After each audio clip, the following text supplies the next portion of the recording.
Friday. You can sleep better. All over the region. Retailers are calling this their 149,000 stores offering sales in the cash sales changing hands starting on New York. hit the stores. The flu season is off to its earliest Appears to be a previously unknown variant of the flu, suspected catching many experts off guard. Today I was feeling like maybe Back on the breaking news, leading with unconfirmed reports of a smallpox outbreak. Is a highly rehearsed scenario. And National Guard units converging on a hospital in central Manhattan. The bridges are closed. It's smallpox is a very real danger. More than a bullet. Not enough vaccines. Let me stop you there. This is not a panic situation. An entire American city was known as the Green Poison, Central Park has been converted to a mass burial ground. Power outages, gas line leaks, fires. The government. We're expecting another night of widespread looting. The people of New York are begging. What would have happened? Any available units. Fire at house in the our first responders are either dead No resources available. and treated like animals. It's not our job. We're not trained for that.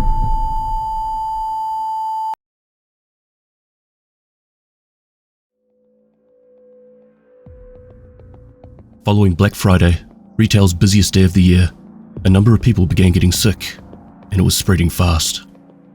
Initially, the symptoms were mistaken for a severe case of the flu. However, when people started dying from it, medical personnel quickly began investigating and eventually discovered that it seemed to be an outbreak of the previously eradicated smallpox virus. To combat the outbreak, the smallpox vaccine was distributed to the public. But unfortunately, the vaccine was quickly proven ineffective. And devastatingly, things were about to get a whole lot worse. The city's infrastructure was starting to break down, hospitals were becoming overloaded, and the New York police force was struggling to maintain the peace. On top of this, a number of gangs of rioters were starting to carve out their own territories in the city. Eventually, the government assembled a new line of defense, hoping to help maintain order. This group was composed of the police, firefighters, civil volunteers, and the National Guard, and they were known as the Joint Task Force, or JTF. Their job, to stop the spread of the virus and uphold order within the city. The plan was simple. All known infected individuals would be relocated to the center of the city, separate from the healthy. And in order to stop these people from leaving and mixing with the public, a large wall would be built around the quarantine area. This way, the spread would be contained, and they would be in a better position to get the appropriate personnel and bring them directly to where the help was needed. But eventually, the situation got worse, and more than what the JTF could handle. And the sickness too was starting to affect their numbers. Then, one of the private military contractors brought in to help them keep the peace, known as the Last Man Battalion, cut ties with the JTF and started taking control of parts of the city for themselves. On top of this, and the general rioters, whose numbers were only growing, there were a number of other hostile factions starting to rise up within the city.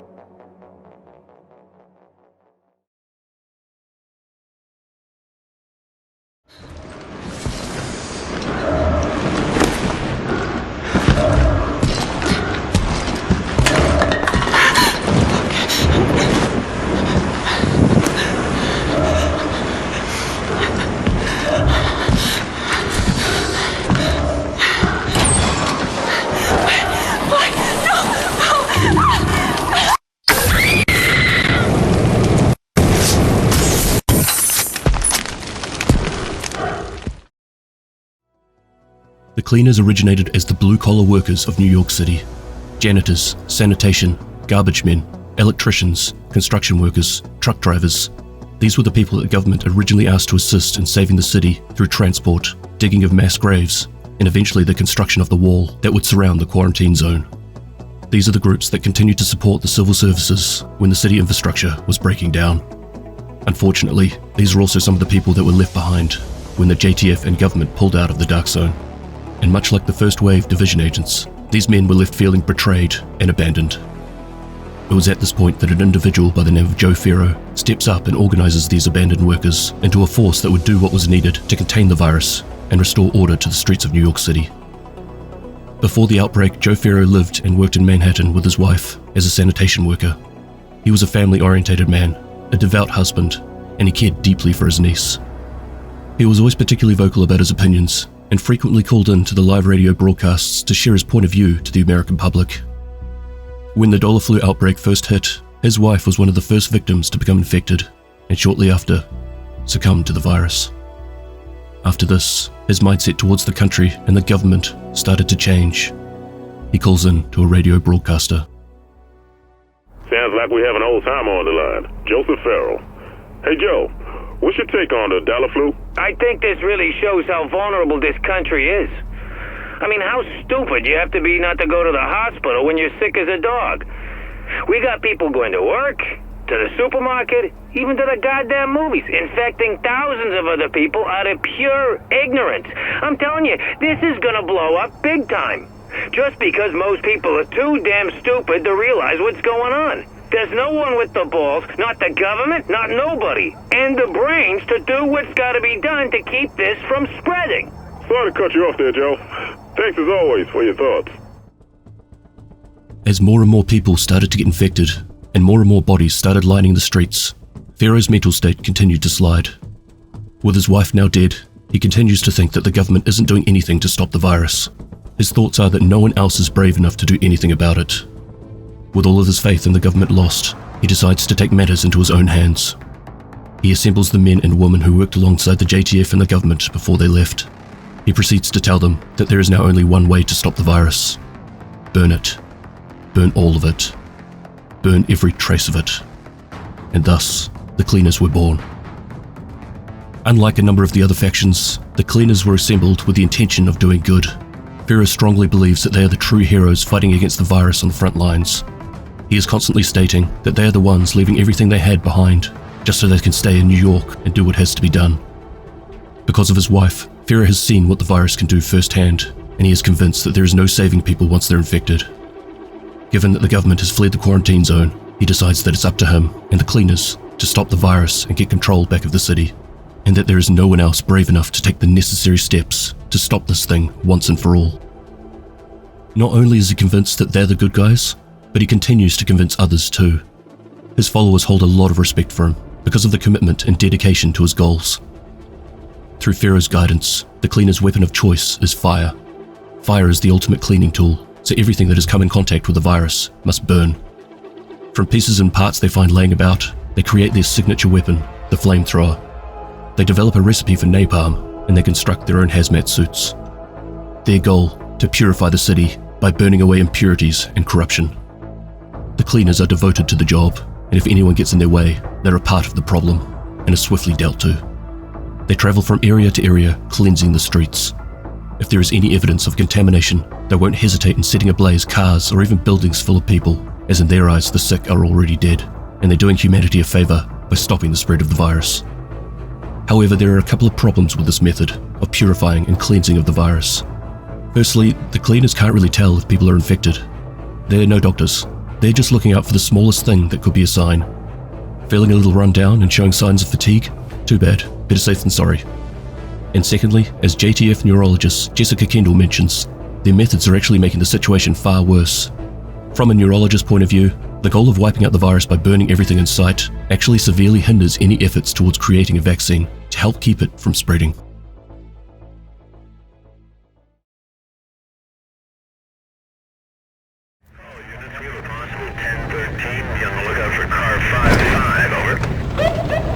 Is that it? Now let me call it in.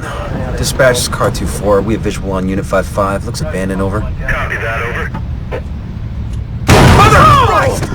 Shit, they're behind us! Forget it, just go! Now, now! Dispatch, this is car 2-4. We are open.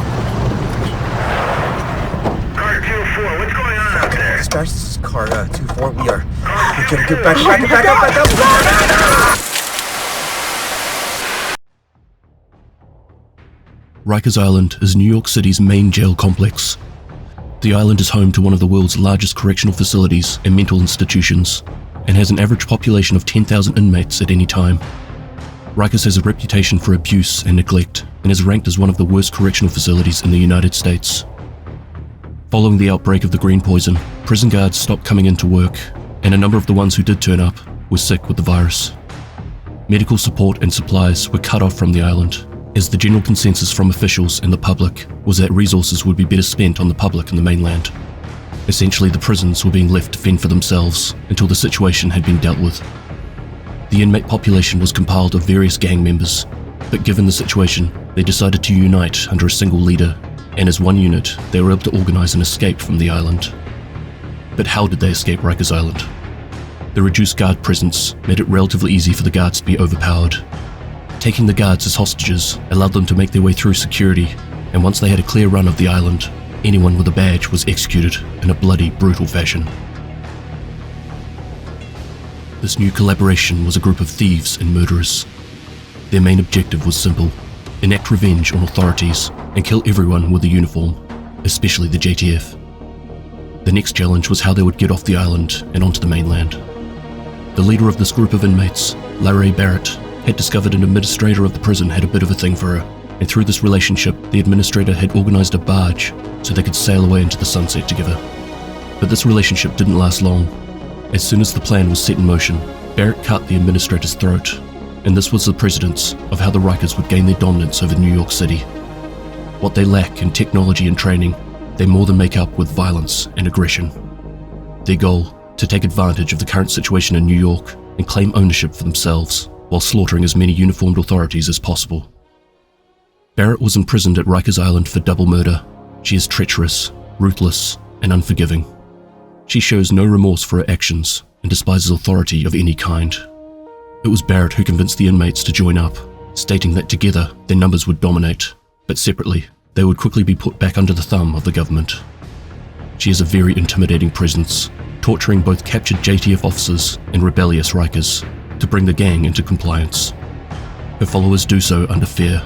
If you're not with her, you're against her, and will meet the same fate as the authority figures that she hates so much.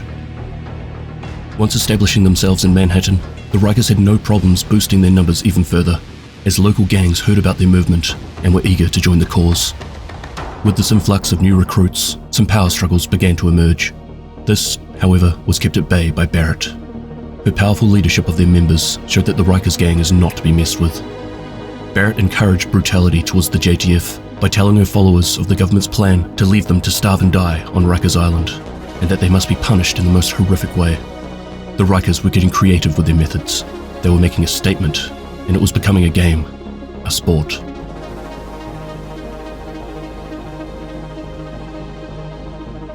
The majority of Rikers' gear are from the clothing of uniformed officers that have been killed, as well as the bulletproof armor and weapons. Survival wasn't so easy on the mainland. A lot of the food and water had already been pillaged by rioters and the civilians in need. Fortunately for the Rikers, the growing rumors of Barrett's brutality and ruthlessness were able to be used to secure supplies for the members. As the JTF withdrew from the streets of Manhattan, the Rikers quickly flooded in behind them, quickly seizing control of entire neighborhoods.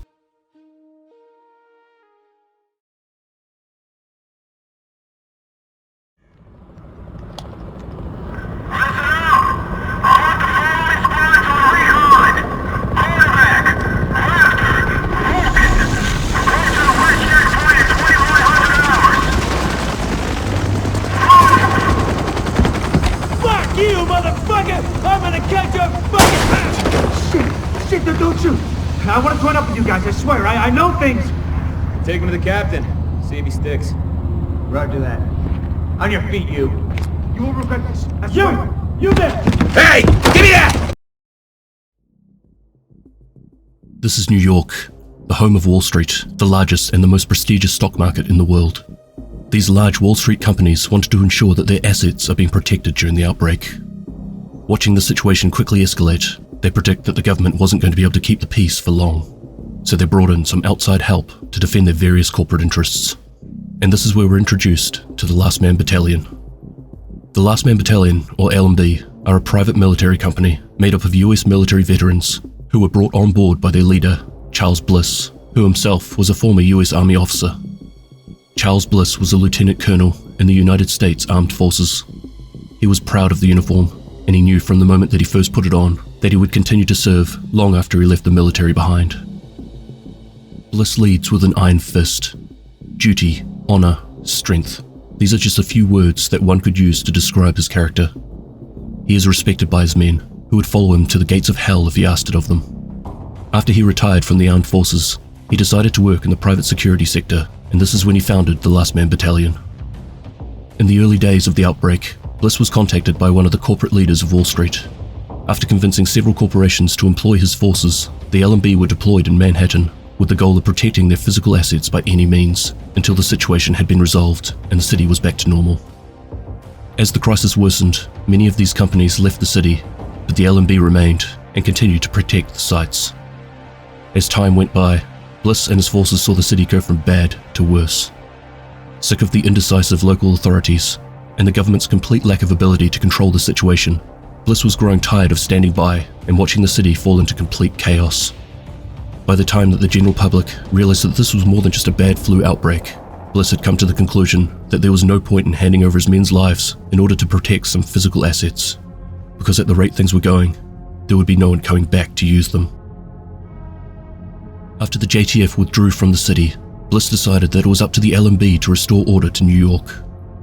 He broke his contract with his Wall Street employers and proceeded to disobey direct orders, which ended up with him executing a JTF official. This action had Bliss and his entire company labelled as mutineers and enemies of the government.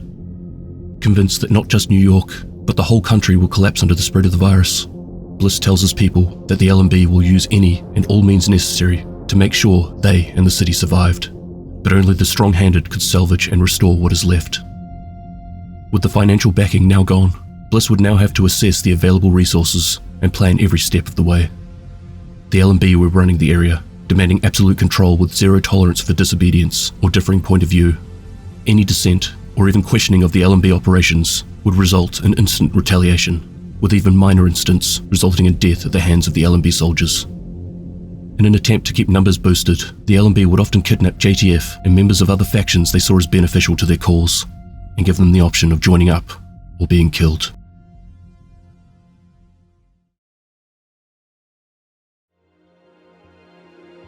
The Strategic Homeland Division, referred to as the Division, is a classified unit of highly trained, self-supportive tactical agents who live unobtrusively among us. The main objective of the Division is to ensure the continuity of government in case of catastrophic emergency. Released in waves, Division agents are activated when all other forms of public protection have failed. They are the last line of defense.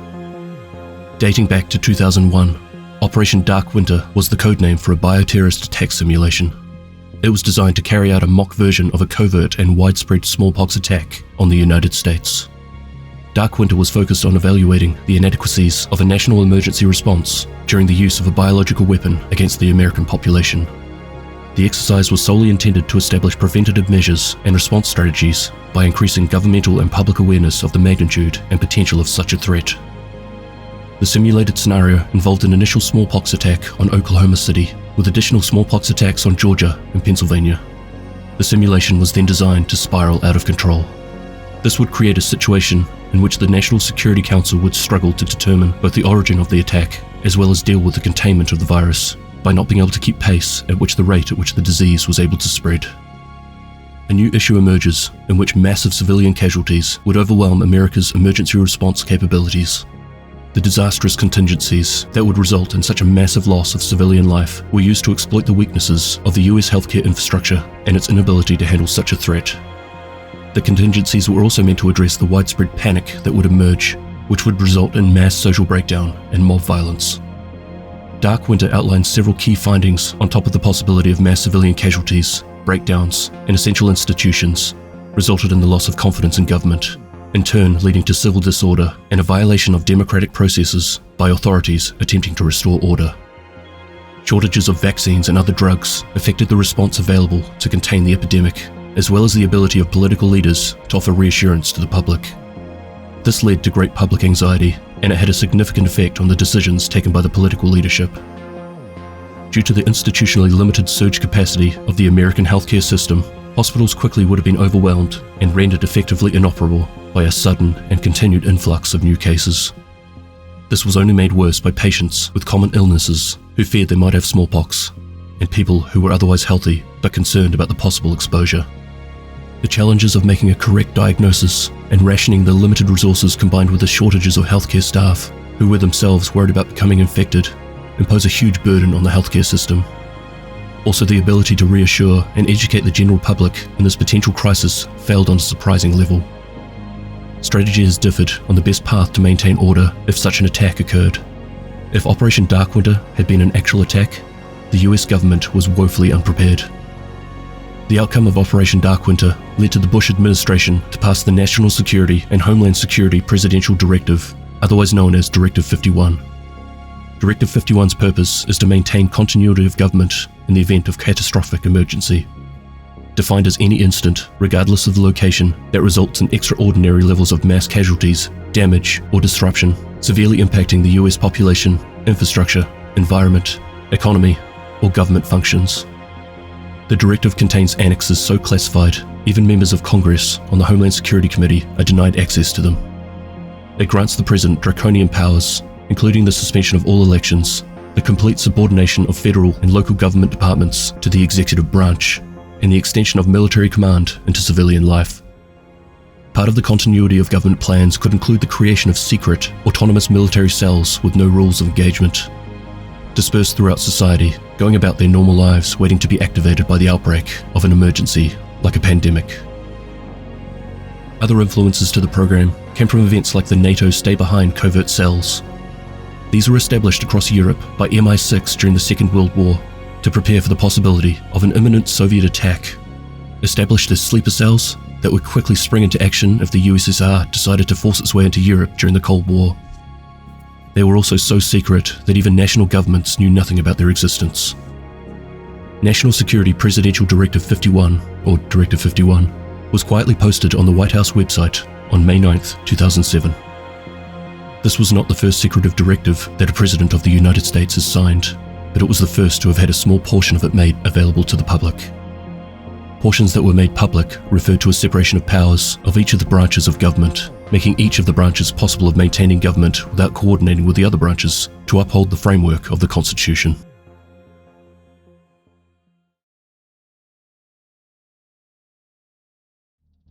Division agents live a normal life, secretly within many different areas of society. They continue to live ordinary lives until the moment they are activated. The division shouldn't be compared to an elite military unit in the traditional sense, where military units are trained for specific tasks and missions. The division are a civilian agency whose members lay dormant until Directive 51 is activated. Officially, according to the US federal government, the Strategic Homeland Division is formally listed as part of the Department of Homeland Security. However, they report directly to the President of the United States and only commence field operations when activated by the National Security Presidential Directive 51. The Strategic Homeland Division is led by a board of directors. There isn't a single centralized facility that everything is run through, because the SHD has been put in place as a unit that activates in time of catastrophic emergency. Having a single headquarters would leave them vulnerable to attack or disaster of some kind. Instead, the rule of three is applied. The Division HQ is located in 3 identical bunker facilities called cores. Each core is independently operated and managed by a director with a seat on the board. All 3 cores are located through the center of the country in South Dakota, Kansas, and Texas. Each corps handles routine management and administrative duties during peacetime, but is able to transform instantly after Directive 51 activation, where they would coordinate intelligence and logistics across the division network. Within the division, there are 3 main departments: research and development, support, and operations. The division's R&D department builds and supports high-level technical solutions for all agency field personnel. They are responsible for the development of SHD technology. The R&D group also maintains the agency's weapons, field equipment, operations and gear. To avoid political intervention and to keep the organization as covert as possible, the R&D department operates out of a number of dummy companies. The research and development branch is always active. The division support group handles routine tasks related to the organization's management, like communications, finance, and human resources.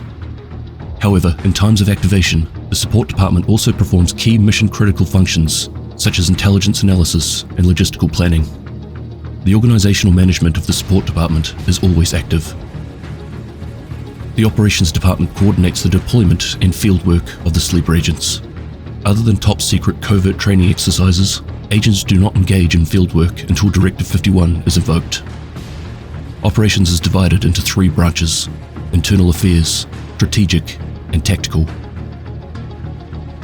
The ideal division agent is loyal, able, versatile, and fit. Quick thinking, the ability to make tough decisions when needed, and adept problem-solving skills. are just some of what the agency is looking for when recruiting a new agent. Another valuable attribute needed for a division agent is that they are self-sacrificing and always put others before themselves. For this reason, candidates should have a background in community or enforcement areas like healthcare, military, law enforcement, and rescue services. But working in these fields certainly isn't a requirement. Agents of the division are required to be able to execute a wide range of tasks. They must be creative, versatile, independent, and capable of operating outside of the standard rules of engagement. And because of this, the Strategic Homeland Division seeks personnel who come from a number of areas in society. As long as they are strong in the attributes stated earlier, having the diversity of skills within each cell of agents only adds to the overall effectiveness of the group. As hidden agents among society, they are often activated with very little knowledge of what's happening behind the scenes. They are free to determine their mission priorities and are only bound by their oath of service and are only regulated by the internal affairs branch of the division's operations group. Once activated and then deployed, a division agent outranks all other tactical units in the field. This authority allows agents to bypass laws, regulations, and jurisdictional boundaries as needed. They can freely organize local assets, whether it be civilian or military, to help address local needs. The division recruiters are granted access to a vast database of restricted information on citizens collected by the United States intelligence community. This access allows them to choose from a huge pool of prospective agents by filtering them through based on the positions and requirements put in place. Once a candidate has been targeted, a highly classified vetting process begins. Internal Affairs does a background check, including comprehensive financial and medical, work history, and extensive surveillance of social media networks. If the candidate makes it through this first line of vetting, an experienced division agent makes contact to organize an interview. If the candidate shows a keen interest in national service and understands the need for absolute secrecy, they are then moved on to the rigorous round of assessments. For candidates that make it this far, there are a number of tests they are put through. Agency psychologists would run them through an extensive number of performance assessments, including virtual reality mission simulators, to see how they would react in different situations. These personal interviews would also put the candidate through a number of cognitive and psychological assessments. The results of this testing produces a comprehensive candidate evaluation report on each prospective agent. This report then scores the candidate in each of the following fields: loyalty, mental resilience, judgment and decision-making, field leadership, adaptability, problem-solving and ability to improvise, technical skills and aptitude, commitment to peak physical fitness, immune system health, and raw survival instincts. Throughout this testing, the most important piece that has been monitored is mental strength, far more than physical strength. These agents are potentially being placed in a situation where they are being pushed to their absolute limits mentally. Survival and crisis management is a mind game. They need to be able to handle it. Not all candidates have combat experience, which isn't a deal breaker, but every agent must exhibit the ability to be trained and prepare for the absolute worst case scenario. Only at this point, candidates are considered recruits. Now comes the grueling process of full physical and technical readiness training. However, due to the secretive nature of the role, this can be difficult to achieve. This process is highly demanding, yet it cannot put recruits in situations where suspicion could compromise their cover. So for this reason, most training is disguised and worked into the recruit's daily life. Examples of this training is exclusive black belt only training classes at neighborhood martial arts studios, high-intensity workouts at a local cross-training gym with special instructors who happen to be division trainers, advanced firearm classes, or technology courses at local community colleges, again, all taught by division experts and attended by other recruits or active agents. The division works closely with every agent to develop effective and credible cover stories for all of these activities. New division agents are slowly brought into the process of day-to-day division agent life. This is to further protect the secrets of the Strategic Homeland Division. During the first 6 months of training, each agent is re-evaluated weekly for progress, including mental strength and psychological stability. It could take up to 12 months of intense training before a new agent is opened up to the division's true purpose. Eventually, recruits earn top security clearance and are certified by Internal Affairs as active agents. But it doesn't stop here. Agents are expected to maintain year-round training for the length of their service. Basic survival skills, combat, and intelligence training is required to be honed through regular practice and exercise. The general consensus is that agents are devoting their spare time to training and preparation. The support department contacts civilian instructors to provide specialist training and advanced group exercises on a regular basis. On top of this, each local cell of agents are expected to coordinate and perform similar exercises and training sessions. Once the initial training is complete, new division agents continue with their daily lives and functioning as normal members of society. Agents live where they will operate once activated, allowing for quick response times and removing the need for redeployment. The status of division agents is considered a state secret and is classified at the highest level. Identities and training protocols are only known to the most senior members in the Pentagon. Even high-ranking government officials aren't privy to this information. Division agents are drawn straight from society, trained up, and then put right back where they left off. Agents are from all across the country and come from a variety of different workplaces in society. They could be police officers, paramedics, construction workers. They could even be the guy selling hot dogs on the corner of the street. Because of the requirement of absolute secrecy around the division's existence, it could be quite a challenge for agents who are rejoining society. This can only be made harder with the constant ongoing training and personal development.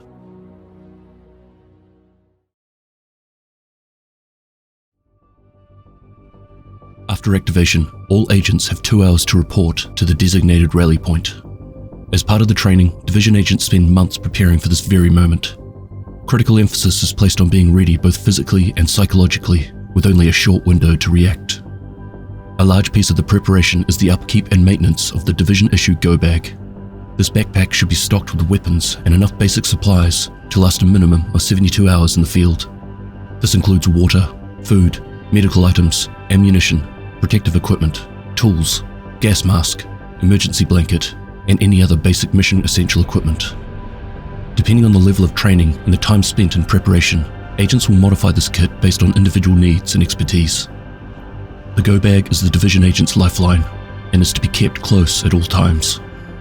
With careful planning, a lot of the gear included is multi-use and is equipped keeping in mind that the agent still needs to be quick and agile, rather than being weighted down.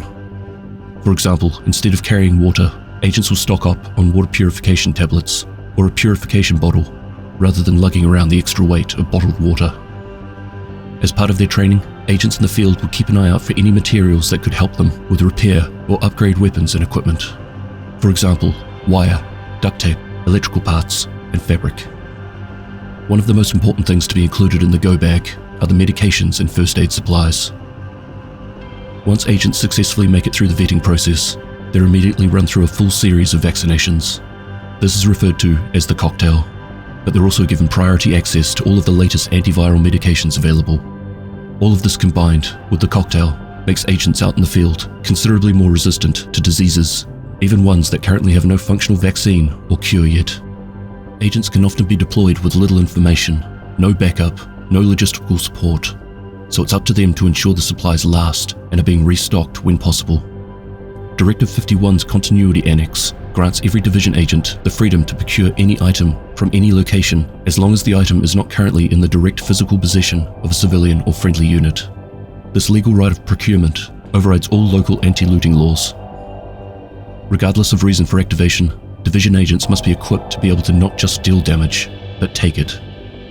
There is the chance that no matter the mission, an agent will likely take a bullet in one way or another.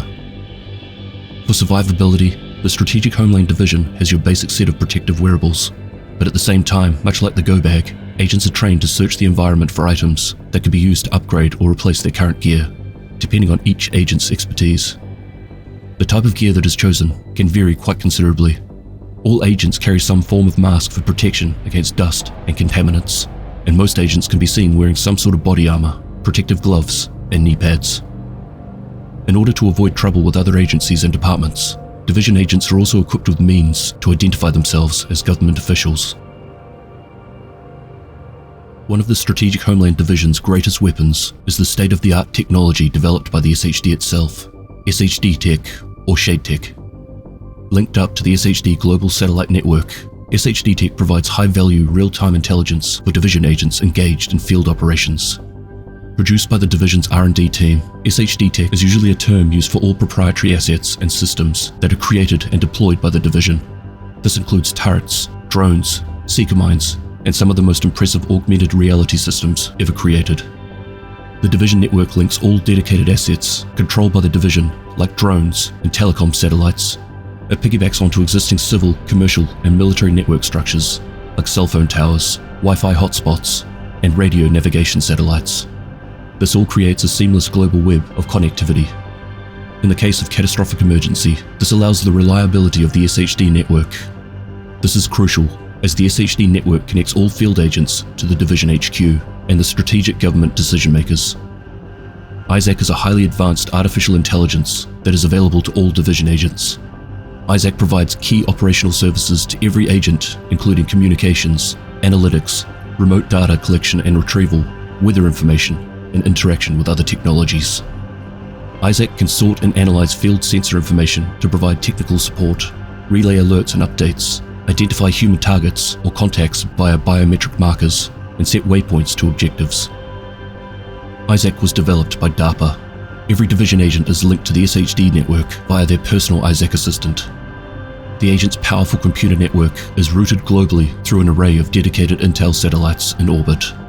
The sophisticated network systems track and record every Division agent, recording every encounter and generating field data to create a shared picture for informed analysis at all levels. For an agent in the field, one of the most important functions that the network can provide is the timely identification of units during field encounters. ISAC draws from network databases to generate a nearly flawless color-coded friend or foe recognition system. The affiliation and the status of the unit is then displayed directly onto the agent's HUD. In the rare instance where the network goes dark and the friend or foe system does not work, the agents are reminded to proceed with extreme caution. Probably the most iconic piece of Division gear is also one of the most important. Linked up to the transceiver worn on the agent's backpack, the smartwatch is the direct line to ISAC and the SHD network. The smartwatch has the basic functionality of a military-grade PDA, but it also includes communication, both peer-to-peer and wideband, data collection analysis, enhanced situational awareness, electronic aggregation pulse, augmented reality enhancement, Scantech contact lenses, and drone controller interfaces. This device gives the Division agents the ability to communicate with fellow field agents and HQ, scan objects and identify field targets, hack communication systems, electric locks and computers, and scan themselves for injury. With the watch's built-in medical evaluation app, the smartwatch also contains a special sensor that is constantly scanning the environment for physical, chemical, and biological elements. Scantech contact lenses connected through the smartwatch allows ISAC to project an augmented reality heads-up display directly over the agent's field of vision. The AR HUD is synced to the environment using ISAC's sensors. These sensors help recognize and display indicators and readouts like threats and the tasks at hand. Hostile forces glow red, allies are marked by a green health scan bar, and directional markers can be seen hovering in the air, leading to the next objective. Scantech lenses include sensors that generate power from eye movements. This allows the lenses to charge and store energy as needed. Every Division agent is custom fitted with a set of silicon tip earpieces to retrieve audio communication, as well as ISAC's situational feedback. The auto-charging buds feature rubber guards to protect ears from flashbang damage or from other loud noises. All earpieces are connected wirelessly to the smartwatch. ISAC collects data from local devices and sources, such as smartphones, surveillance cameras, satellites, drones, and computers. Once it's sampled and rendered, 3D holographic images are projected onto the agent's AR HUD lens. The images include audio of certain events and sometimes identifying information about the individuals included. This technique is called Echo, and it serves as a useful source in mapping out environments, as well as tracing hostile movements, missing persons, or hidden caches of supplies and equipment.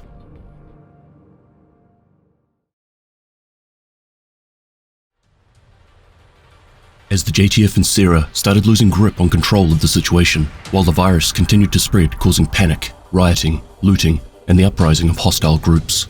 This is when the first wave of strategic Homeland Division agents were activated. Their goal, to assist the JTF and regain control of the city. Unfortunately, it was too late. Shortly after the first wave Division agents were released into the Dark Zone, Sierra and the JTF pulled out, leaving behind supplies, medicine, weapons, thousands of infected, and the first wave agents. Abandoned and cut off from the outside world, many agents succumbed to the virus or were killed by the growing hostile factions within the quarantine zone. Understandably, the first wave agents were unhappy with how things had been handled by Sierra, the JTF, and the government. And this is where we're introduced to a prominent figure in the Division storyline, Aaron Keener. Aaron Keener was a first-wave agent who, after the abandonment of the quarantine zone, became disillusioned with the government, its plan to save the city, and his role within the division. Can't believe the bullshit that went down in the dark zone at the end there. I know. We had it. Everything I told them was dead on. They made us pull out anyway. And we left our dead behind. Yeah, we're not supposed to do that. Hang on a second. Look, we don't leave people behind. We're here to make sure this city doesn't get left behind. But the people we're working with, they're just fine with leaving all of us behind if it's convenient.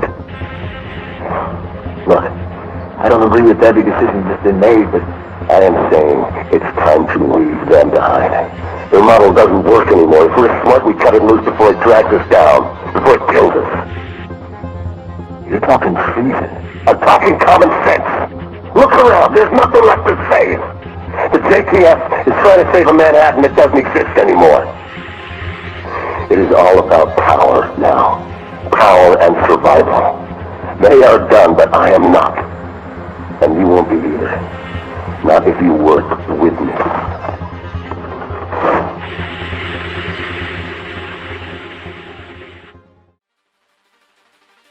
Keener disavowed the division and went rogue. His first action after turning against the government was to recruit other first-wave agents into his new focus of survival and power. Any agents that refused were killed, causing other agents to cut communications and go into hiding. This is the event that triggered the second wave to be activated. Their goal was to investigate what happened and why the majority of the first wave had gone missing in action.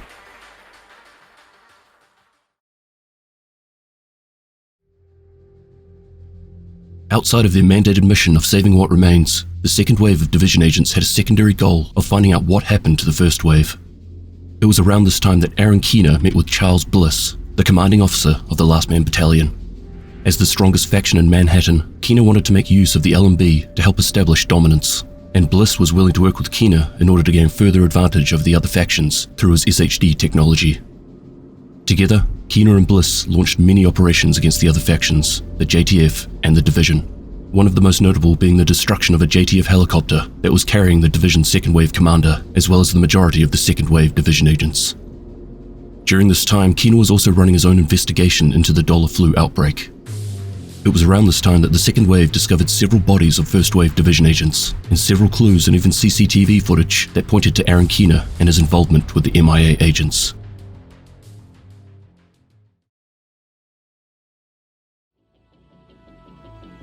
Smallpox is an acute, contagious viral disease that is estimated to have resulted in 300 to 500 million deaths throughout history. The initial symptoms include fever and vomiting. This is then followed by a formation of sores in the mouth and a skin rash. Over a number of days, the skin rash turns into characteristic fluid-filled bumps with a dent in the center. The bumps then scab over and fall off, leaving scars. The disease is spread between people or via contaminated objects. The risk of death following contracting the disease was about 30%, with higher rates among babies. Often those who survive have extensive scarring of their skin, and some are left blind. The earliest evidence of the disease dates back to the 3rd century BC in Egyptian mummies.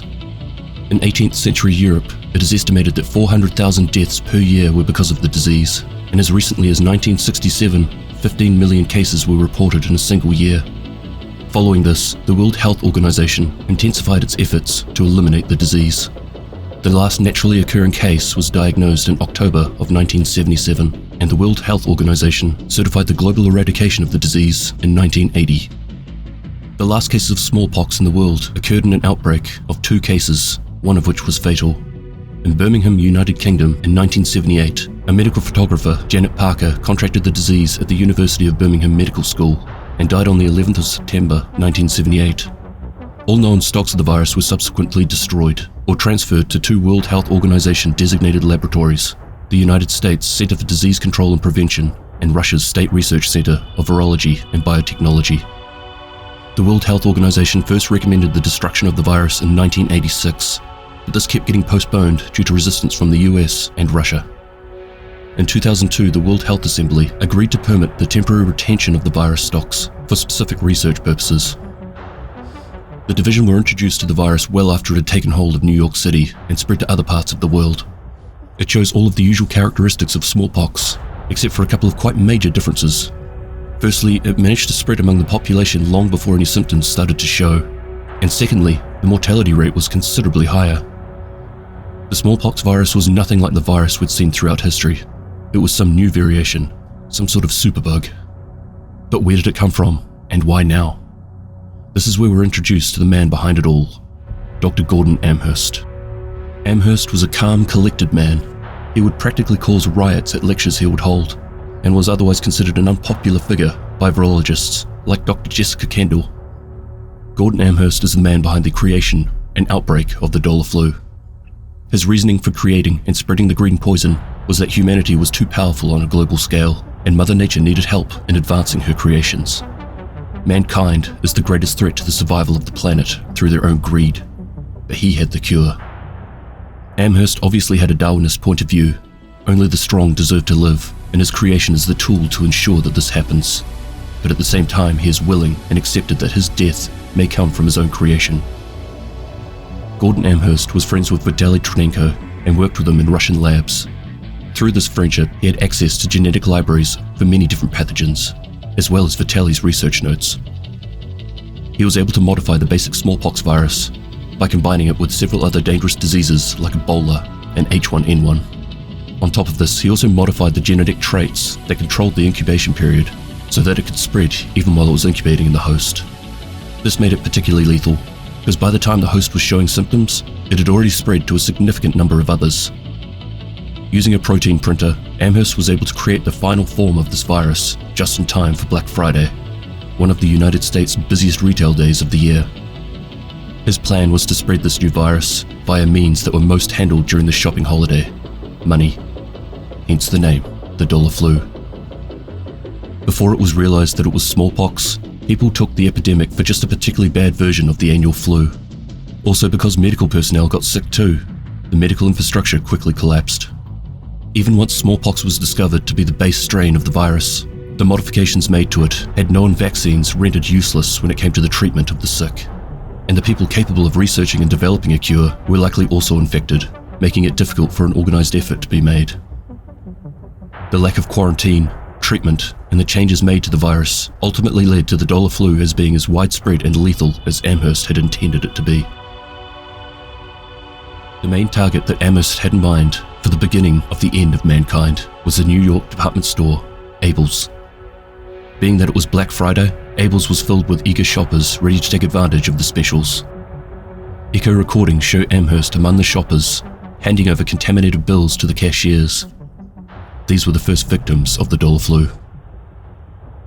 From here, the bills transferred to multiple shoppers within Manhattan, and within hours, the airport, and then the rest of the world. It was from this point that we lost track of Dr. Gordon Amherst. He just vanished. Perhaps he was just sitting back watching the chaos unfold. The second wave division agent's #1 priority was to find Amherst before any more damage could be done, and have him explain what he did and how to stop the disease. Eventually, Amherst's fate was found. Only a short time into the outbreak, Amherst succumbed to his own creation. His body is found in an apartment building only a few hundred yards from the outpost on the Hudson River, where the first second wave agents first arrive in Manhattan.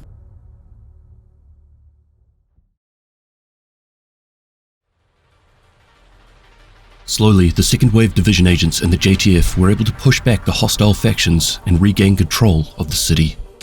The second wave division agents first encountered the cleaners in an underground subway network. The cleaners were tasked with purifying the area by burning everything and everyone there.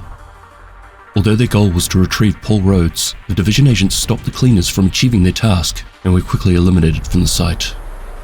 The cleaners then attacked the Hudson refugee camp, but once again the division agents and the JTF managed to stop them before the entire site is put up in flames. From the information gathered, the division identified the source of the virus: Abel's department store. Agents were set forth to gather some samples of the original affected dollar bills, but the cleaners were already there, setting the entire mall ablaze. However, yet again, the superior training and equipment of the SHD agents pushed the cleaners back and were able to secure the samples. It was at this point that the division realized that the hostile faction known as the cleaners were far more organized than originally thought, and that they were not going anywhere. They needed to be dealt with. After the JTF had discovered the Cleaners' headquarters and that this was also their source of napalm production, the division agents were sent in to shut them down. The agents also found Joe Ferro himself.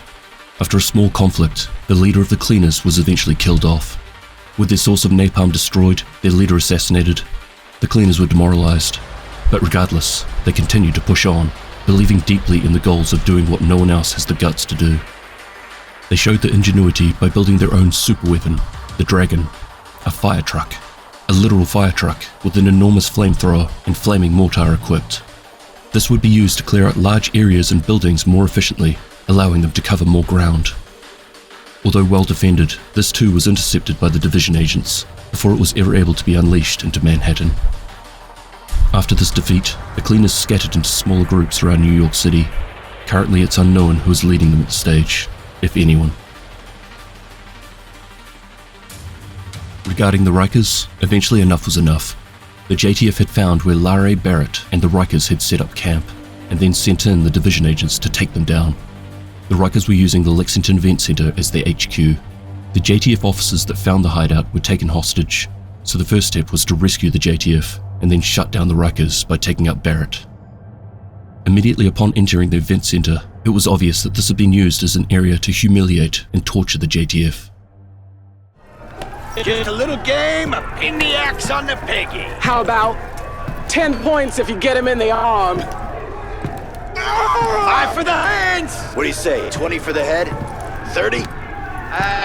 Depends on how deep it goes in. You know, that song, the one about the bridge. Damn, what is the name of that shit? You know, that guy sings it. I can't even play piano, man. I don't know what you're talking about. Don't be shy now, boys. Every party needs some music. Wait! I used to be in a band. I think I know the one. Follow my lead.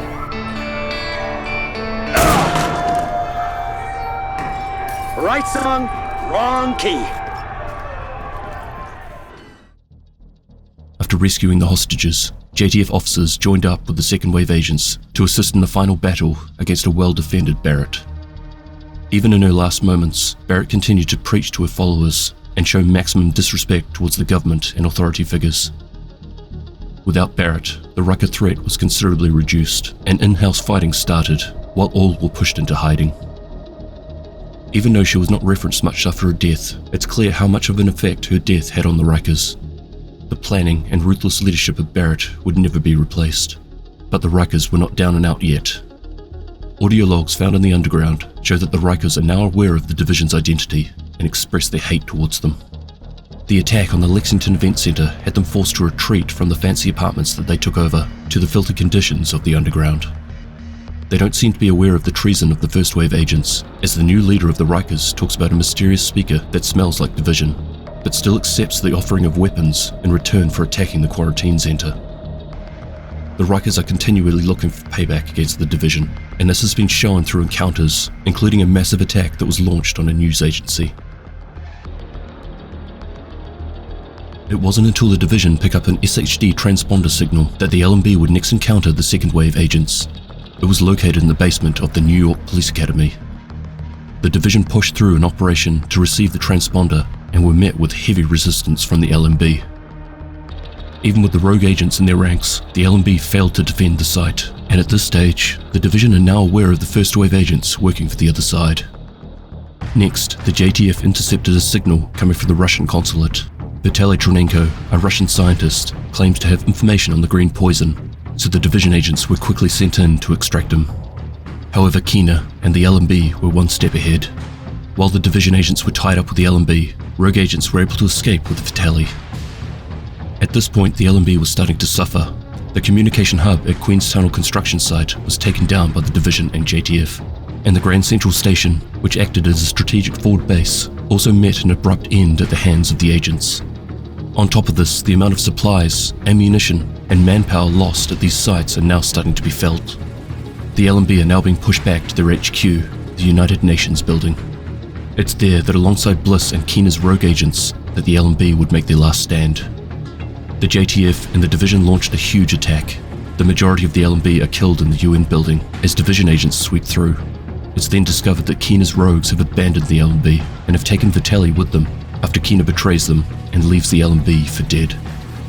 Bliss is thrown into a state of rage, but he decides to deal with the second wave agents storming the compound before going after Keena. Bliss displays his true self, showing loyalty and honor by staying by his men and fighting to the death, rather than simply escaping from the complex in his personal helicopter. The division clears the LMB command and then pushes into direct combat with the leader of the Last Man Battalion. Bliss's helicopter would be shot down and destroyed, killing Bliss. The remaining LMB personnel evacuate the building, most going into hiding in the underground. After Bliss's death, the LMB has scattered across the city, but they're not down and out yet. Captain Perez takes position to continue Bliss's work.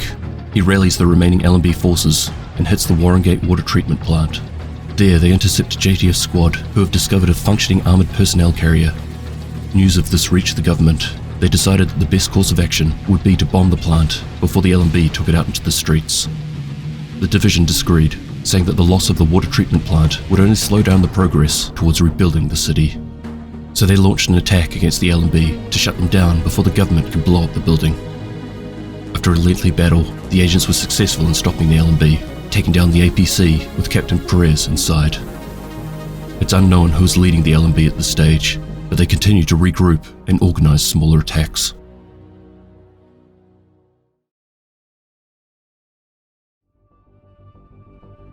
With the recent deployment of both the division and the JTF to the West Side Pier to help secure the area, numerous smartphone messages have been found out in the field, with 5 of them being left behind by Keena himself.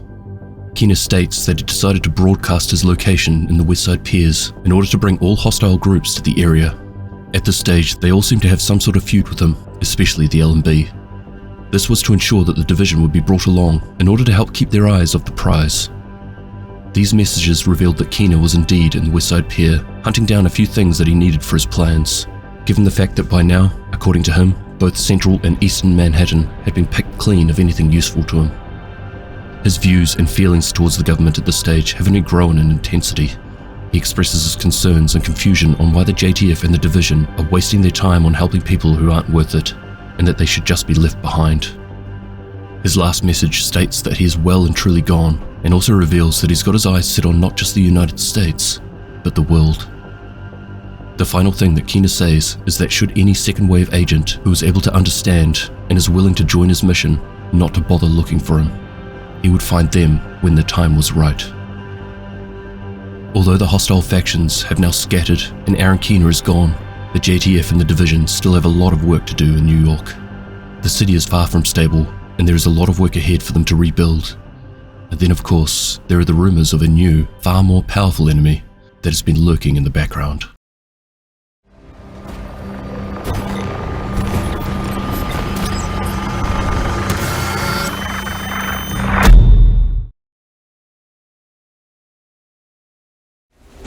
Okay.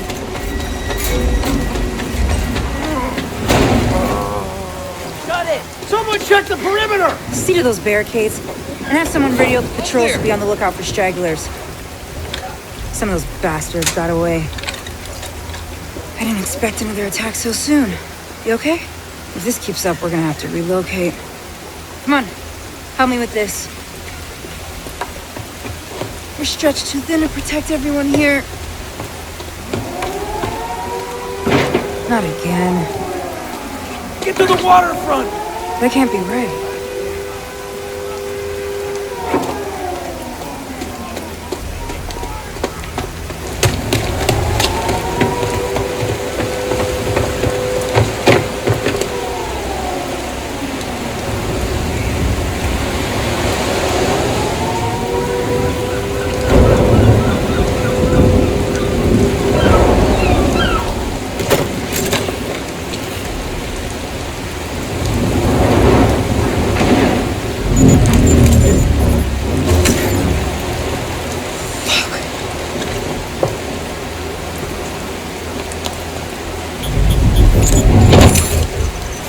This is a distress code, with coordinates for Washington, DC. How is this possible? Get down! Everybody get down! Someone has to stay. We can't just leave these people here. Whatever happened, it needs to be fixed or it's all over. You go! I'll do what I can here. Go!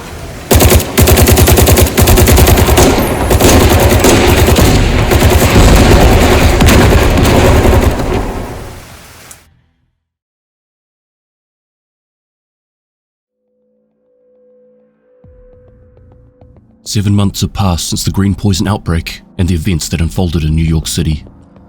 Division agents have continued on with their mission of saving what remains across the United States, when suddenly, their lifeline was severed. The SHD network, the backbone of their advanced technology and communications, goes dead, quickly followed by the backup protocol of a distress call that summons all agents to the nation's capital, Washington, DC. Agents from outside of DC make their way to the capital. Fighting through the city, they come across what remains of the Joint Task Force, who have set up their base of operations in the White House. SHD coordinators on site fill in the agents on what's happening throughout the city. Three hostile factions are fighting for control. The Hyenas, a group that is composed of several gangs who have come together as one under the leadership of a council to take advantage of the chaos that is unfolding. The Outcasts, a group made up of the survivors from the Roosevelt Island quarantine zone. Their goal is to enact revenge on those responsible for their mistreatment and to the society that allowed it to happen. And the True Sons, a powerful group of ex-JTF who have lost faith in the government's ability to bring control to the situation at hand. The division agents get to work finding the fault to restore the SHD network, but before they can do this, new information comes to light. Somewhere in the city, there may in fact be a cure to the virus that started it all, but also that the previously assumed dead President Ellis may have survived the crash of Air Force One.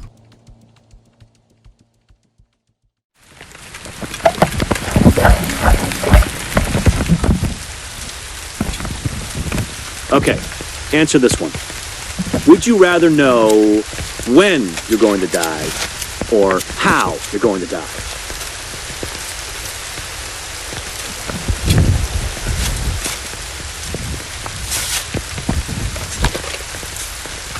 Come on, you have to choose one.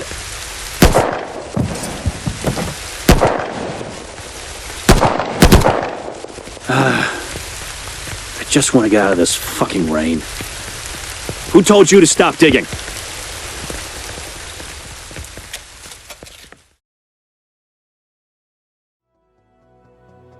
A former JTF unit turned paramilitary warlords.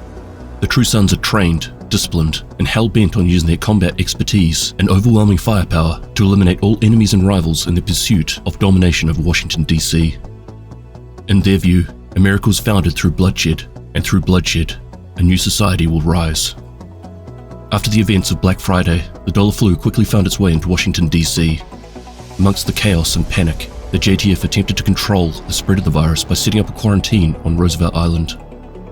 Colonel Antoine Ridgway was given the responsibility to administer the quarantine and ensure that everything ran smoothly. He was there to make sure that the people were getting food and water and the medical help they needed. However, over time, Ridgway grew tired of witnessing the growing levels of tragedy and despair from the front lines. He started losing faith in the government and the JTF's ability to save Washington, DC. After coming to the conclusion that there was no way that anyone would survive if they were to continue with their current way of doing things, Ridgway decided it was up to him to make the hard calls and ensure the well-being of his men.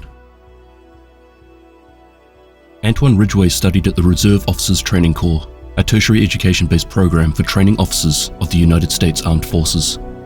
Following on from this, he joined the Maryland National Guard, eventually achieving the rank of colonel. Ridgway also had a lucrative career as a salesperson and often uses the skills that he gained during this time to enhance his leadership style. Ridgway is ambitious and has a strong desire to lead. He will always dominate the conversation and expresses his concerns if he disagrees with people. When placed under intense pressure, he is in his element. He has no problems with dealing with the stress and can easily make quick decisions. During his time with the JTF, Ridgway was dutiful and possessed competent leadership and planning skills as he achieved the rank of colonel and was tasked with administrating the quarantine on Roosevelt Island. He can tolerate those who question his priorities, as he can easily persuade them into agreeing with them.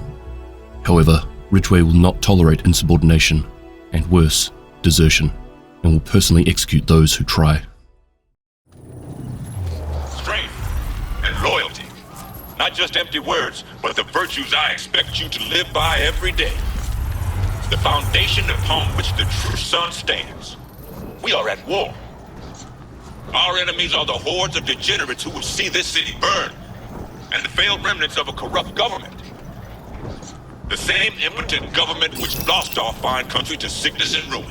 We will destroy them all. But we can only win this war if we stay true to the cause, and to each other. Loyalty is the glue that holds us together. Without it, our foundation will rot, crumble, and fall. So when I encountered disloyalty, where I find such rot, I must cut it out before it spreads. Please, don't do this! Now these soldiers swore the same oath as you did. They swore to be loyal to the cause. To me. They proved to be neither. Instead, they abandoned their posts and tried to sneak away in the night. They are oath-breakers. They are deserters. We are at war. And in war, the punishment for desertion is death. No, please, we were going to come back. We were going to... As a strong believer in the need for authority and discipline, Ridgway decided to take matters in his own hands on Roosevelt Island. In frustration and fear for the city's future, he deployed guards around the quarantine with the order to not let anyone out.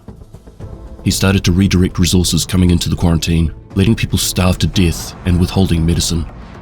In his eyes, the sick and weak were already dead. So his number one priority became to secure the future of his own men. Hold still. There you go.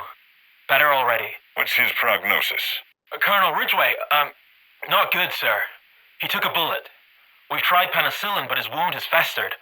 I thought morphine might ease his pain. How's our supply cache? Truthfully, sir, we're running low. And not just in supplies, but manpower, too. We've got civilians piling up outside the doors. Under these conditions, it's difficult to separate the infected from the healthy. The doctor's expecting a new shipment this afternoon, but it almost certainly won't be enough for everybody. Pack all this up and move it out to the barracks. But sir, we can't just... Are you questioning my orders, trooper? Well? No, sir. Right away, sir. What about the patient? Put him back where you found him. He's a dead man anyway. Ridgway's actions were tainted by his willingness to do whatever it took for the well-being of his soldiers and his repulsion of the sick. Due to the chaotic state of the city, he was able to abuse his authority for a long time before the commander of the JTF found out, and he was imprisoned. This court determines that you, Colonel Antoine Ridgway, have been found guilty of violating the Uniform Code of Military Justice for the crimes of unlawful detention, failure to obey an order or regulation, and murder. You will therefore be stripped of all ranks and titles pertaining to your service in the armed forces and detained until further notice. Mr. Ridgway, would you like to make a final statement? Very well. However, it didn't take long until loyal members of his unit freed him. In Ridgway's eyes, he had done nothing wrong. According to him, he was the only one with a realistic and viable solution to the situation. Therefore, the betrayal of his fellow officers filled him with rage and hate towards the JTF and federal government. As soon as he got out, he gathered men from his former unit in the stockade where he was held prisoner. Together they captured the JTF officers that had imprisoned him and held a symbolic tribunal for them, only to execute them all moments later. According to the True Sons, survival of the fittest is the only way to survive in Washington, DC. Due to their access to weapons, equipment, and expertise, the True Sons are now the top dogs in Washington, DC. This newfound power has made them into vicious and arrogant bullies. Intimidation, cruelty, and violence have become the key factors in the True Sons' paramilitary dictatorship. The True Sons do not think twice about making examples out of people to further ensure obedience. Either you join them or you die. Whoever and whatever stands in between the True Sons and General Ridgway's position as absolute rulers of Washington, DC will be eliminated.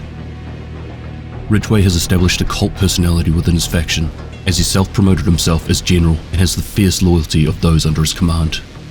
He also views himself and the True Sons as the only hope for restoring order in DC. The True Sons demand tribute from other settlements.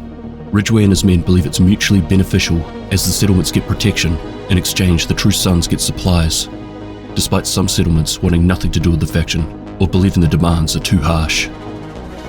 Consequently, Ridgway considers those who offer tribute, willing or by force, to be considered, by default, part of the True Sons, and thus, as his citizen, he expects them to obey. General, there's a woman here. Says she's a representative of the theater settlement. Wants to speak with you. What about? She wants to negotiate. Negotiate?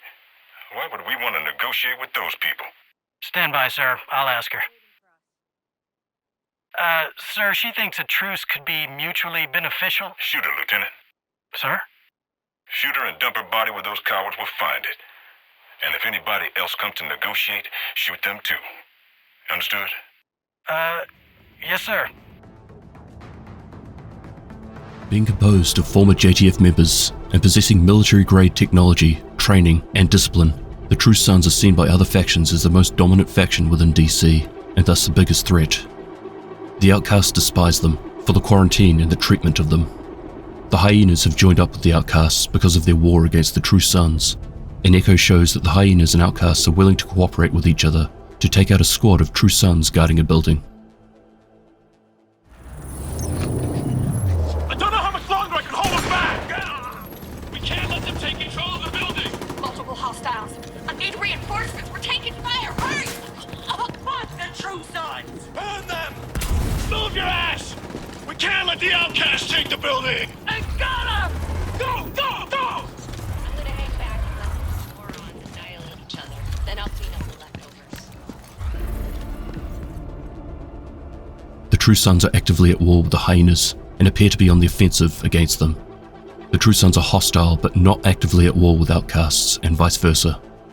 An audio recording revealed that when the Outcasts overthrew and took control over the Roosevelt Island Quarantine Center, the JTF, before they became the True Sons, decided to monitor them rather than send more men to try and neutralize them. Early on, several True Sons left the group feeling that Ridgway's intentions were far too brutal. They went on to set up their own community where they could assist refugees, providing food and shelter, what they believed they should have been doing all along. The settlement, the castle, was one of the most active in the city, but due to failure to meet True Sons' demands, Ridgway eventually ordered the bombing of the community. We had an agreement. You go your way and we go ours. It ain't that easy. You don't get to just walk away. Is that you talking or the Colonel? It's General Ridgway now. Look, you guys can go do your thing and we won't lift a finger to stop you. But we're done being part of it. We're going to stay right here in this castle and make our own way, and you'd best be okay with that. I'm not sure the General will be. Well, he knows where to find us.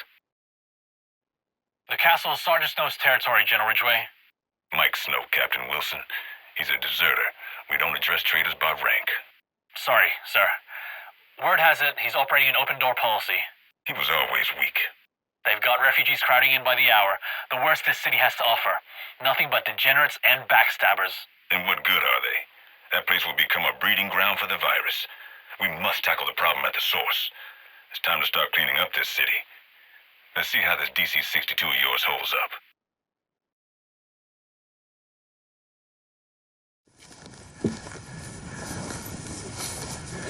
You good? You ready? All right, man. Emmeline will know of your courage. They all will. Remember me, man. Always, brother. Yeah! Dear God, stop him!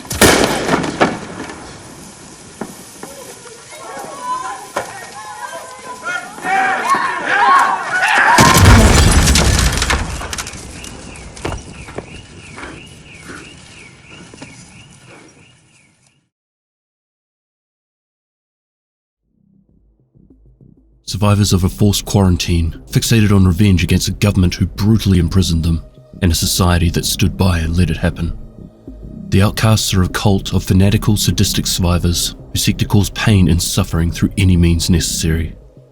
Not long after the green poison found its way into Washington, DC, the JTF set up a quarantine on Roosevelt Island. The sick were brought here to give them a greater chance of receiving the medical treatment they needed, but also to assist in stopping the spread of the virus. Although they were essentially on lockdown, forced to stay on the island, a lot of them understood that this was for the best of intentions, for the safety of their families and the community around them. The JTF and medical staff ensured that they were properly fed and all necessary medical supplies were provided. It was just like a gated community, the exception being that they couldn't leave. Completely reliant on the personnel on the other side of the gates, they trusted and believed everything they needed would be provided. However, they also had no foresight into what was happening off the island. As the situation continued to slide on the mainland, the Roosevelt quarantine community had no idea. They just never saw it coming. The officer in charge of quarantining and safeguarding the people on the island was Colonel Antoine Ridgway. Ridgway could see what was happening on both sides. He witnessed firsthand the sick get sicker and their numbers increasing. Outside of Roosevelt Island, he watched as security forces quickly lost control of Washington DC and knew society was on the brink of collapse. As resources going to Roosevelt Island started to drop off, Ridgway decided enough was enough. The government was losing control of the city, the sick were a lost cause, and priorities needed to change drastically. He ordered his men to up the security detail around the island and strengthen the quarantine walls. However, it was his next action as commanding officer of Roosevelt Island that would change things forever, and for the community under his care. Ridgway ordered a cease on all supplies from entering the quarantine zone. No more food, water, or medicine was to be administered. He was leaving them to starve to death. Immediately, the consequences of this were felt within the quarantine zone. People noticed the medical personnel stopped visiting, and JTF members became non-compliant. We're running out of food and water. We don't have enough blankets to go around. Yeah, things are tough all over. People are dying. No shit, motherfucker. It's the fucking apocalypse. I bet you're still getting rations. Damn straight, I eat like a king. You're diverting supplies meant for us, aren't you? Don't look at me, man. I ain't diverting shit. I'm just trying to do my job. As a period of time passes, starving and running out of ideas, a group within the quarantine discusses overthrowing their captives. They noticed a reduction of guard activity and decided to act on it. They're afraid of us. We can use that against them. They have assault rifles that they can use against us. We're going to die here if we don't do something. Committing suicide isn't really solving the problem. We can win if we take them by surprise. There's only a handful of guards left on the island. Great. You're taking her side? There's only one side, and we're all on it. We were put here. Rallying a number of people from the quarantine community, an individual called Emmeline Shaw managed to create an uprising to overthrow their captors.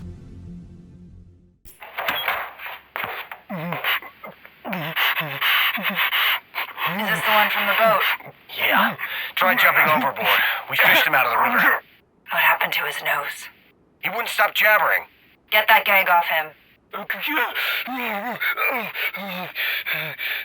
Fucking murderers! Now there's a pot talking to a kettle. You know what happened here, don't you, soldier? Colonel Ridgway was arrested for that. We were bringing you supplies. You mean to tell me you never heard a single rumor about how bad things were here? Your guilt is clear. Emmeline Shaw and her daughter were brought to the quarantine on Roosevelt Island early on in the outbreak. She was forcibly separated from her daughter during the quarantine, and she later learned that she had died due to mistreatment. The trauma of this event built the foundation of what would later lead to the birth of the Outcasts. Shaw is a charismatic yet manipulative speaker. She has a way of swaying others' opinions and playing on people's emotions, which trigger their wholehearted support regardless of all reason and rationale.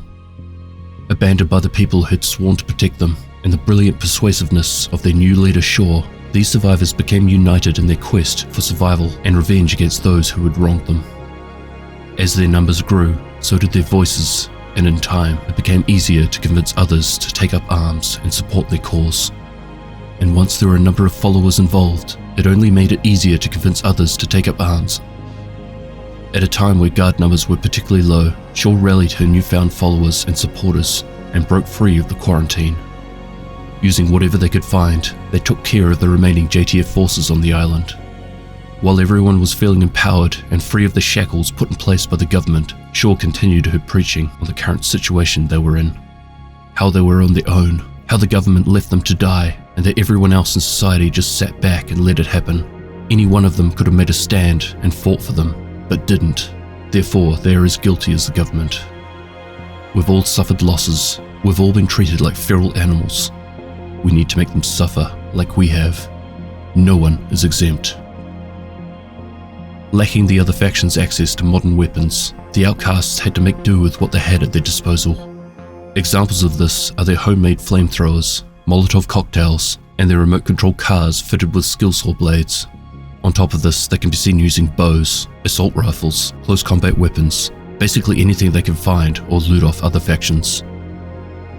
To make it easier to identify each other, members of the group wear scarves, bandanas, shirts, and even hoods made from the yellow quarantine plastic taken from their camp. It was during this time that Shaw found out she is a rare asymptomatic carrier of the virus. She doesn't suffer from the side effects of the virus, but still carries it within her body and easily transmit it to others. I didn't think it was possible for someone to be an asymptomatic carrier of smallpox. But green poison also isn't a natural strain of the virus. But why do you need a blood sample? We're going to use it. To make a vaccine? To make a weapon. To infect people? Of course. Good. This only adds to the cult-like behavior of the group that was starting to form around her. But also, it provides the Outcasts with a new strategy in their mission to create havoc in Washington DC. Basically, their main objective stays the same, except now, with Emmeline Shaw as their leader, they have an endless supply of the virus, and their strategy of how to inflict the most pain has changed. Their goal was to spread the dollar flu throughout the healthy citizens of the city, a second outbreak of the virus that started it all. The Outcasts roam the city and indiscriminately kill and infect other survivors as revenge for the mistreatment they suffered at the hands of the government while forcibly quarantined, especially the closest settlement, the campus. With this newfound weapon, the Outcasts started coming up with creative yet sadistic ways of infecting the healthy. In one instance, there was a leader nicknamed the Brutal who injected puppies with the green poison and then released them near an elementary school. The Outcast relationship with other hostile factions isn't particularly surprising. They loathe the True Sons. They were the ones who were directly involved with their imprisonment and suffering. Yet despite this, they're not actively at war with them. Perhaps there is an understanding there that they are simply too outgunned to take on the superior training and equipment of the True Sons. However, they can still be seen attacking patrolling units and executing survivors. You're fixing to piss me off. Miss Emmeline? Is this the wretch you spoke of? Yes. He surrendered after we killed the rest of his squad. I didn't do nothing to you people. I wasn't even in DC till a month ago. You don't seem very loyal to your commander. Lady, I'm just trying to survive. True Sons seem like the safest bet. Is that so? I got no allegiance to them. I can be useful to you. You expect me to trust a man who would switch sides so easily? Give me a chance. I'll show you. Send his head to the general. Let the river have the rest of him. Step back. It should be easy. What's your fucking problem? Just leave, man. We don't want any trouble. Want to see what I can do? Guys, maybe we should just leave.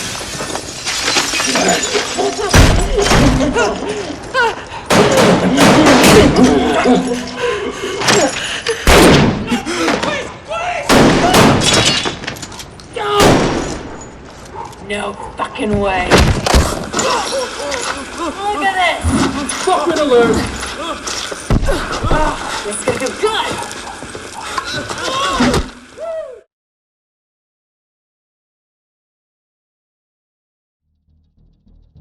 A loosely organized gang of opportunistic raiders that prey on the struggling civilians of Washington, DC.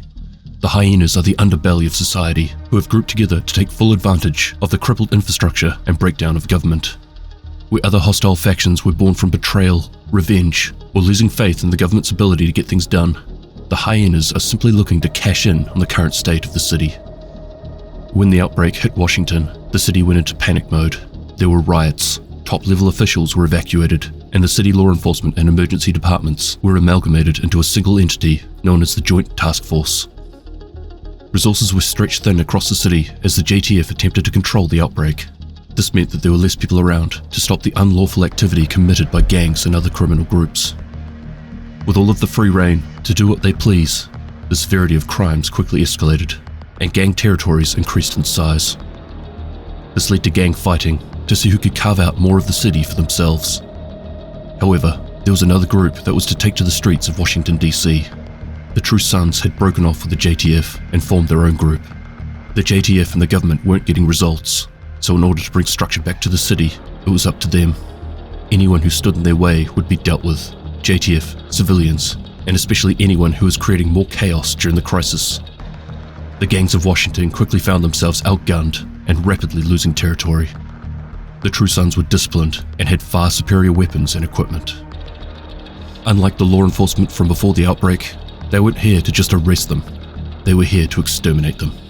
Something needed to change if they were going to survive the invasion of this new group. It was a gang leader who went by the alias of Coyote who brought 6 of the larger gangs together and proposed that they stop fighting amongst themselves and unify together. They all faced a common enemy who was too strong to take alone, but together they would stand a chance. I've called this meeting because we all have a common enemy. The True Sons are gaining a foothold in this city, and the more we fight amongst ourselves, the worse it's gonna get. I ain't afraid of those bitches, and I don't need some punk-ass motherfucker telling me what my crew can and can't do. I'm not trying to lay down the law, but if we don't find common ground, we will get wiped off the map. Then what do you suggest? We form a council. You have a problem, you leave your piece at the door, and we deal with it together, as an organization. What is this shit? It's called politics. So you mean like a treaty? Like a treaty. How you run your crew is your business. I'm game. Fuck it, I'm down. And? Fine. It's settled then. The other leaders agreed, and thus the Hyenas were formed. The Hyenas are made up from a number of different clans. Each clan is self-governing and relatively independent from one another. The Hyena command is then made up of a leader from each clan. The leader has absolute authority over his or her clan.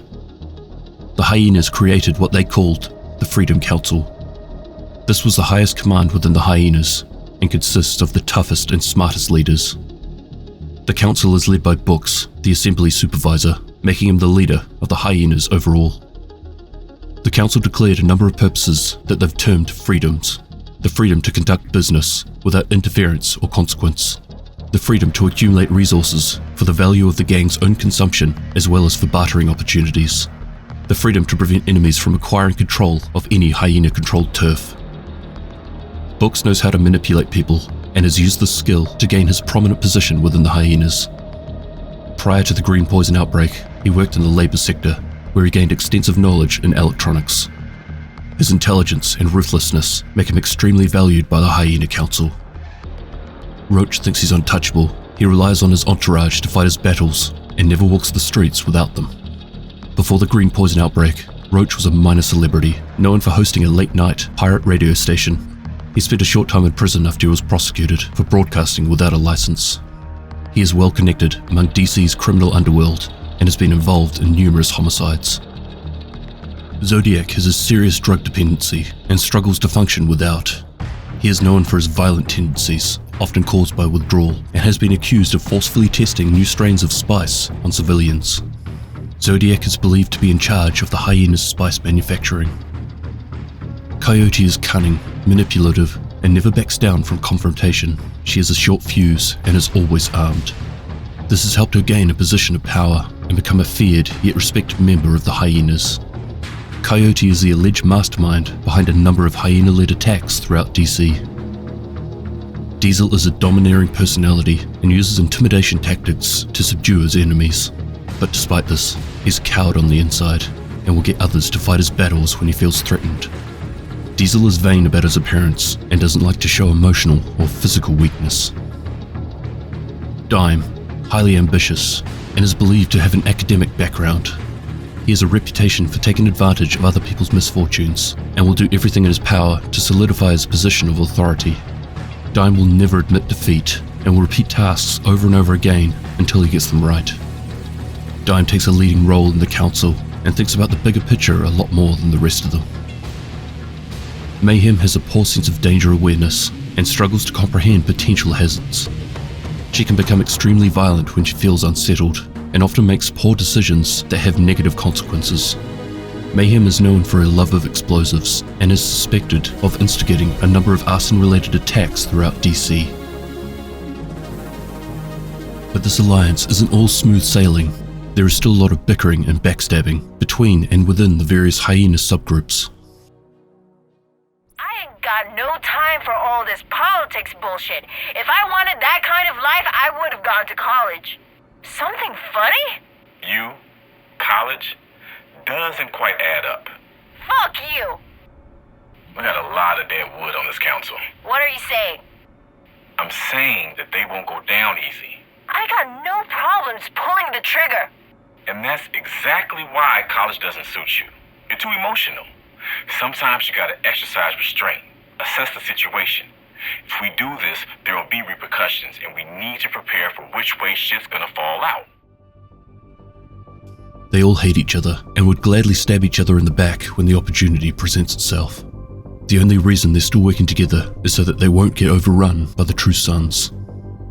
The Hyenas are easily identified by their black pants and white shirts under the black body armor and gas masks. They spray paint their logo onto their gear in green. Their general combat skills can be seen as unorganized and unprofessional, as they'll often not bother using cover and will wildly fire their weapons without aiming. Generally, their combat tactics are to overwhelm their targets with numbers and allow others to rush into close combat. These rushers can often be seen taking drugs before manically charging into melee combat. This drug, called Spice, seems to offer the user increased adrenaline and a higher tolerance to pain. Spice is a way of life for Hyenas. Their growing labs can be found all over Washington. Not only are some of them heavy users, but they're also selling or trading spice to survivors of the outbreak. Similar to their past, they mark their territory around the city. This can be identified by green paint and fumes. Take a step back. You fucking crazy? I'll fall. That's kind of the point. What the fuck, man? Why are you doing this? You know why. You burned too many bridges. There's no room for shitheads like you on the council.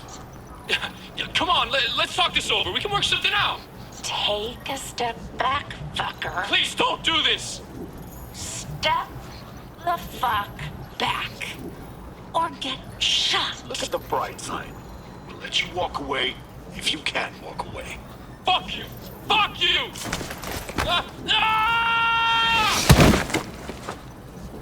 I don't think he's walking away. The Hyenas are at war with the True Sons. This is the reason they all banded together, and because of this joining of assets, they're now at a stalemate with them. The True Sons have the organization and equipment, but the Hyenas have the numbers. Plus, they've been receiving high-end weapons from an anonymous source, which have been helping them with evening the odds. All over the city there is evidence of this war, and buildings, on the streets. Their dead can often be found in close proximity to each other. Hey, dirt fellas, delivery from our secret admirers. It's about time. I need an upgrade. So why do you think they're giving us all this shit? Because they know we the baddest motherfuckers in DC. Hand me that 9. Hey, look. This one's got buttons and shit. That's 1 BFG. Those True Sons ain't gonna know what hit. We going postal on those jackasses. Hell yeah.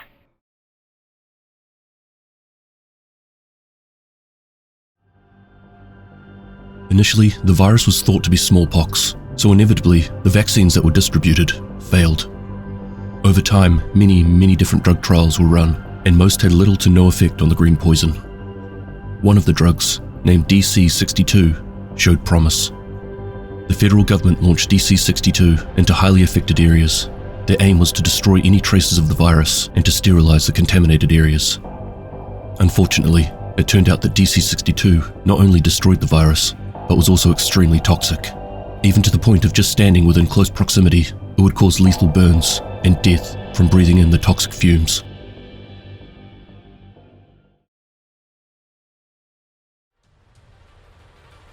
Located in Georgetown, this area was known for being the home of wealthier residents of DC. When the dollar flu hit the city, the residents of Georgetown got together to find a way of protecting themselves from what was quickly spreading across the country. Led by Victor Tran, the residents used their money and influence to pressure the government into erecting a wall around the entire Georgetown district.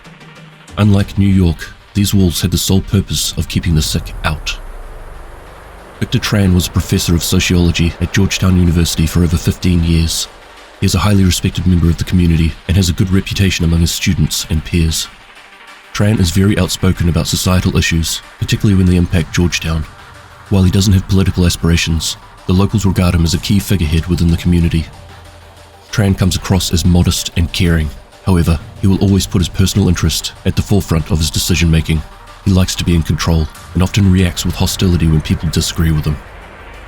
But the walls didn't really work.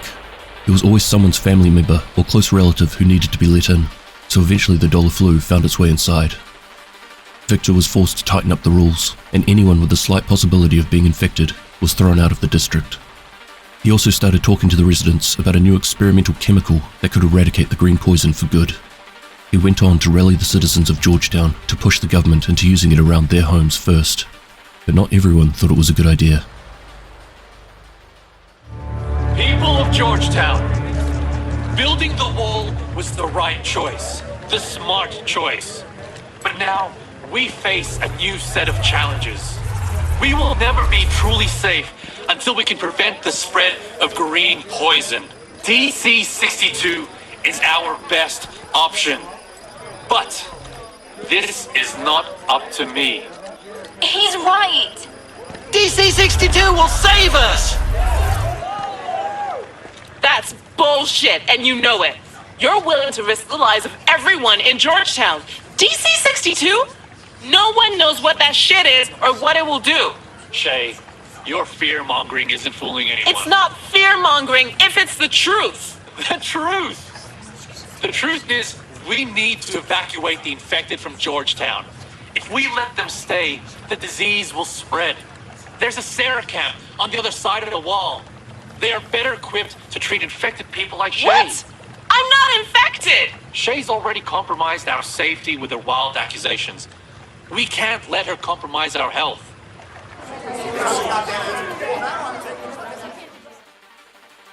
Shay Montgomery was a pre-med student at Georgetown University. She was politically active and would frequently arrange demonstrations on campus regarding environmental and social issues. Shay is known for her honesty and always stands by her convictions, especially if she believes she is right. Although she's popular among her social circle, her friends and family can get frustrated by her attitude. Let's get one thing straight. I got kicked out of Georgetown. The neighborhood, not the school, was running a 3.93 as a pre-med major, thank you very much, under bullshit pretenses. It was when I decided that maybe I could do some good with whatever training I had out in the real world, is when I got into trouble. You see, they'd built a wall around G-Town to try to keep infected people out, but that worked about as well as you'd think. There was always someone's cousin who had to be let in, or somebody's co-worker, and before you knew it, we had our own cases of green poison. That's where Victor Tran came in.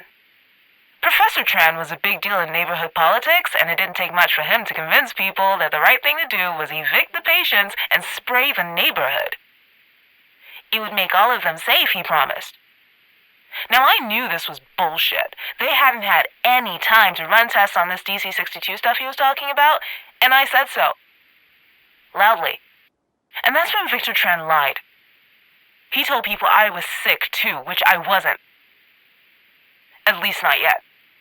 He had me kicked out with the rest of the infected, sent us to the Sarah camp down by the river, and sprayed his DC-62. I hear it killed him. Justice. She works in funny ways. Shay was removed from Georgetown.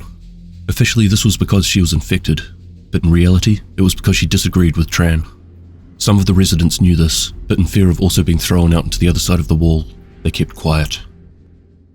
Let me get one thing straight. I know Victor. I like Victor. But what Victor is doing is unconscionable. I can understand wanting to safeguard the community. Hell, I could even applaud him for that. But the tactics he's using, flushing anyone who might be sick out of Georgetown, walling us off so that the infected refugees don't get in, they're inhumane.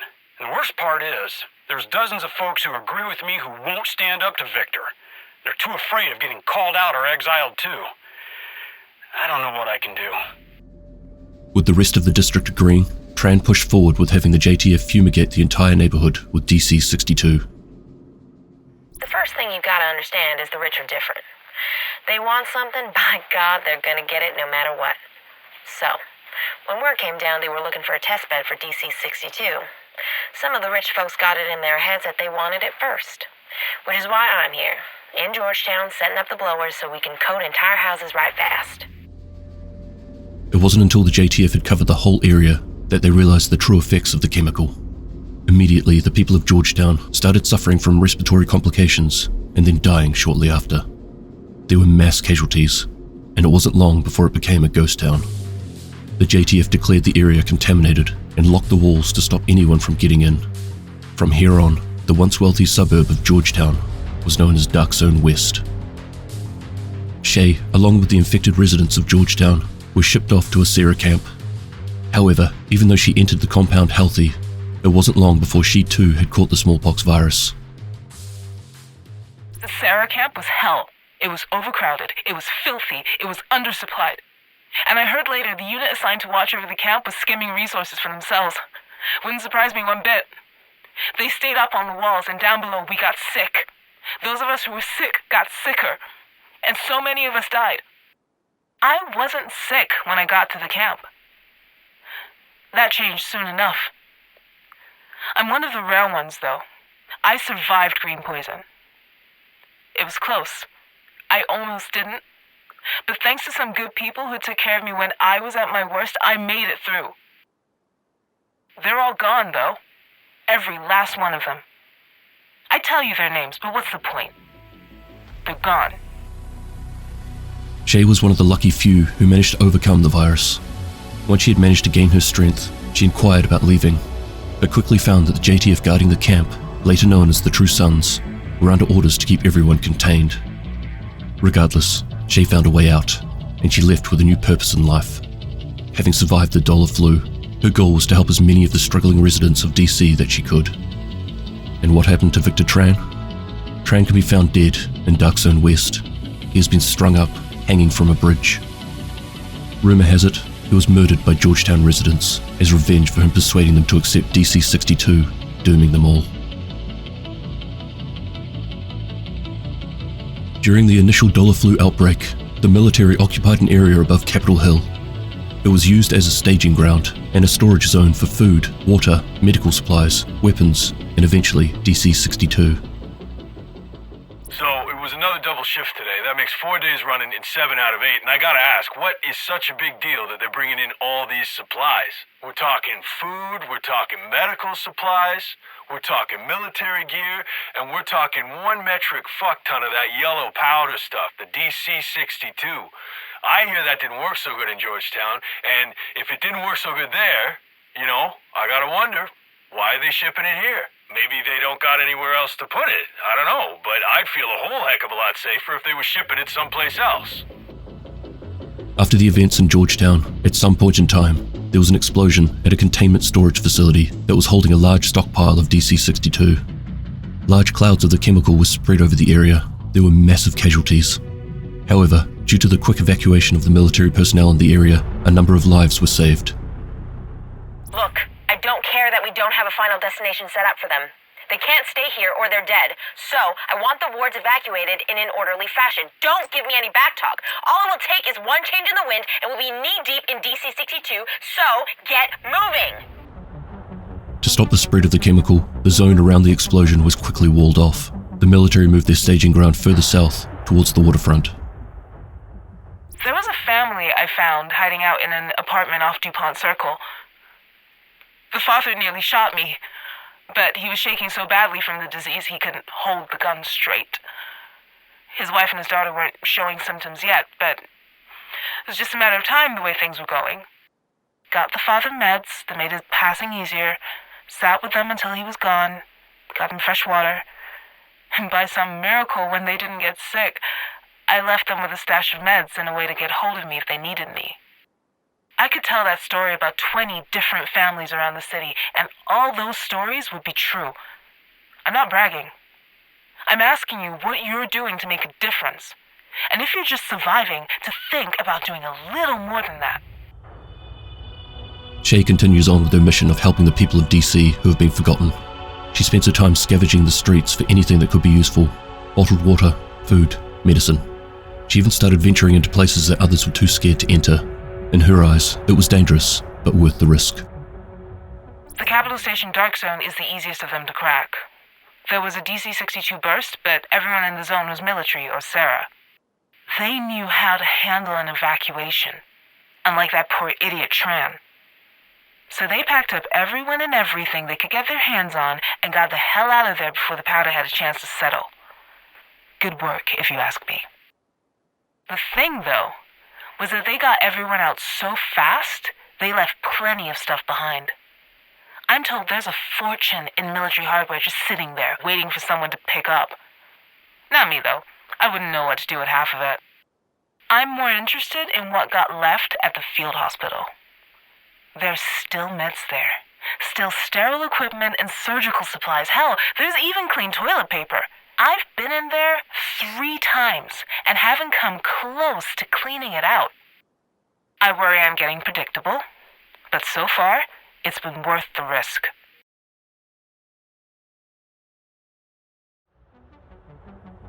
The area below West Station, on the waterfront, was originally the primary storage facility site for DC-62. After the explosion in Dark Zone East, the military moved their base down to this site. Unfortunately, not long after relocating, there was a flood. We were stationed in the supply camp when the rain started, and, well, it just didn't stop. Which was fine, except the drains backed up. And all this DC-62 stuff floated out on top of the water. Yes, I'm sure it was DC-62. Soon as I saw it, I notified the duty officer. No, I didn't stick around to examine it closely. The massive flood swept through the lockdown storage facilities containing DC-62. The containment spilled out into the floodwaters, spreading all around the waterfront, contaminating the whole area. The JTF were once again forced to leave. They didn't waste any time. By now they had seen the effects this toxin had on people. In a rush to put as much space between them and DC-62, they left behind a vast amount of contaminated high-tier weapons and gear.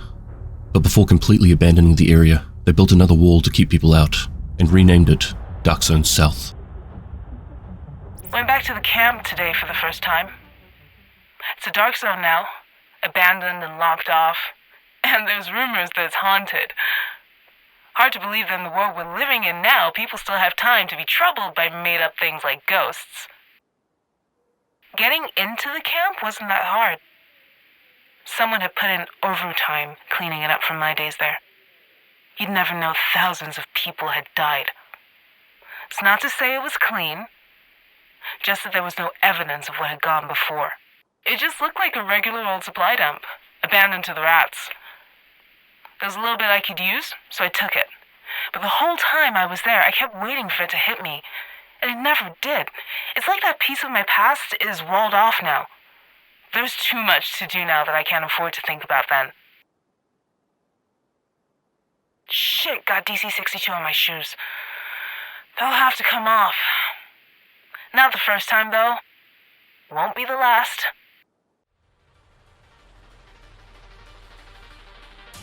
Following the release of the dollar flu, the once bustling suburban areas of the US capital turned into a derelict and dangerous urban jungle.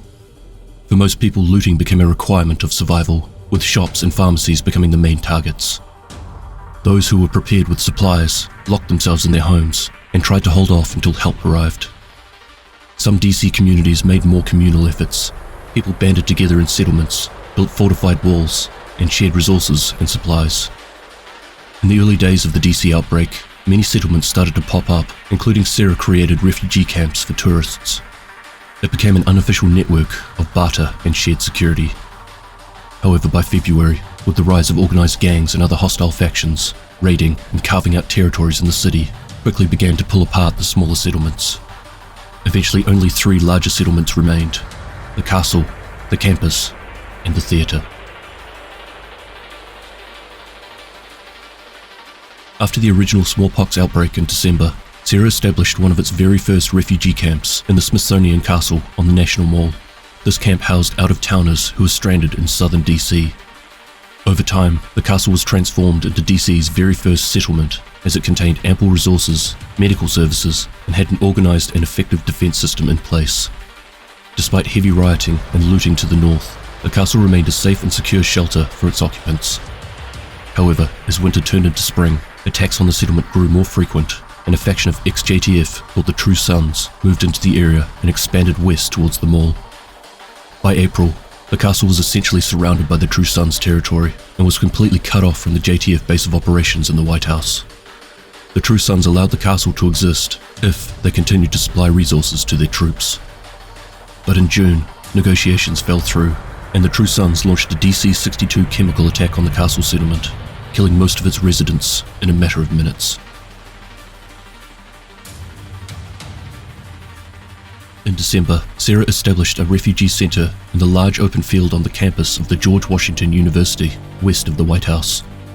For more than a month, the camp focused on providing patient treatment, housing tourists trapped in the city, and keeping the social unrest to a minimum. But as winter dragged on, refugee camps from around the city began to fall. Overrun with smallpox cases and armed thugs raiding their supplies, Sarah began pulling healthcare workers out of the more dangerous camps. By February, the university camp, now called the campus, was the only functioning refugee center that remained. Recognizing that both Sarah and the JTF were stretched by the magnitude of the pandemic and were considering the total withdrawal from the field, campus citizens began to take steps in order to become a self-sufficient and long-term sustaining community. Firstly, they built defenses to use against the hyena raiders who were constantly raiding the camp. Next, using the green spaces around the campus, they began to plant and cultivate food crops. Finally, the residents elected a leader named Henry Hayes to oversee the restructuring of the camp into a fortified and self-sustaining settlement. Hayes is organized and methodical and excelled at keeping the camp operational and secure. However, when it came to the happiness of the people under his leadership, he struggled to see its importance. Under his direction, sacrifice was expected from all, and personal leisure was viewed as unnecessary and in some cases with hostility. The settlement was a thriving but cheerless place, with every waking moment devoted to procuring water and food and maintaining the shelter and security. Life settled into a hive-like routine, work and sleep. Anything that distracted the settlers from this goal was deemed as unacceptable. This led to resentment within the community.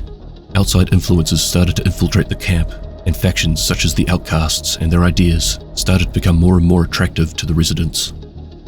The month of April brought some relief from the cold weather, but also a new threat from the west. Raiders, calling themselves the Outcasts, began a series of hit-and-run strikes on the settlement and started harassing campus foraging teams who ventured out of the camp looking for supplies. But far worse, the Outcasts' philosophy was becoming more popular and alluring to the residents within the camp, and a number of prominent residents became converts, one of which was Henry Hayes' own wife, who eventually left the campus and joined the Outcasts. After this, trust in Hayes' leadership came under scrutiny from the residents, and he was asked to step down.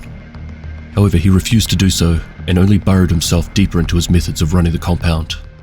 This in turn further promoting more people to leave the settlement and join the Outcasts, and by June, the Outcasts had gained full control of the area and completely surrounded the campus. The last major settlement in DC to survive the growing hostile presence was established in Ford's Theatre. The theatre began filling up in March. Citizens in the area sought refuge from the increasing gang attacks from the Hyena faction. The settlement's leader is former division agent Odessa Sawyer. Sawyer was born and raised in Washington, DC, so she has a good sense of local awareness. She is a tough operative and field commander who wears a prosthetic leg after being wounded in combat during her SHD activation in DC. Sawyer's husband was murdered shortly after she began active duty. As a result, she struggles with dark impulses, including severe anger and PTSD. The theatre had a difficult start, as it was built during constant attacks from the Hyenas and with multiple security threats and other setbacks. This affected, and continues to affect, its people's morale. Although the settlement is well organised under Sawyer's command, there is still a feeling of anger and dread by everyone within the encampment. Settlers are exhausted and are suffering from a growing sense of hopelessness, only made worse by the growing hyena presence around the camp. Residents have selected a core council headed by Sawyer to keep things running, but there is a severe lack of community. Problems like graffiti, vandalism, theft, and even substance abuse continue to be a complication. Although protected for now, inhabitants are isolated, and access to outside resources is only getting more difficult as time goes on.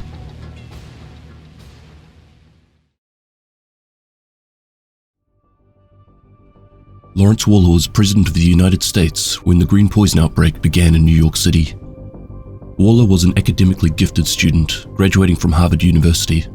He went on to become a criminal defense lawyer before deciding to get into politics. When the green poison epidemic struck, President Waller was clearly concerned and demanded that he be kept up to date with how bad it was getting in New York. He immediately assumed this was an attack by another country like Russia or China. However, he was advised that this was unlikely due to them having problems of their own. It was confirmed by later reports that the green poison had spread to over 100 countries. Waller declared martial law and merged the police, fire department and National Guard to form the Joint Task Force. It very quickly became obvious that this was a much bigger task than originally thought. After seeking advice with his Vice President, Thomas Mendez, and the Speaker of the House, Andrew Ellis, President Waller used Directive 51 and activated the Strategic Homeland Division. The first wave of agents were dispatched into New York City with orders to assist the JTF in maintaining the quarantine in Manhattan and protecting the thousands of innocents inside. However, it didn't take long before the president was briefed by a JTF general. He said that the small team of division agents sent in had proved ineffective at controlling the quarantine zone. And on top of this, some of the first wave have turned against their government and gone rogue. Waller ordered the general to contact Louis Chang to dispatch the second wave into New York. Shortly after this, President Waller was found dead. He had died of a heart attack.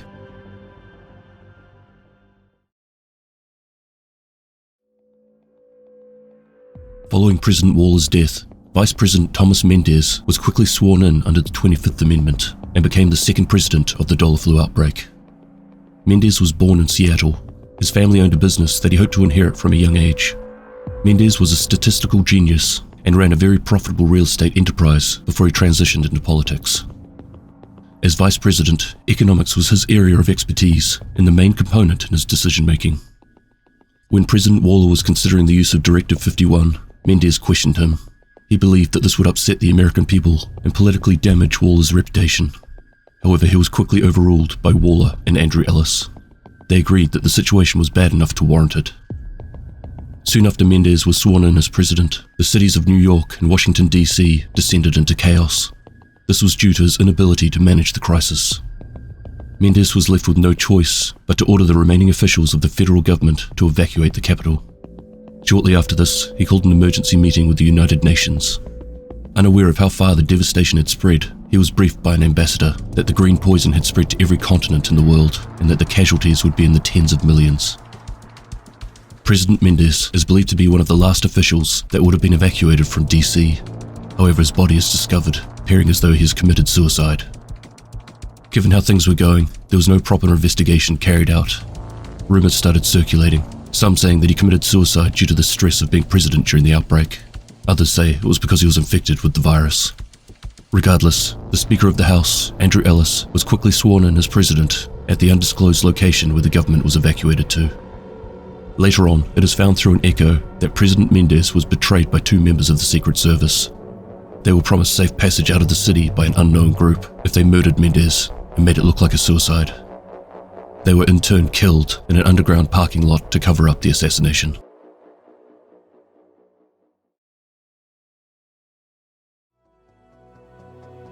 President Andrew Ellis comes from a long line of wealthy public servants. He was educated in a private school and spent 4 years at the Naval Academy in Annapolis, where he proved himself to be a natural leader. Ellis aspires to build a brand new America and is willing to do whatever it takes to achieve his goals. He was considering a bid for the presidency during the last election, but decided that the timing wasn't right.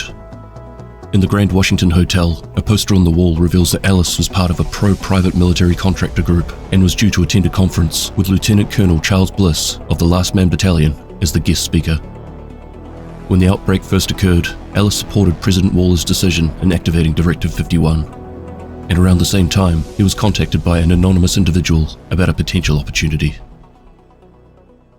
Andrew Ellis? Who is this? A messenger. I believe Senator Richards was already in contact with you. He certainly piqued my curiosity.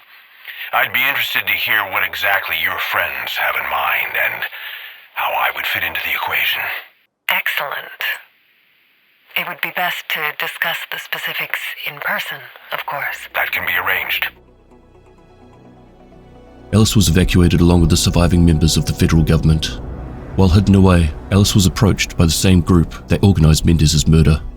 He was briefed on the part that he was to play and sent back to Washington, DC to keep the division in line and make sure they didn't get in the way. Hey, we need you in DC. DC? Why? Look, our biggest obstacle in this whole venture is the Strategic Homeland Division. Now, technically, they answer to you. Realistically, they're a bunch of self-governing cowboys who answer to no one. You think they're going to be a problem? I think it's a risk, which is why I want you in their faces 24/7, reminding them who they work for, and watching out for telltale signs of misguided idealism. Misguided idealism? If they fall in line, they'll be a tremendous asset. If they get in our way, they're going to be a hell of a pain in the ass, in which case we need advanced warning so that we can take preventative measures. When do I leave? As soon as the plane's done fueling. You'll be kicking up your heels in the Oval Office by sundown. On his way back to the capital aboard Air Force One, they were shot down by a surface-to-air missile. It was assumed that President Ellis was killed.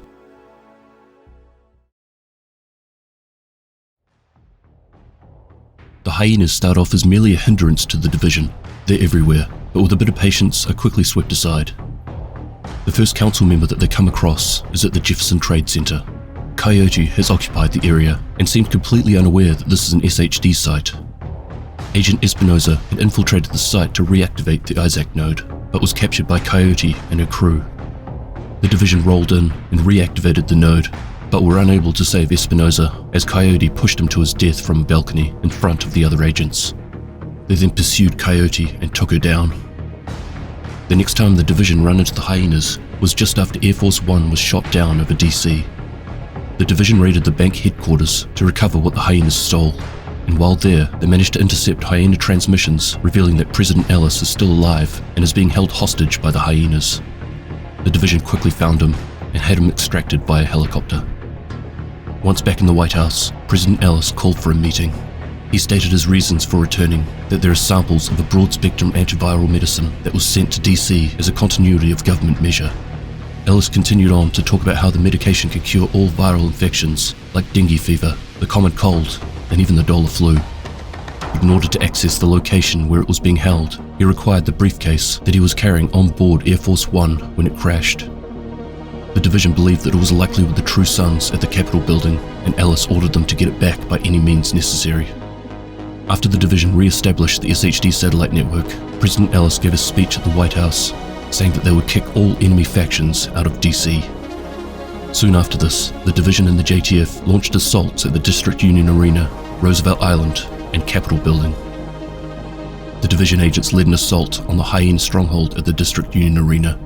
One by one, they took down the council members, Books, Diesel, and then Dime. With the majority of the council members now wiped out, the remaining Hyena members were dispersed into smaller groups around DC. For now, the Hyenas were no longer a major threat. The division first meet the Outcasts in the DCD headquarters. They've set up a lab here and are using the facility to produce smallpox samples that they plan to spread throughout the city. The division makes short work of this, destroying the lab and the virus samples. They next find them at the Potomac Event Center, where the division is tasked with capturing the Outcast strategist. Again, they are quickly wiped out. After several more defeats at the hands of the division, the Outcasts fall back to their final stronghold, where it all began, on Roosevelt Island. After a grueling fight, the division finally found Emmeline Shaw as she was being escorted onto a boat to escape the area. But after a last-ditch effort, involving wave after wave of Outcasts, the division managed to detonate the explosives on the boat, along with Emmeline Shaw. Later on, it was discovered that Shaw had been evacuated by the Outcasts before the division were able to destroy the boat.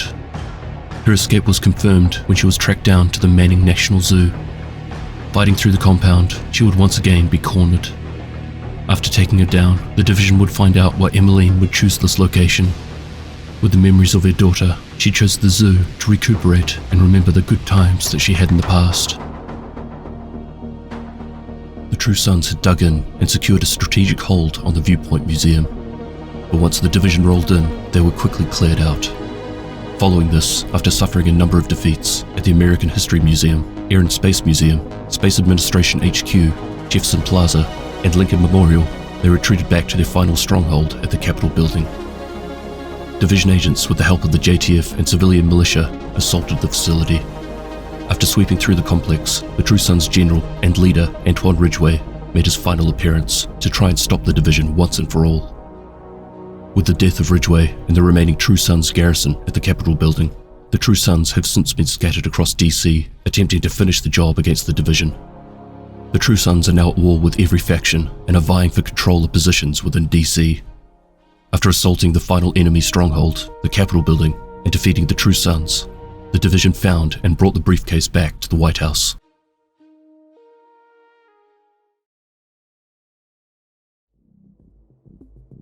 The Black Tusk are a private military contractor who have been brought into Washington by an unnamed employer. Barden Schaefer is the Black Tusk Specialist Unit leader. He is directly below the Black Tusk commanding officer and another supervisor. Their identities are unknown. Barden's family has a history in law enforcement and government security. He enlisted in the army at the age of 18 and served multiple tours of Iraq and Afghanistan. He proved to be highly tactical and had the ability to eliminate targets with extreme efficiency. Shortly after the outbreak in New York, the Black Tusk were approached and hired by a mysterious organization. They see that the chaos in New York is only the beginning, and when the time is right, they want to exploit the disorder and breakdown of society when it hits the Capitol. Barden was ordered by his superiors to create the Black Tusk Specialist Unit. Decent coffee, right? Fuck if I know. I don't drink this shit for pleasure. Trust me, it's good. You should savor it. Might be your last chance. No, it still tastes like dirt. What's happening in New York is just the beginning. Yeah, no shit. I want you to put together a team. I already have a team. A bigger team, more diversified. For what? For whatever it takes. We have an opportunity here, a golden one. But we have to be smart, and we have to act fast. So no choir boys is what you're saying? I'm saying scoundrels and scum. All right? Killers and cutthroats. I don't give a shit as long as they follow orders and can get shit done. All right. I'll get to work. I'll work fast. The end is fucking nigh. Barden set off to work assembling his new Specialist Forces unit. He can even be seen talking to Odessa Sawyer. Barden Schaefer. How are you still alive and kicking? Odessa Sawyer as I live and breathe. Well, Mama always said I was a cockroach. I assumed she meant I was tough to kill. I doubt it. Who are your friends? I might do introductions after you've heard me out. Oh, so hush hush. What are you these days? OGA? That's what I wanted to talk to you about. I've got a new employer, and we're hiring. Good base plus hazard pay and bonuses, and you'd be working with quality people. Yeah? Now who would I be working for? People who want what's best for this country. Uh-huh. This is a one-time deal, Odessa. Things are happening fast. You don't want to miss this bus. I swore an oath, and I'm sticking to it. Not something I'd expect a cockroach to understand. Well, that's a damn shame. You sure would be an asset. Be seeing you. I sure fucking hope not.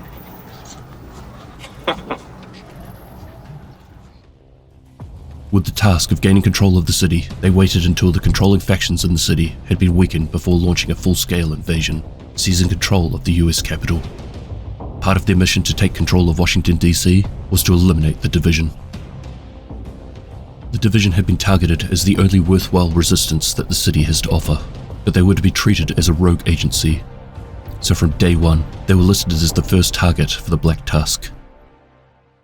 Our primary task is to reclaim the capital from the hostile forces that presently control it. These include operatives of the Strategic Homeland Division, now considered a rogue agency that must be brought to heel.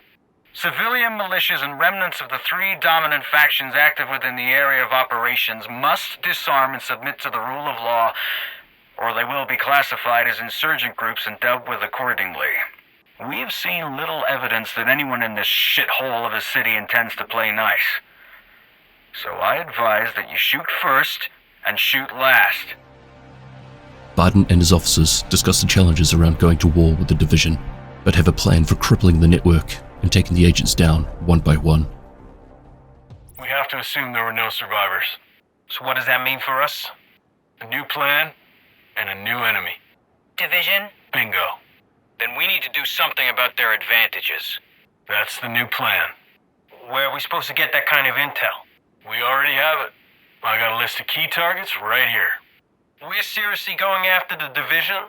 We are seriously going after them, and we are going after them seriously. We are gonna gag them, blind them, kick them in the nuts, and steal their lunch money. This is gonna be fun. We finally agree on something. In a stand-up fight, a couple of division agents ain't nothing to worry about. The problem is getting them in a stand-up fight. They're crafty fuckers. They've got a vulnerability, same one anybody has when they're trying to protect something. There are also traitors among them that we can use to our advantage. The first step is to cripple their network. That'll expose them, make them weak. Then, we start picking them off. The action of taking down the SHD network communications is what brought additional agents to Washington DC. It's unclear whether this was intended or not, but the Black Tusk continued on with their mission of hunting down division agents to extract intel and then assassinate. I'm personally a fan of what y'all do. Really, I am. I admire righteousness, even if I rarely partake. You're not getting anything from me. You see, that's where you're mistaken. Because one thing I can tell you about myself is that I'm persuasive. And I need to locate a certain bunker y'all are using to house some of your infrastructure. I don't know anything about that. Then I'm sorry in advance that you're gonna do a bit of suffering for no good reason. You're wasting your time. I gotta disagree with you there. What I'm doing is my job, and doing your job is never a waste of time. Especially if you do it with pride and conviction. Sure you don't want to save us both some unpleasantness? Barden and his officers could be seen early on in the conflict, gathering intel for their upcoming engagement. They've been lying in the shadows, monitoring the status of Washington DC ever since the green poison hit, preparing for the right time to strike the city. Man, fuck these flies. Ain't there enough dead shit in this town to entertain them? They're an indication of how bad you stink, Bonnie. Flies are more attracted to you than to dead things. Shut the hell up, both of you. Some of us are working here. You call staring at the motherfucking White House working? It's the opposite of working. Nobody ever said Savannah's is supposed to be fun. At least nobody wasn't a fucking idiot. Bonnie doesn't think it's fun, but he's still a fucking idiot. All of you, zip it. It's like being on a bus ride with a bunch of grade schoolers. They started it. I swear to God, Bonnie. Movement. South Lawn. Is it a division agent? Yep. I can just make out the wristwatch. Galveston, Bonnie, you're up. Find out where he goes. Are you really gonna stick me with stinking flybait here? Less moaning, more mobilizing. Go, go, go! That's so hilarious. By the time that agents from outside of the city had arrived in Washington, the majority of the agents in the capital had got MIA, presumed dead. Part of their mission was to find out what happened to them, but before that, they had to put an end to the growing hostile presence within the city. It was around this time that Barden was ordered to stand down, and that there was a change of plans. Situation's changed. I need to back off the division. Back off how far? All the way. That's pretty fucking far. Look, you got a problem with that bar? Well, hell no, boss. I'm just surprised is all. It's not like you to call off a hunt. Look, you know how it goes in this business. Today's enemies are tomorrow's friends. If there's a way we can all come out of this as teammates, so much the better. You really think the division is gonna play ball? Doesn't seem unreasonable to expect them to keep doing their fucking jobs. That's not answering the question. You know how it goes in this business. The division was doing their job for them. Hostiles in the city were quickly being dealt with. This was going to save a ton of manpower and ammunition. So for now, the Black Tusk would stay in the dark, allowing the division to push back the three dominant factions who up until this point in time had complete control of the city. So at this time, the Black Tusk continued to be unknown to the division, but continued to work out of sight. Top of their priority list was to get their hands on a broad-spectrum antiviral. What is this thing, exactly? It's a medication that cures viral sicknesses, in the way the antibiotics cure bacterial sicknesses. Probably would have been pretty useful 7 or 8 months ago. And there were a couple different broad-spectrum drugs in clinical trials at the time, but mass production was out of the question. even if they'd been fast-tracked. So where did this one come from? Facility in Ann Arbor. We're chasing that down separately. Now your task is to recover those doses that were shipped to DC. What are we gonna do with them? God damn it, use your imagination, Bar. Who's not gonna sell their soul for a miracle cure? Because of the ever-changing, adaptable nature of the green poison, this antiviral was deemed an outright cure for the virus, although there was only limited supply. The Black Tusk was already dealing with the origin of this new cure, but there was someone else with information relating to the treatment that would end it all, and this person was the President. After the destruction of the Hyenas, Outcasts, and eventually the True Sons, the division retrieved the briefcase and returned it to President Ellis. However, this was the moment that the Black Tusk have been patiently waiting for. While the division and the leaders throughout Washington were celebrating the success of overthrowing the hostile factions, the Black Tusk swept in and captured the entire city in one foul swoop.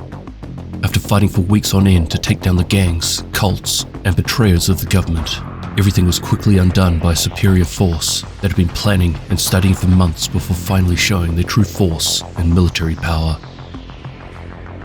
Ellis disappeared shortly after this encounter, but the briefcase had been taken by Barton's crew to be extracted via their Washington DC headquarters at Tidal Basin. The Black Tusk see the other factions as merely a hindrance to their overall goals. The division, the civilian militia, they were all to be dealt with if they didn't succumb to their rule. But in saying that, they saw a potential in using them to further their plans while they were still in hiding. Hyenas? That's what they call themselves. Don't ask me. Huh. They're essentially an alliance of gangs led by a council of representatives from the toughest subgroups. Federation of assholes. Pretty much. What about the True Sons? Former JTF commander went bad. Started his own private army. They've been the dominant group in DC for a while, when it comes to territory and firepower. And the Outcasts? Crazies. That's very incisive, Brenner. They survived a forced quarantine, got fucked over pretty bad. They're pissed about it. Now they're on the rampage. Typical terror-style tactics, mostly, dabbling in biological warfare. What the fuck is wrong with people? Like I said, crazies. Well, they're all the division's problem for the time being, but, maybe we can destabilize the situation a bit? Hyenas are probably the best bet. Feed them some material support, they'll be a thorn in everybody's side, and they aren't organized enough to present a serious problem in the long term. Good recommendation, Eli. I'll talk to the boss. In an attempt to keep the division busy while they continued to work on their plans, the Black Tusk agreed to supply the Hyenas with weapons. It's not that they trusted them, they just saw them as easier to control and then remove when the time came. Another puppet to their master plan. Barton passed on the antivirals to an officer named Mila Radic, otherwise known as Vivian. She was tasked with getting the virals out of Washington. Vivian is very professional, detached, and coldly accepts setbacks and failures. She always follows orders. However, as the division agents roll in and take down her means of sending the virals from the city, she appears to lose her composure. Towards the end of the Tidal Basin stronghold, she disobeys a direct order from her superior, Barton Schaefer, to retreat. Instead, she stays and tries to arm missiles to blow up the White House. Barton is deeply against this, but she continues to proceed. But again, the division are able to fight her back and destroy the missile launchers. The antivirals are retrieved, and Washington is once again safe. The Black Tusk is smart, trained, and well-equipped. They also have the financial backing of an organization that rivals the leadership of the United States. But the Black Tusk aren't oblivious to the fact that they too are being used as puppets in someone else's game. Boss says the situation is legit. Then it's legit, but that don't mean any of this is doable. These are some very powerful individuals, apparently. Capable of pulling strings on folks that don't even realize they're puppets. Pretty much guarantees a double cross, then. Guys like us are a loose end for people who don't want loose ends. Our boss has some thoughts about that. Thinks we'll have sufficient leverage to come out okay. I think he's envisioning us as the Praetorian Guard of the new dynasty. Well, he's ambitious, I'll give him that. Don't forget, we have ridiculous firepower. That does tip the scales a bit. They understand the objectives of their employer, to create a new dynasty, and see themselves as a potential loose end that will need to be dealt with. but through their superior training and equipment, they see themselves as the new Praetorian Guard amongst the new dynasty. Although they might not be calling the shots, it comes down to them whether it will be actioned. Anyone familiar with the Praetorian Guard of the Roman period knows that it ends up being them that held the true power in Rome. Emperors rose and fell at their command.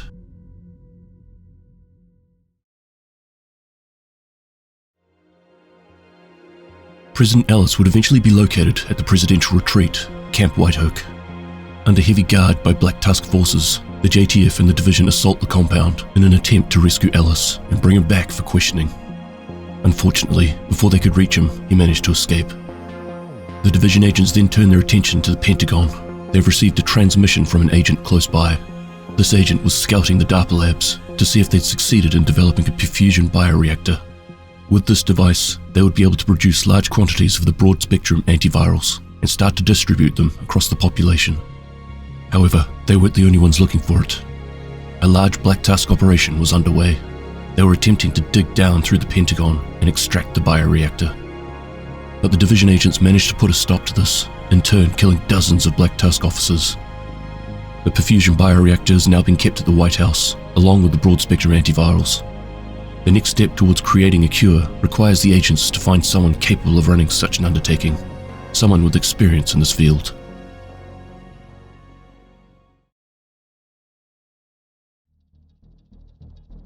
After securing the perfusion bioreactor from the DARPA labs, the next step is to start mass producing the antivirals.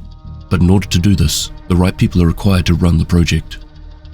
Vitaly Tronenko is one of the very few surviving expert virologists who also had a first-hand experience working with the creator of the original dollar flu, Dr. Gordon Amherst. His skill set would be invaluable for this task. Since relatively early on in the outbreak, Vitaly has been a prisoner of Aaron Keener. While working with the LMB, Keener captured him from the Russian consulate before the division was able to step in. When the SHD pursued the LMB back to their headquarters, rather than stay and fight, Keener left them for dead, taking Vitaly with him. Up until now, this was the last we heard of Vitaly Tronenko. Keener had openly told the SHD that along with Gordon Amherst's research notes and a DNA printer, he would be producing his own, more powerful, weaponized version of the virus. Many months later, they both seem to have come out of hiding. I don't know why he is forcing me to make this. I don't know if I want to know. Keener never does anything by chance. There is always a purpose. At least one. Sometimes 10, for everything he does. I don't want to speculate because it's too dark. Knowing the things he's done, and the things this new virus can do. But if we're lucky, he will use this on himself, and this is all just an elaborate way to get me to kill him in a very dramatic fashion. I don't know how anyone could live with themselves after the things he's done. I don't know how to live with myself. I didn't know what I was doing when I was working with Amherst. That work was about science, not the application. I didn't see the applications, but now, with Keener's virus, I see too many, and all of them terrify me. I'm sorry, Mr. Keener. I don't know what happened. It's okay. We can try again. I don't have any more of the viral samples. They were destroyed in the experiment. That's fine. You don't keep all your eggs in one basket. I get more. You have more of the virus? Of course, Vitaly. I get you whatever you need. Just stay focused on your work and try to stay calm. You make silly mistakes when you're stressed. I wouldn't want you to hurt yourself. Thank you, Mr. Keener. Sleep well. I'll get you another sample. I'll see you in the morning. Good night, Mr. Keener. True to his word, Keener has been using Vitaly to create and perfect his new, improved version of the virus. Vitaly has obviously been trying his best not to help, and in fact sabotage the project. But Keener being Keener was prepared for this. The latest version is more potent, and the time from exposure to termination has been cut in half. Average time of death after exposure on the last batch was 5 minutes and 24 seconds. Results are promising. Keener will be pleased. This is not me. This is not who I wanted to be. I wanted to help people. To cure cancer with viruses, not weaponize them. But Keener? He forces me to use my research to... I wish I was brave enough to take my own life, but... can't. I'm a coward. It would be so easy to just drop a vial on the ground and let it take me. But I can't. If I get it down to 1 minute, then I think I wouldn't be afraid anymore. I could handle that pain for a minute, but not for 5. Okay, back to work. Vitaly has been well looked after by Keener, but he is still pushing him to do something that is completely against his morals. Keener is a dangerous man, and Vitaly is aware of what he's capable of. Although he's been good to him, as far as one could be when being held captive, Vitaly is worried about what might happen to him if he doesn't do what is instructed. He is alone, and he's been hostage for so long that he has no idea if anyone is even looking for him, or even knows he's missing. In Vitaly's eyes, if he was strong enough, he would have removed himself from the equation long ago. This sort of work wasn't him. He wanted to help people. He's an academic, but he's no hero. Are you finished? Yes. Great. So we need to talk about your next project. Please, Mr. Keener. The results of the latest experiments are violent enough. Please don't make me create something like that again. Oh, no, Vitaly. You misunderstand me. Are you going to kill me?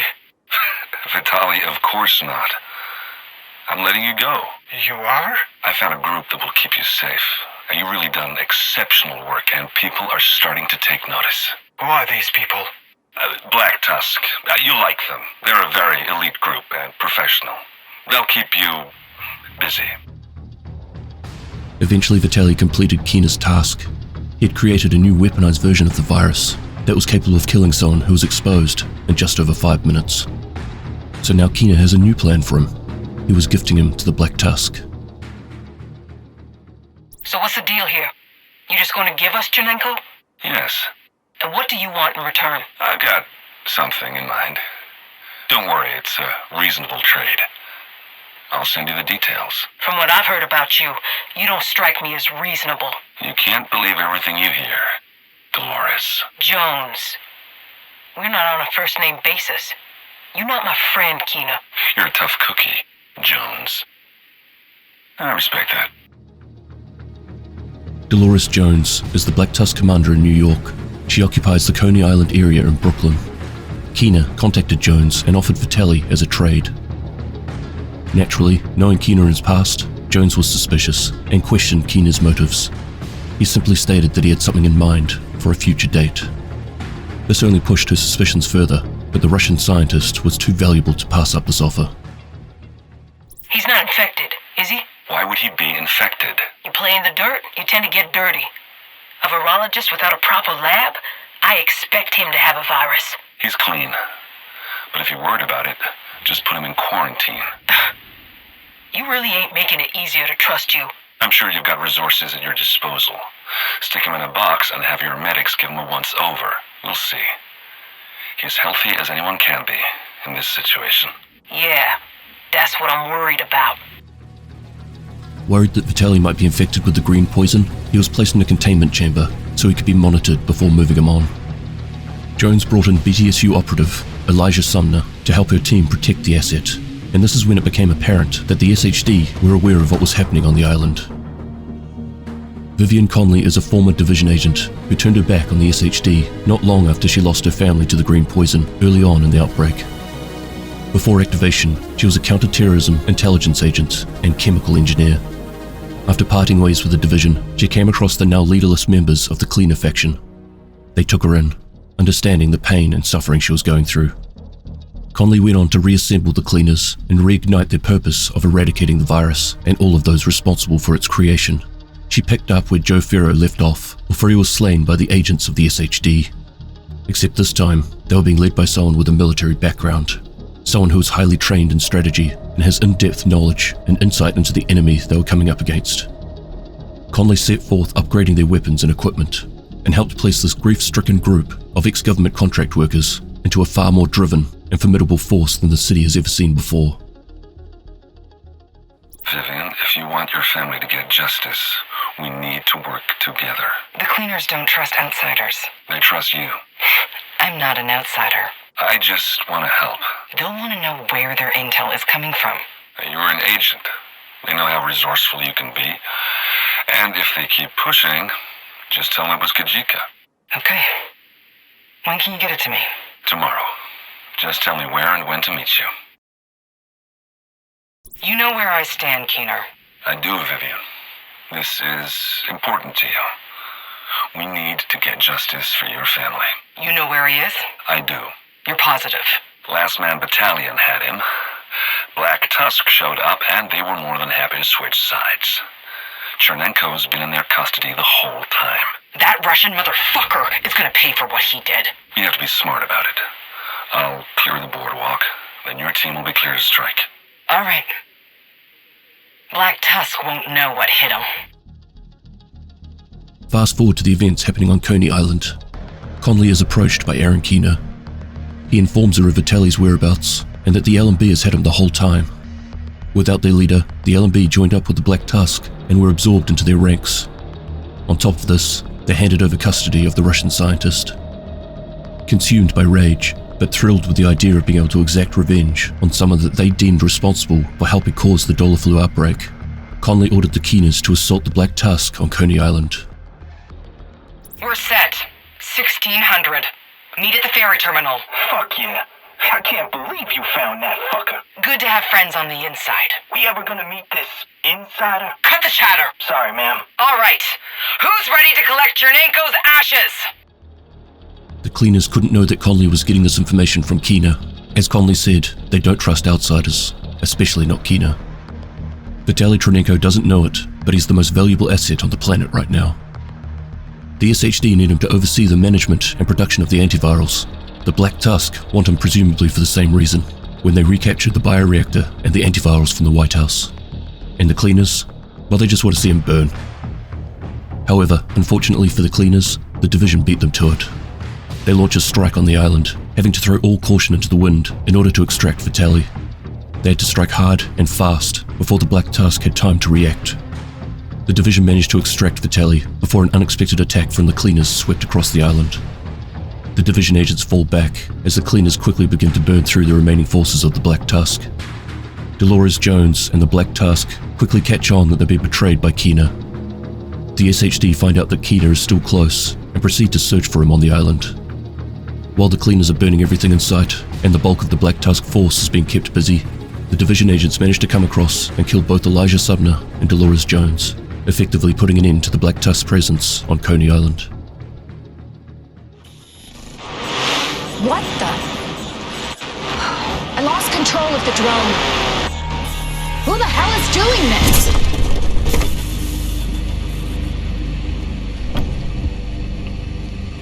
Congratulations, Agent.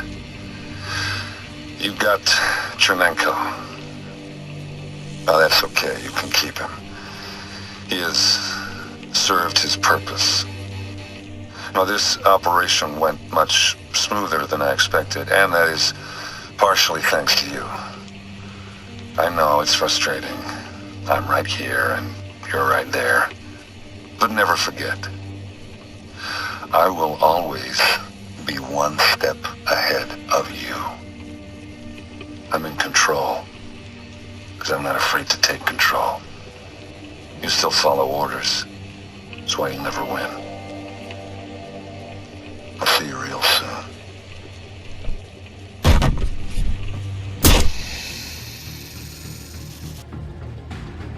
While scouting the island with a drone to locate Keener, control of the drone was suddenly lost. Although it seems that he wasn't expecting the division to be involved in this conflict, he certainly wasn't fazed by it. The division have once again missed their opportunity to capture Keener.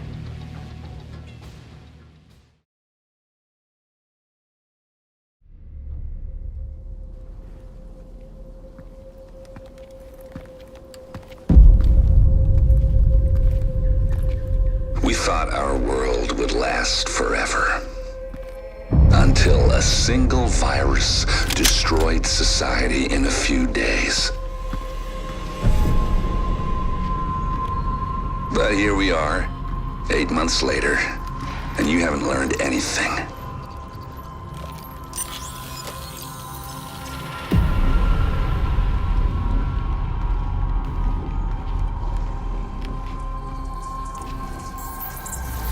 somehow you can't see that you're making the same mistakes that brought it all down in the first place.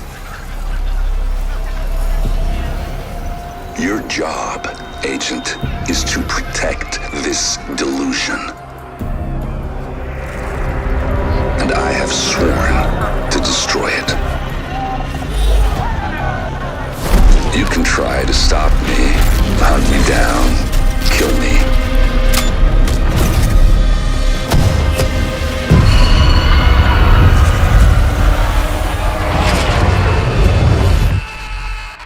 But this is bigger than any of us.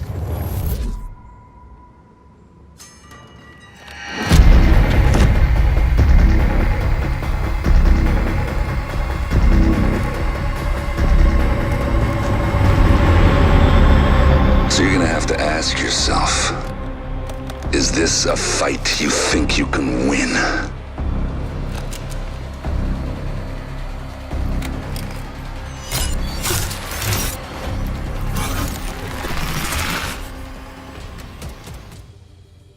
A distress call was received from the Division Command in Lower Manhattan. City Hall has been attacked. Agents from Washington make their way to New York. Through video surveillance, it's found that a group of rogues, led by Aaron Keener, were the ones responsible. The attack left the building completely destroyed and contaminated by a new unknown virus that Keener had acquired from Vitaly Tronenko before they parted ways. The hunt for Aaron Keener was on. The division agent set up a base in a local settlement called Haven, where the local commanding agent, Fei Lau, got to work compiling clues on Keener's whereabouts. With all that had happened over the last few months in New York, with countless once loyal agents going rogue, faith in the division was at an all-time low. Agents would have to regain the trust of the remaining population if they were to succeed.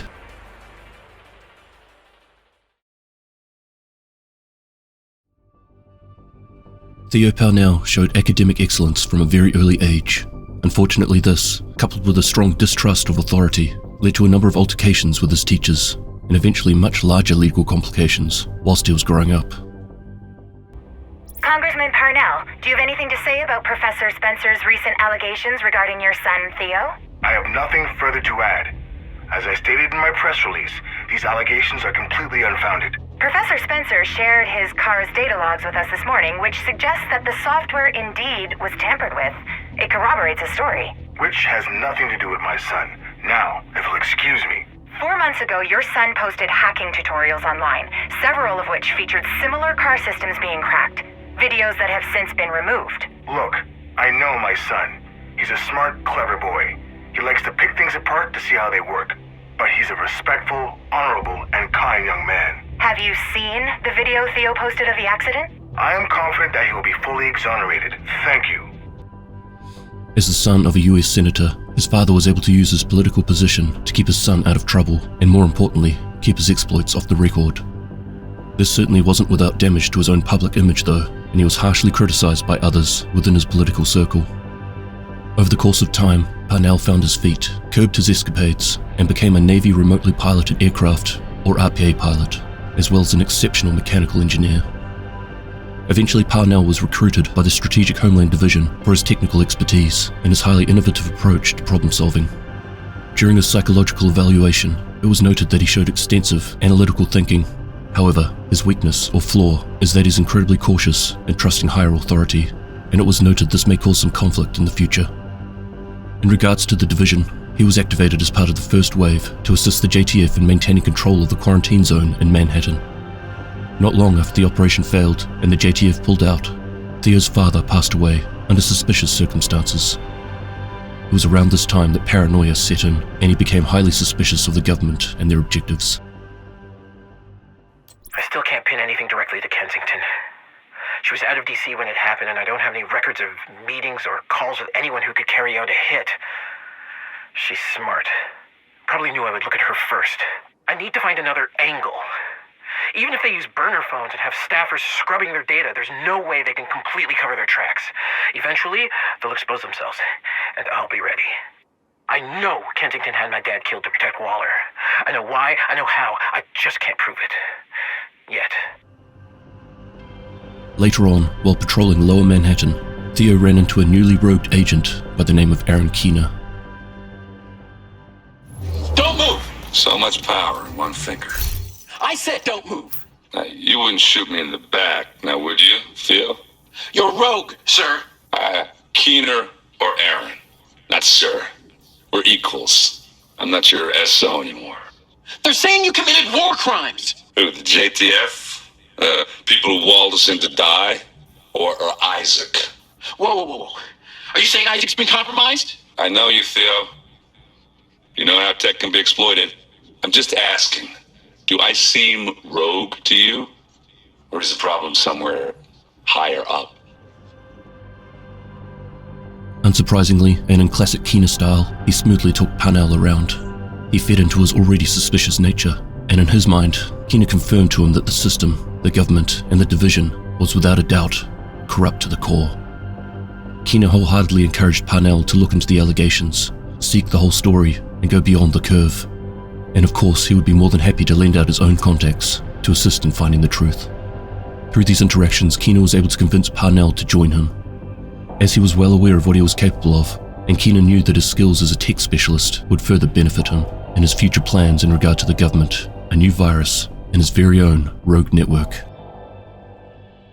How's the hunt going? You get any new leads for my intel?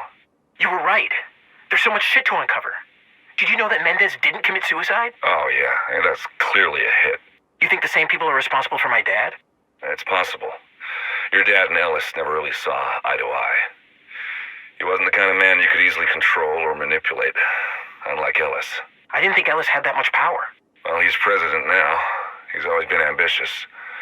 Wouldn't surprise me if he felt threatened by your dad, worried about him taking a speaker in the next election cycle if the majority turned. Yeah, that makes sense. Theo, if you're not too busy, I could use your help with something. Sure. What do you need? Do you think you'll be able to hack and reprogram an encrypted guidance system? Well, I can try. You know I love a challenge. Keener continued to feed Parnell's suspicions. He provided him a number of answers and gave him the means to find intel that would have otherwise been hidden to him. Because of these resources and their like-minded thinking, Keener was able to persuade Parnell to join his side. He eventually disavowed the division, began working for Keener, and together they started acting out on Keener's plans to eliminate the division, the government, and those calling the shots. Attention all agents. This is an emergency alert. The division is compromised. You have been led to believe that you serve a noble cause, that you are empowered to do whatever it takes to save what remains. But you don't know the whole story. You don't know who's pulling the strings and giving the orders. The truth is that you are all unknowingly serving a shadowy group of profiteers, a group that doesn't want to restore democracy and freedom, but create a fascist plutocracy that only benefits themselves. The division is nothing but a tool to serve their agenda. The division does not serve the state. It does not serve the people. Look at the data. Don't take my word for it. Look for yourselves. You'll see I'm telling the truth. Parnell was now working for Keener. Almost immediately, he's given the job of hacking into and reprogramming an encrypted guidance system. Parnell managed to get access to the code using ISAC and began building a control interface. However, there were issues with the remote access. Most cell towers were out of commission, so they would have to rely on satellites, and this would require a command center to maintain these systems. Keener provided him with the technology, resources, and an abandoned containment center where he could comfortably complete his tasks. There was a lot of work to be done, and it would take resources and most importantly time, and Keener wasn't going to take any chances with outside interference from the division. So he requested that Dragov send over some manpower in the form of Rikers to look after the facilities and above all, protect Parnell. One of these men included a Riker by the name of Judge. Dragov sent you? Yeah. Nice to meet you. I'm Theo. Judge. So, where's the executioner? Dragov said you needed protection. I don't need protection. Okay. Look, I know you don't want us here. Stomping all over your precious, whatever the fuck this shit is. Don't worry about it. But here's the deal. That red ring puts a target on your back. And Dragov doesn't want anyone to kill you prematurely. Huh. That's very thoughtful of him. So we'll stick around until Dragov tells us to leave. Honestly, I don't give a shit, one way or the other. I'm just hoping some division fuckhead will try to kill you so I can get another trophy. Right. Well, that's cool. Anyway, I'll be upstairs.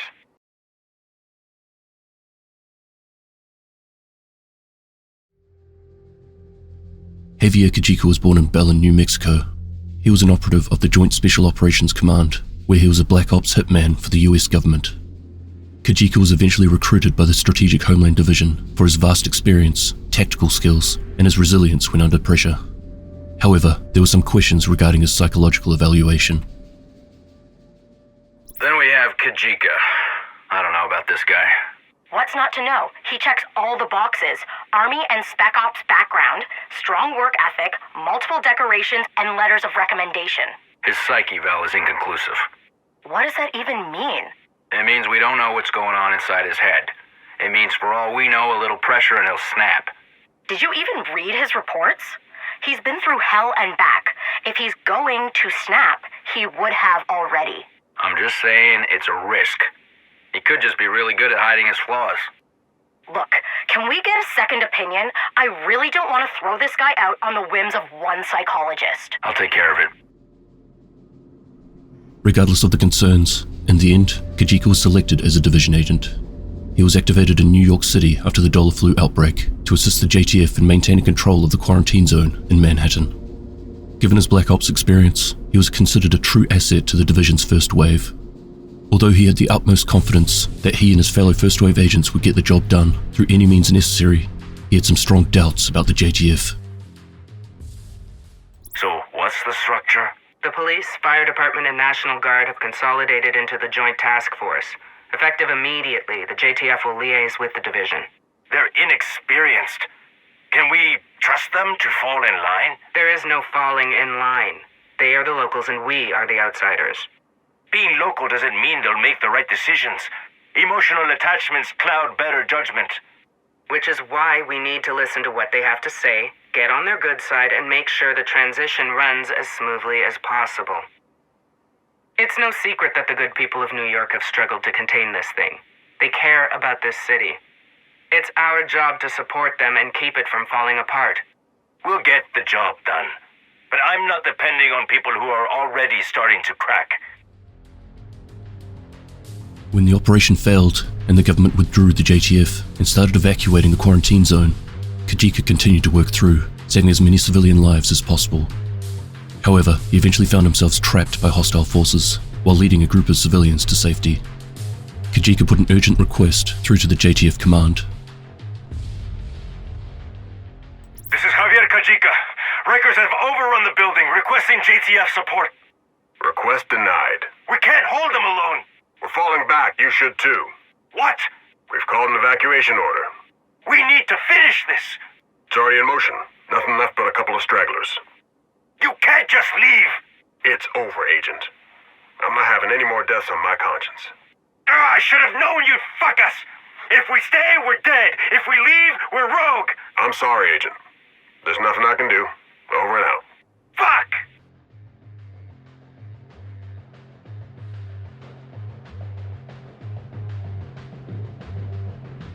Kajika's request was denied. He was left with a decision to either stay and die, or escape, abandoning the civilians, in turn being marked as rogue by ISAC.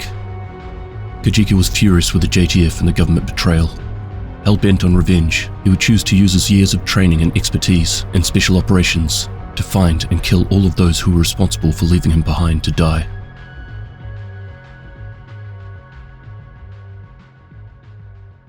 You had a choice. Stay or leave. You chose to leave. It was chaos. There was nothing I could do. You all have one thing in common. A severe lack of accountability. No, it's not like that. No? This has never happened before. So you absolved yourself of responsibility. We helped people. By sacrificing others. You people don't deserve this city. Please, we can make this right. I can make this right. Let me help. It's too late for that. Please. Since you're so intent on passing the blame, I'm gonna need some names. Aaron Keener, well aware of his situation and background, saw Kajika as a valuable asset in his mission against the government. Keener promised Kajika, in return for doing his bidding, that he would supply him with the details of the people involved with making the decisions on the day that the JTF was told to evacuate the quarantine zone. As a down payment, Keener provided him with a JTF officer to kill on sight. What do you want? Right now, I want to make sure our paths align. The traitors and deserters who abandoned us in the Dark Zone. You want them dead, so do I. I'm tracking them down. With my intel and connections, you won't have to. I'm doing this my way, Keener. I can give you access to the cleaners. All you have to do is guide them in the right direction. You're working down here, they're working down here. Might as well work together. What do you get out of it? I don't get my hands dirty. And him? Consider him a down payment. So, do we have a deal? Following on from this, Keener approached rogue agent Vivian Conley. He wanted Kajika to have access to the cleaners so he could utilize them in his mission.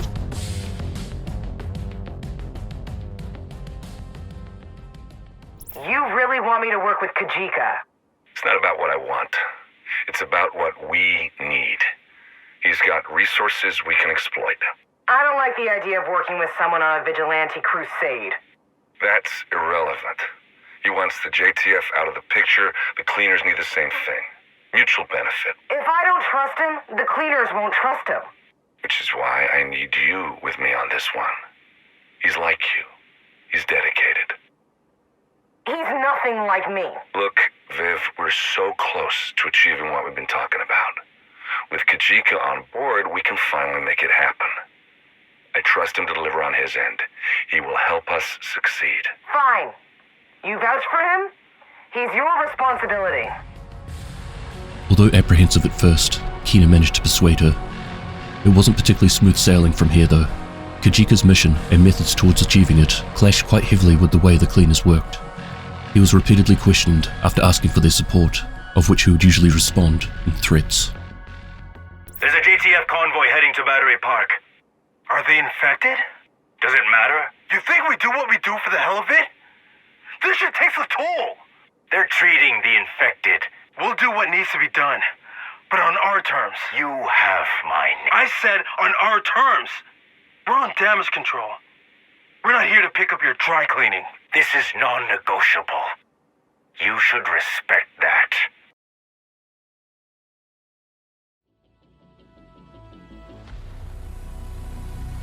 Jame Dragov's father was the head of a Russian crime family, so unsurprisingly, he grew up around extortion, bribery, and murder. He watched a number of good people turn bad, tainted by corruption and greed. The family was built on crime. But Dragov chose a different path, the law, and became a New York police officer. However, much to his dismay, he found that things weren't so different in the force, where egotism, deceit, and bribes were abundant. So he made it his own personal mission to dedicate his career in bringing down the extortion and lies, and put a stop to it once and for all. Naturally, Dragov made a name for himself. With his stern and sharpshooting ways, he was beginning to accomplish changes within his department on in-house crime. From here, he began to get noticed by recruiters, and not long after, he was brought on board by the Strategic Homeland Division.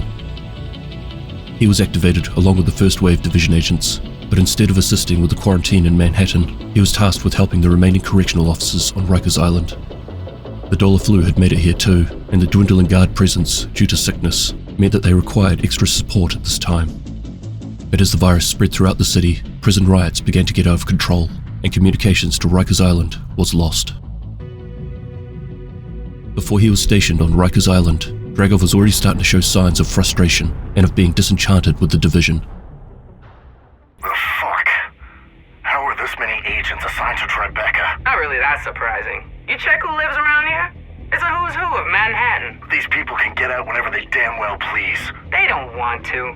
These families have never faced adversity. Their biggest challenges are deciding what country to import their nannies from and which divorce and immigration lawyers to hire. So what you're saying is silver spoons and detached from reality. Got it on the first try. Smarter than you look. I hope the division would be free from this type of corruption. Nope. Check that side of the street. I think I saw a movement. Roger that. In his eyes, the twisted morals of his criminal family and the crooked police force lies and manipulations had somehow managed to creep its way into the division's ranks. He was beginning to realize that even the best of them can be turned, and that extortion is everywhere. Money is power. The rich were being taken care of, while the poor were left struggling to survive. Fast forward to Rikers Island. The prison warden had made the call for all staff to leave the island. This was the last straw for Dragov. with the inmates? Well, they'll stay here. You're leaving people in lockup? Not everyone. Low-risk inmates have already been released, but the rest will have to remain in their cells. It's for everyone's safety. We can't ensure their transition into society. I'm afraid I can't let you do that. It's not your call to make, Agent. You have a direct order to escort me off the island. My orders are to serve the people. It's a shame I got distracted doing my job and wasn't here in time to save you. Wait, what are you doing? Hey, no, stop! Dragov killed the warden and freed the prisoners. He wasn't prepared to just leave them there to starve to death in their cells. He was marked as rogue, but before he left Rikers Island, he grabbed the guard keys and handed them to Larry Barrett. Some time passed. A second wave of division agents was activated in New York. They launched an attack on the Rikers stronghold and managed to put an end to their leader, Larry Barrett. The remaining Rikers were in a state of disarray. Infighting had begun as gang leaders fought amongst themselves to become the new Rikers leader. Dragov received a visit from a Rikers member who knew him from the prison. You recognize me? Not really. Rikers? You a former inmate or one of the new recruits? I was 2 cells over when you threw the warden's keys to Barrett. Hope you're not looking for a handout. Nah, ain't like that. I thought you'd like to hear about an opportunity. I'm listening. Barrett took a bullet, or 10. There's a lot of internal conflict, so... Not sure I'm the right guy. Just come by and say hello. I think you'll like us. We already owe you. Unsure at first, he decided to go and see what he had to work with, and what he found was a group of desperate people who simply wanted to survive. He saw these as his people, his family. I watched how this country responded to calls from help from those in need. Discarding them to come to the aid of men with means. We showed them. We stormed their castles. We took from them what they took from us. We threw those rich bastards out of their penthouses, and we built something from the ruins. A community. No. A family. Dad'd be proud. Family first, Milenkilev. Well, he taught me a lot. But not that he meant to. I watched as he bent men to his will. How he corrupted people around him, changing good to bad, the innocent to guilty. The family he built was one of crime, of extortion, of bribery, of murder. I chose the law. And all I saw was a different side of the same coin. Police, corrupt thugs taking petty bribes. Division, ha! Delusional killers of the highest order. The apple doesn't fall far from the tree. You? Yeah, you're criminals. I am too. We all are. But you didn't deserve what they did to you. So now, we'll take what we can. It's time to ring in a new era. Dragov was able to bring the Rikers crew together. The in-house fighting stopped. Under his guidance, they had structure, and they were carving out territory that they could call home. After months of babysitting the rich, Dragov had gone full circle and was taken from them in order to build up supplies for his new family. The Riker ranks were starting to swell from the joining of local gangs and desperate families who were struggling to survive alone. With the Rikers, they had security, food, and supplies to last them a lifetime. After being left for dead on the prison island, things were starting to look pretty good. But Dragov's successes were starting to get him recognized outside of the group, and eventually he received a visit from a certain rogue agent called Aaron Keener. I'm gonna need a list. Here you go. Some of these are gonna be hard to find. Sarah crates aren't so bad. These specialized chemicals and viral cultures, though, they'll take some time. I'm patient, but I'm job number 1. Unless you want to start experiencing staff loss. Fuck you, Keener. These people are family. Just think of me as a second cousin if that makes it easier. I won't, and it doesn't. But I'll get the shit on your list with the condition that you leave us alone. Loaded at the pier. I'll give times and locations for deliveries. Don't worry. worth your while. Dragov isn't all that interested in working with Keener, but understands the value of keeping on his good side. In saying this, perhaps he took too long, or maybe Keener just wanted to show what he was capable of. Everyone, shut the fuck up! You may have heard rumblings after the bloodbath in Midtown. Yeah, it's true. We lost a lot of good people. People I consider family. What the fuck happened? Keener happened. And unless we play ball, he'll keep happening. Fuck that guy. Let's kill him. Shut the fuck up, Ron. I don't like this any more than you. But this is an opportunity for us. And it'll keep us in the good graces of a powerful ally. First things first. We're moving downtown. We're gonna take an enclave in the heart of the financial district itself. What's an enclave? God damn it, Ron. Shut the fuck up. Dragov and the Rikers proceeded to storm Wall Street. They shifted their entire operation down to Lower Manhattan. Again, taking from the rich and stockpiling vast amounts of food, weapons, body armor, and ammunition. He was able to set up his black market operations, where people who had the resources to trade could visit. This would also help with acquiring some of the more unusual pieces from Keener's list. However, Keener was starting to grow impatient. Was I unclear? Don't patronize me, Keener. I'm honestly asking, because you still haven't delivered. You realize that moving our entire operation south takes time, don't you? Do I look like a man who cares about your problems? I care about one thing, the delivery of the supplies I asked for. You'll get them. This shit is hard to find. You got 24 hours. If I don't get a delivery by then, I'll make what happened to Heavy look downright pleasant compared to the rest of your crew. Wait. What the fuck did you do to Heavy? I'm sure you'll figure it out. Don't make me come back. Keener's list included biohazard materials and items that would require chemists to prepare.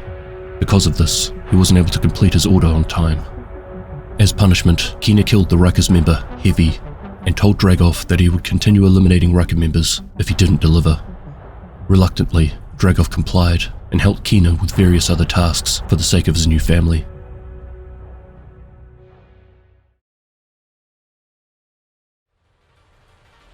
Vivian Conley possessed an impressive resume, much of which placed her quickly in the sights of the SHD recruiters. As a chemical engineer, she learned how to develop and design chemical manufacturing processes. Another valuable set of skills included her work as a counter-terrorism agent, where she incorporated military tactics, techniques, and strategy to neutralize terrorists and their organizations. However, not everyone was convinced she'd be the right fit for the role as a division agent. Tendencies for fixation and obsession. Well, that's exactly what we want in an agent. Someone who gets obsessed with a target and goes after them regardless of the collateral. Or she will just commit to the mission. Fixation and obsession can be a good thing. You just like her because she's a techie. Hey, we need people who are willing to think outside of the box. And we need more people that can fix our shit when it breaks. She's resourceful. And obsessive. The program will guide her in the right direction and give her the right focus. She's smart, capable, and fucking brilliant. We can't depend on continuous training for these people to qualify. We need to have a standard from the get-go. What if they're activated tomorrow? Would you be comfortable having Conley out there? I would. No question. All right. I'll put her on for the next phase. During Vivian's psych evaluation, a number of concerns were highlighted in regards to her extreme, obsessive behaviors, which could have the potential to cause a number of problems while out in the field. But like so many before her, she was pushed through regardless of the psychiatric spheres and given the go-ahead to progress to the next stage of recruitment. Not long after the green poison outbreak, Conley was activated as first wave agent and deployed into Midtown Manhattan to assist the JTF in securing the quarantine zone. Shortly after her activation, the Joint Task Force left the area, leaving Conley and the other division agents to complete the assignment on their own. As the agents struggled with this seemingly impossible task, eventually a number of them were killed off by the growing hostile presence, while others succumbed to the virus itself, and those survived were forced to retreat. Hey, Conley. Keener? You're still alive? Thanks to your turret. Can you believe the JTF would turn on us like that? I believe weak people will always make bad choices when they're scared. And we'll have to pick up the slack. You want some help? Not on this one. You'll only get in my way. Comes with the territory. I'm gonna take care of this. Fortunately for Conley, she was one of the few that managed to get away. However, sadly for her, she was about to find out that her own family had just become some of the latest victims of the dollar flu. Mad with grief, Conley needed someone to blame. Someone needed to pay for this incompetence and mishandling of the crisis. She decided to focus her anger solely on the government and the obedient JTF soldiers who blindly followed their orders. But eventually even she would be caught up in the chaos and found herself in the middle of a hot zone that resulted in her being trapped under a pile of rubble caused by an explosion from a nearby building. We got a live one over here. They look infected? Nope. Might be JTF though. Try again. Riker? Check the watch. She's Division. Not anymore. Right. She's one of those. Red ring and all. Hey, let's bring her in. Joe will want to talk to her. Hey, don't try anything now. I'm just gonna take that little gun of yours. Be my guest. Can't wait to see this Joe of yours. While out on a foraging mission, a group of cleaners found Conley trapped and proceeded to take her back to see their leader, Joe Farrow. Already flagged as a rogue at this point, she was interested to see what Farrow had to say. Before long, she found herself amongst a group of ex-sanitation workers and contractors, and these guys were taking matters into their own hands. Just like herself, they too were feeling the pain of loss and abandonment after the JTF left them behind. And Conley, understandably, took comfort with these people and their plans to eradicate the virus. So unsurprisingly, not long after meeting them, she joined their ranks. Immediately she went to work, putting her previous experience as a chemical engineer to use. She started upgrading their weapon systems and training them in the basics of military combat. The cleaners quickly accepted her guidance and had already began talking about her potential as a successor to Joe Farrow one day. You know, I've been thinking. I don't like the sound of that. With Viv having our backs like this and her reworking our entire refinery process, do we still need Joe? Don't fucking say that. No, I know. He started the whole movement and he's taking care of us. But ever since Vivian came on, I feel like Joe's doing less. And she's the one actually steering the ship. She's an asset, yeah. But there's no question she also answers to Joe. We all do, so shut your fucking mouth and fall in line. Oh, of course. I didn't mean nothing by it. But you know, Joe's not gonna be around forever. He will need someone to fill his shoes. The way I see it, Conley's the best choice. Right. Obviously. But not another bad word about Joe, or I'll throw you into the fire. Months pass. The activation of the second wave of division agents meant the cleaners were pushed right back. When eventually provoked, Joe Farrow himself got involved in trying to put a stop to the invading government forces, but he was quickly overwhelmed by the agents. Upon Farrow's death, Conley took over as his successor and quickly regrouped her scattered forces. From there, she began the restructure and reorganization of them into a group of individuals that would eventually become even more deadly than before. Because of the division, the cleaners had taken a heavy hit. Along with killing their leader, the one who started it all, their resources and fuel had also taken a hit and were running incredibly low. But Conley had foreseen this coming and had already scouted ahead to find the ideal solution to their problems. We need more fuel. At this rate, we're gonna run out in a few weeks. We've been draining every deposit in Midtown. We were gonna use it all eventually. In Midtown, yes. We're gonna have to migrate. And abandon everything we've built? There's a stranded oil tanker on the Lower East Side. It crashed into 2 bridges during the hurricane. With oil in it? Enough to last at least 8 months. A year if we're smart. That's unbelievable. Went down there myself. The crew's still on board, but we can take care of that. No one else has claimed it yet. Should be a cakewalk. Put a strike team together, we'll head down there tonight and take care of the crew. Once the site's secured, I'll give a green light for backup. Then we'll have a refinery up and running in a few days. Yes, ma'am. Conley made the call to relocate the cleaners' operation down to southern Manhattan. There they could set up shop and begin rebuilding their ranks. Her scouts soon found an abandoned cargo ship on the shore, and Conley set the task of taking over the ship and setting it up as a refinery in order to feed their heavy need of fuel for the upcoming battles. Conley's successors soon caught up with her. Someone she hadn't seen since the JTF first pulled out of the quarantine zone came knocking. Some friends you've made. Keener, what are you doing here? Checking in on you. You seem to be doing okay. More than okay. These guys have their priorities straight. This shit isn't going to be sorted out unless we take full measures. Well, they're very principled and Uncompromising, I'll give you that. What do you want, Keener? Look, you need to think bigger. The cleaners aren't going to solve this on their own. You need help. Leverage. And that would be you? And some friends.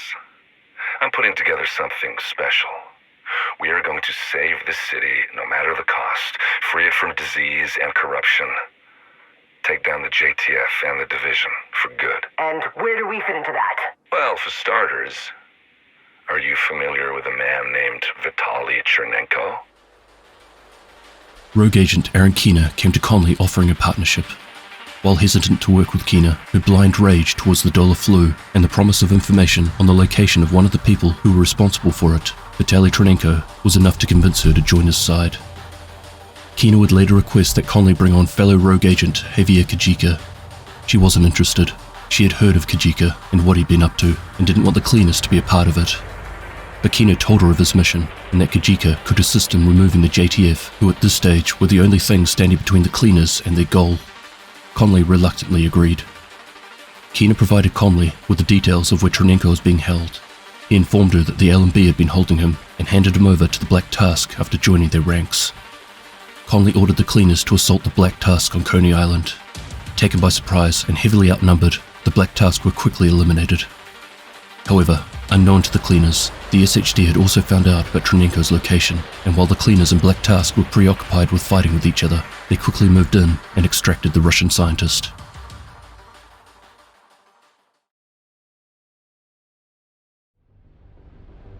Keener ordered Parnell, Conley, Dragov, and Kajika to assault the JTF base of operations in Lower Manhattan, City Hall. They attacked the JTF forces on site and set up Keener's newly developed virus-spreading devices. The division agents arrived from Washington, DC and investigated the attack. While there, they found evidence pointing directly to the rogues, which proved that they were the ones behind the attacks.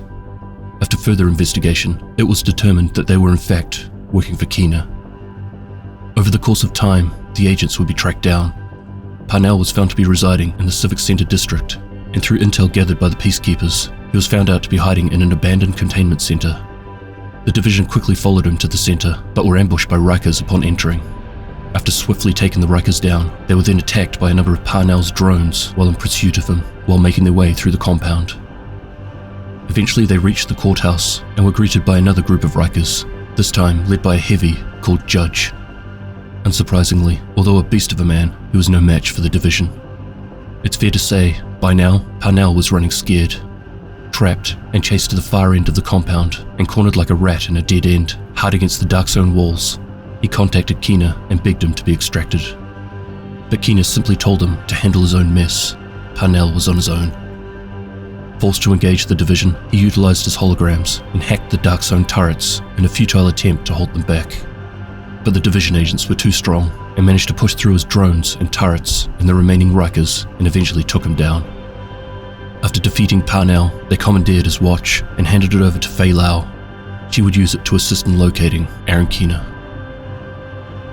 Kajika was tracked down and was found to be residing in Battery Park. Through the intel gathered by peacekeepers, he was found to be located at the Hugh Carey Tunnel. The division headed to the site and were greeted by a large group of cleaners. Kajika then taunted the agents by executing a hostage in front of them before disappearing into the compound. The division caught up with him again, but this time he had a company of cleaners.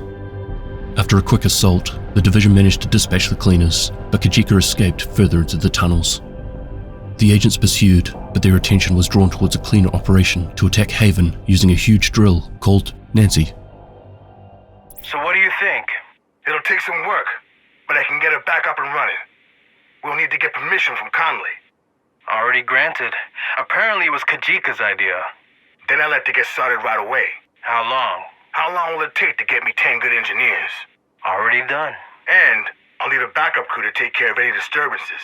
Nancy's bound to attract some attention once she gets going. Nancy?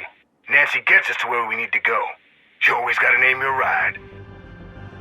Again, the division made short work of this operation, eliminating the cleaner guards and disabling the drill. But this seemed to be Kajika's plan, to distract the agents while he prepared his defenses. The division and Kajika were to face off in a boiler room. Using the steam to his advantage, Kajika was able to force the agents into attacking under his terms. but the agents were too strong and were able to flip control, disabling the steam and forcing him to meet on equal grounds. In a last-ditch effort, Kajika rushed towards the agents to engage in hand-to-hand combat, but before he could reach them, he was gunned down. Kajika's smartwatch was then taken by the division and handed to Fei Lau on their return. Dragov was found to be residing in the financial district, where he was running his black market operation. In an attempt to retrieve Keena's supplies, the division stormed the district. They were met by Duchess and a group of Rikers. The division dealt with Duchess and the Rikers and proceeded to claim the supplies. Pushing through the Riker defenses, the division managed to destroy an APC and made it to the stockpile exchange building, where Dragov was waiting. The division fought on and killed Dragov, as well as 2 of his lieutenants. Dragov's smartwatch was retrieved by the division and handed to Fei Lau. The division continued into the pier, where Keena's supplies were waiting. Local peacekeepers were able to provide intel on Conley's whereabouts, and from there, the agents were able to locate the cleaners who were assaulting an apartment building, with Conley being present. However, before the agents could tear through the cleaners, Conley had escaped. Through intel found within the building, the agents were able to pinpoint where Conley had been residing.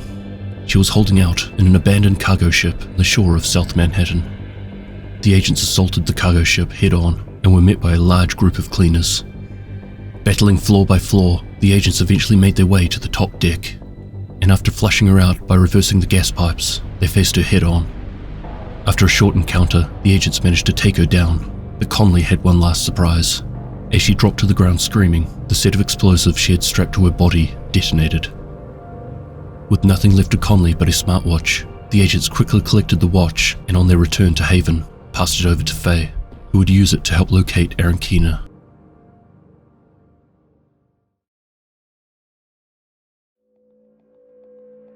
Keena had set himself up on Liberty Island. His plan was to launch a ballistic missile that was filled with his new weaponized virus on Manhattan. The agents board a ferry and make their way to Liberty Island. But before they can make it there, they are attacked by the Black Tusk, who have also learned of Keena's location and are trying to get to him before the division does. They sent ground forces to stop Keena, including a Marauder-class quadcopter, Warhounds, and a Razorback missile launcher. But the division agents managed to push through and overwhelm their forces. It was now just the agents and Keena. Even with his new, more advanced SHD tech, Keena was no match for the division agents. They managed to destroy the missile launcher containing the virus and heavily wound Keena. He escaped to the pier, but his injuries proved too much. The division agents caught up to him, and before they could stop him, he activated something on his watch, something he called his legacy. With his dying breaths, he laughed at the agents, telling them they have no idea what's coming, before dying shortly after.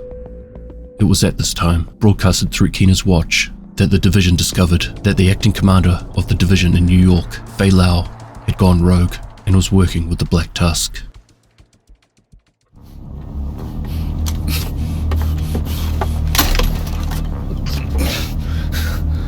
You're done, Keener. Don't try anything.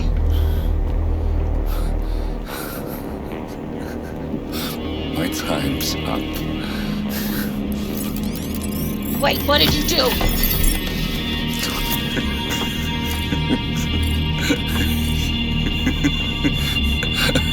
What did you do, Keener? You have no idea what's coming.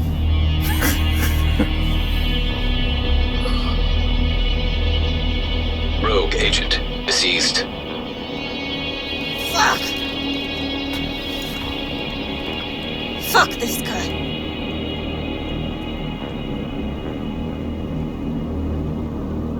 Come on. Let's get back to Haven.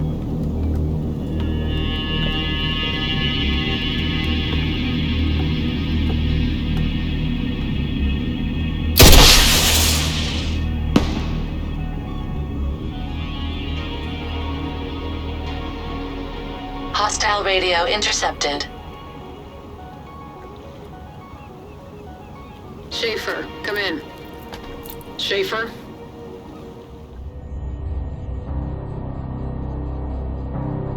Schaefer, do you read? Listening. Fall back. Keener's dead. but he's activated the network. What's the damage? Parnell's watch is collating the data. Looks like it's all of them. Shit, more rogue agents. Just what we fucking need. No, it's perfect. This will bring the division to its knees. And that's when we'll end them, once and for all.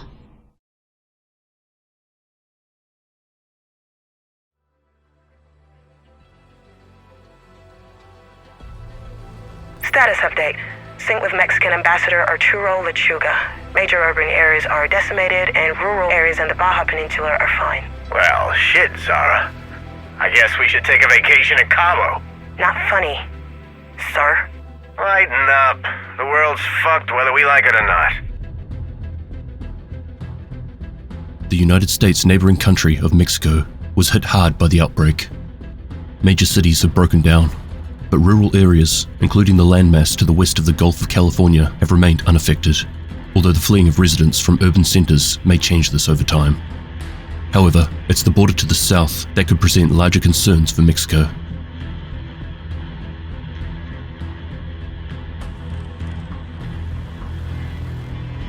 Central and South America have fared relatively poorly. The breakdown in government services has factionalized the survivors, and they've coalesced into warlord factions, often led by former cartels with strong regional paramilitary power. Cartels? Fuck. Not solely, sir, but certainly, without markets for their products, cartels have consolidated control over regions.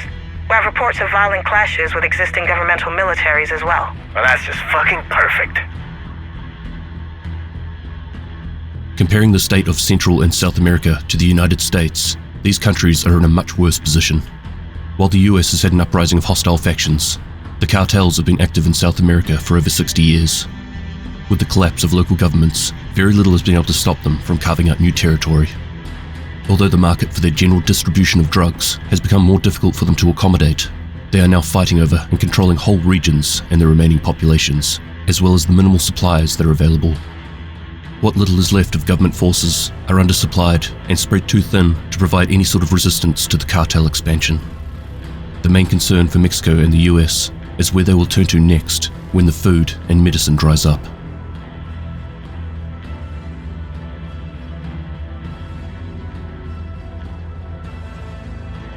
Status update. Sync with Canadian intelligence. Major urban areas are decimated, and Canada's National Emergency Strategic Stockpile has been activated. Most of the western half of the country has dodged the worst of it. Rural BC is mostly unscathed. I'm sensing a theme here, Zara. Live out in BFE. You're probably fine. Yes, sir, that seems to be correct. Those son of a bitch preppers ain't gonna let anyone live this down. That's the least of our concerns, sir. To the north, much like Mexico, populated areas have been hit hard. Being the closest country to the point of where the outbreak first struck, Canada had little time to react. However, the western side of the country seems to be faring a little better, where stockades have been put in place to stop the free movement of outsiders from infecting these communities.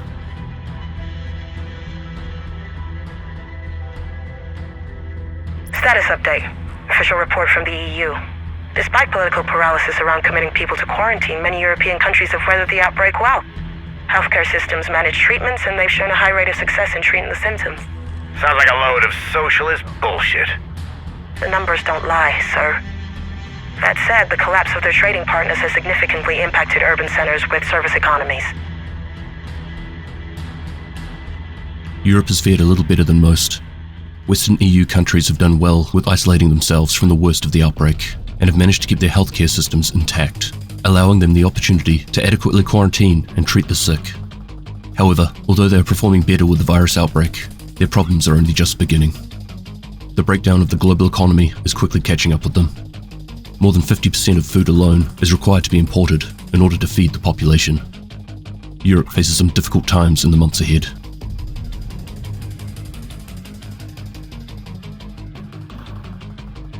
Status update. As expected, not much in the way of information. Global economic trade collapse seems like it has an outsized impact on the Middle East.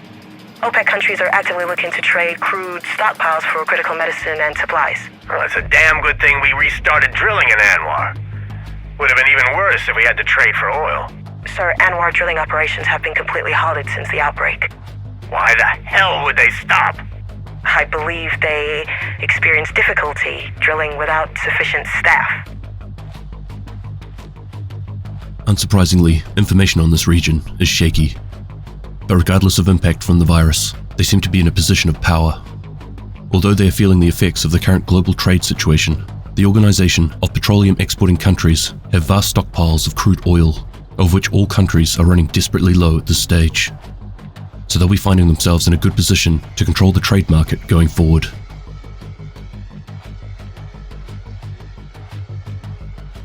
Status update. Sync with agent station outside Moscow. Despite a major effort to contain the spread, criminal enterprises thwarted the quarantine just enough to ensure the containment failed. I hope that bare-chested buffoon suffered. I'm not sure that's pertinent, sir. I don't give a fuck. He's a menace to stability and peace. Russia has failed to contain the virus. They've essentially found themselves in a similar position to what the United States is in. Rising hostile factions have put a stop to what little procedures the government were able to put in place, including quarantines and other containment facilities. It's unclear how the government is doing, but signs are pointing to them having hunkered down to weather out the storm. Given Russia's vast geographical diversity, it's unlikely that all regions of Russia have been hit. Secluded communities are in a good position right now, as a large number have had to live self-sufficiently and independent of the larger Russian community for decades now. It's possible that the government has relocated to one of these sites while they figure out what to do next.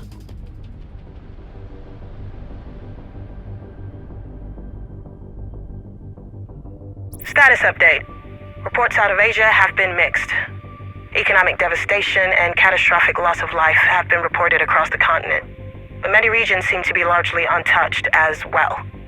Chinese authorities claim the situation is under control, but satellite imagery shows heavy population migration out of urban areas. Mixed how? What are we talking about? Initial news out of larger metropolitan areas show devastating viral spread, but some Asian countries have had little issue in rapid quarantine procedures. So you're saying that human rights abuses have their benefits? Not at all, sir. I'm simply stating the reality that some countries have had less political backlash with strict lockdowns. Again, it isn't surprising that the information coming out of the countries in Asia, or more specifically China, are sending mixed messages. The integrity of publicly provided information has been questionable for decades. Larger centers have been hit hard, but because of the isolated nature of a number of countries and communities within them, the further spread of the virus seems to have been halted. Quarantines have been put in place, and the government as a whole seems completely intact. A number of these countries should see no problems making it through this situation, given that they have now survived the worst of the outbreak.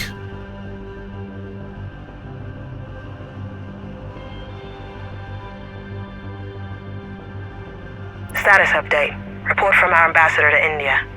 Widespread outbreak and nearly complete social and economic collapse following in its wake. Major population centers have been devastated by the virus. India?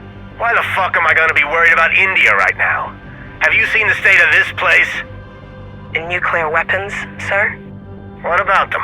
India has them. If the government collapses and can't protect their stockpile, that's an issue for us and, really, everyone. India's highly populated landmass is the perfect breeding ground for a large-scale and deadly pandemic, such as the dollar flu.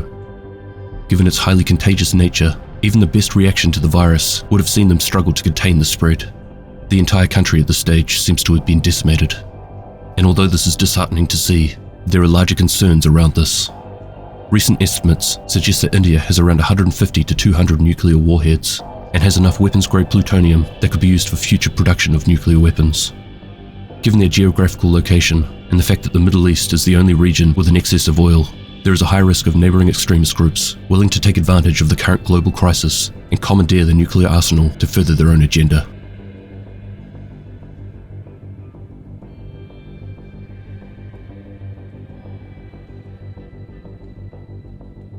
Status update.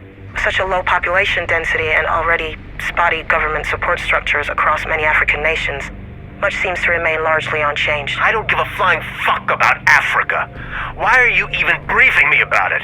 It's It's my job, sir. Well, stop briefing me on a continent with virtually no geopolitical significance. What the shit would we even do about Africa? Care. Sir, you know I still have family there. Sir?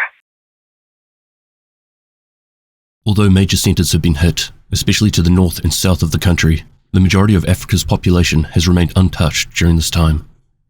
Decades of isolation and minimal contact from the outside world have left the bulk of African countries in one of the best positions one could hope to be in during this time. Even the global economic collapse should have little impact on the majority of these communities.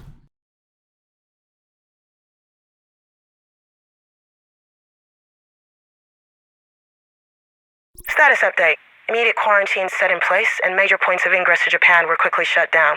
While this prevented the spread of the virus, food and supply shortages have been causing havoc. Fishing communities are pitching in to fill the shortfall. Must be nice to be an island nation. I'm not sure starvation is better than the virus, sir. I am. This is a plague of biblical proportions. It's not a plague, sir. Stop being so goddamn pedantic. Japan faced the virus with a clinical precision that was able to quickly and efficiently shut down any traces of the dollar flu from taking hold of the general population. However, much like the situation in Western Europe, Japan typically imports 60% of the food required to feed its population, and with the global trade having been completely shut down, extra pressure has been placed on the fishing communities to fill this gap. Although Japan has effectively quarantined the whole country from the virus, their problems are only about to start, as they quickly run through their remaining vital supplies with no clear answer for the future.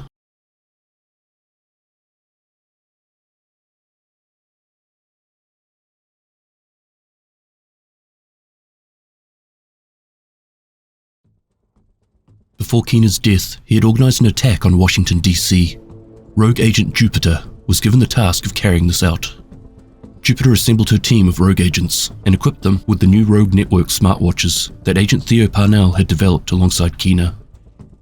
While on mission, Jupiter would receive a package. Keena had sent her a sample of his new weaponized Eclipse virus, but with Keena now out of the picture, she had it disposed of. To her, this operation was about getting rid of the virus, not spreading something far more dangerous. Jupiter and her rogues have teamed up with the Cleaners for this mission. She informs them of the multiple reports of experiments being carried out to weaponize the virus in DC, and makes it very clear that the goal is to eradicate the green poison and anyone who could be spreading it. Following the path of destruction, Division agents would eventually catch up with Jupiter's rogues and take them out one by one. It was discovered that Jupiter was on Roosevelt Island, uncovering a newly developed EMP technology from a cargo plane that had crashed there some time ago. This tech was capable of neutralizing all non-Rogue Network SHD tech, including the agent's armor. Her plan was to recover all the tech and dispatch it out to the rogue agents nationwide, rendering the Division completely helpless. By the time Division agents caught up with her, the Cleaners had set up a solid foothold on the island and were preparing to use it as a staging point for their mission of cleansing Washington DC of the virus by burning it to the ground. But the agents were too much for them. The Cleaners were pushed back. Even after Jupiter had them utilize the new EMP jammers against them, they fought through, killing the Cleaners, the EMPs, and eventually Jupiter.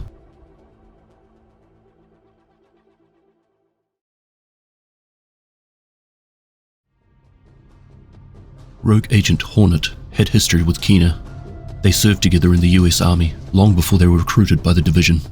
Hornet saw them as brothers and would do anything that was asked of him. During Keena's attack on Lower Manhattan, he gave Hornet some of the Eclipse virus, along with instructions on how to create more. On top of this, he tasked Hornet with going to Washington DC, along with 4 other rogue agents, to recruit members to his cause. The Outcasts were the most likely solution, as they were currently leaderless and in need of a purpose. But they aren't exactly friendly to strangers. However, he had a different way of getting their attention. After demonstrating the power of Keena's Eclipse virus, the Outcasts were more than happy to throw in their support. As per Keena's instructions, Hornet set up at Tidal Basin with his new army of Outcasts. He was responsible for continuing the production of the Eclipse virus and getting them ready to be sent out across the country. But Hornet's rogue agents weren't exactly the most subtle in their movements. Division agents had no problem tracking them down and eliminating them, eventually exposing his location. Hornet did his best to organize his new Outcast recruits and get his supplies of Eclipse virus moved out of the city, but the agents were pushing through the compound too quickly. Hornet attempted to slow them down by releasing some of the Eclipse virus around the base. However, it was too late. Agents were able to clear the Outcast forces. and then Hornet, and a stockpile of Eclipse virus.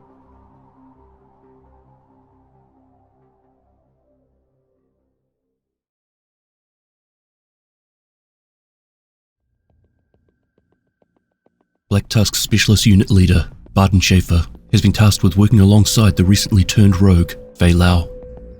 She has provided him with 4 rogue agents, but he is having his doubts, and shares his concerns with Black Tusk leader, Natalia Sokolova. But Natalia shakes it off, saying that this is an opportunity for Fei and her rogues to prove their worth, as well as keeping her business partners happy. She orders Schaefer to handle the responsibility, as it was him who brought Fei into the Black Tusk in the first place. During the operation, Schaefer continued to receive unreasonable requests from these rogue agents, until he eventually decided it was time to contact Fei Lau. They would end up organizing a meeting on Coney Island to discuss the operation and the growing expenses. In the meantime, Schaefer's rogues are being hunted down by the division, with the assistance of someone or something that refuses to stop and talk, and instead opts to disappear after each encounter. From the outside, the Schaefer and Fei meeting appeared as a setup to kill Fei. But regardless from what it was intended to be used for, SHD agents would soon crash the party before anything was able to go down. They would invade Coney Island, rapidly working their way through the Rikers stationed there, and meet face to face with the entity that was responsible for helping with hunting down the rogue agents. This asset, or operative, would be taken down by the agents, but he was known by Schaefer and Natalia. In fact, he seemed to be working with them. The agents would then turn their attention to Schaefer.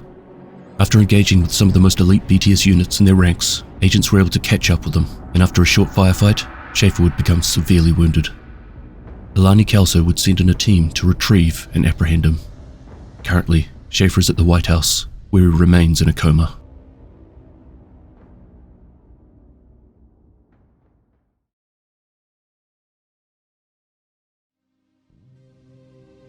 Agents finally discover intel on Fei Lau's whereabouts. Given her prominence within the agency, her actions in turning her back on the division make her more than just another rogue target. For the agents, this is personal. After taking down a team of rogues, they would find out that she is at Camp White Oak with President Ellis. But by the time the agents get there, Fei has assassinated Ellis and is attempting to escape the compound via helicopter. Blaming the division for Ellis's death, she is surrounded by a large contingent of Black Tusk forces. Before she is able to leave, the agents catch up with her and disable her transport. Fei is now forced to engage in a fight against the agents she once worked so closely with. Fei Lau would eventually be killed by the agents, but after her death, they would discover that not everything was what it seemed. Audio logs left behind by Fei would explain that everything she has been doing is for the greater good of the division and the country. Her plan was to gain trust within the Black Tusk and work her way up their ranks to put herself in a position where she could take them apart from the inside. And her first target was President Ellis. She needed everything to look authentic and needed to appear as if she was just another agent defecting from the division. So for this reason, she couldn't let anyone know what she was doing. On top of this, she was working closely with Barton Schaefer, who had lost faith in the direction the Black Tusk was headed. As Natalia's #1 man in the BTSU, he holds a large amount of intel on what Natalia and McManus are planning. But unfortunately for now, he is still in a coma from his engagement with the division.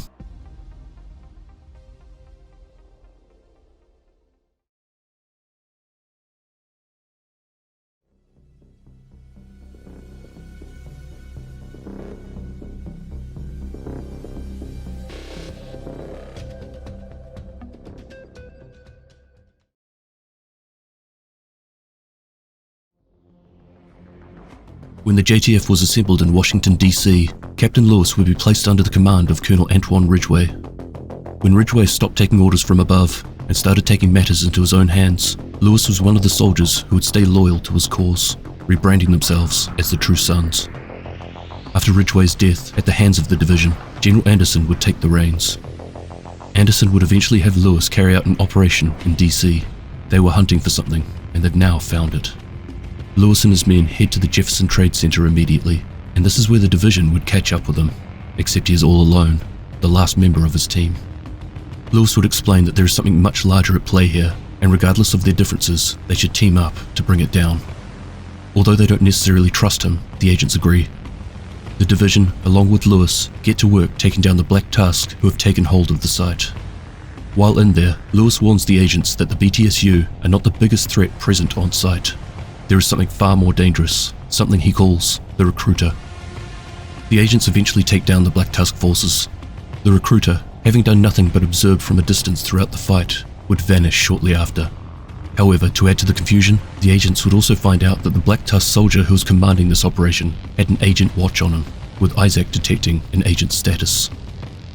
The agents pushed Lewis for answers, but he would simply tell them to get in contact with him when they'd finally caught up with what was happening around them. This operation also reveals and confirms the cooperation between Natalia Sokolova and Kelvin McManus. McManus turns out to be the Secretary of Homeland Security, and he has his own personal unit of covert special operatives, known as the Hunters. Being Homeland Security, McManus is not only aware of the SHD from its very earliest of days, but is somewhat responsible for them.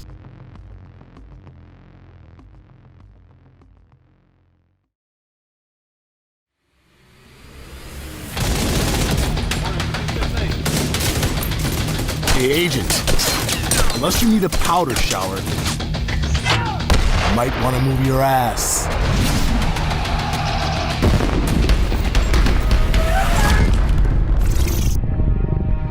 You were right. Lewis may be a problem. I'm glad you agree, General. Watch him. And see what he does next.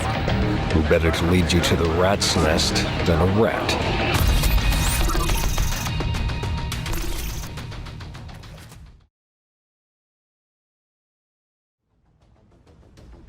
General Anderson has come to the realization that the True Sons are no match for the Division or the Black Tusk, so has reached out to Natalia Sokolova in an attempt to team up. Natalia sends out a team of Black Tusk operatives to assess and work out the viability of this potential new alliance. However, in the background, Manny and Captain Lewis have been communicating. Prior to more recent events, Manny and Lewis worked alongside each other in the JTF, all the way up until the day that Colonel Antoine Ridgway turned his back on the government. The JTF around Ridgway were faced with a choice: to fall back to other JTF units, or to join his new band, calling themselves the True Sons, in turn becoming an enemy of the country.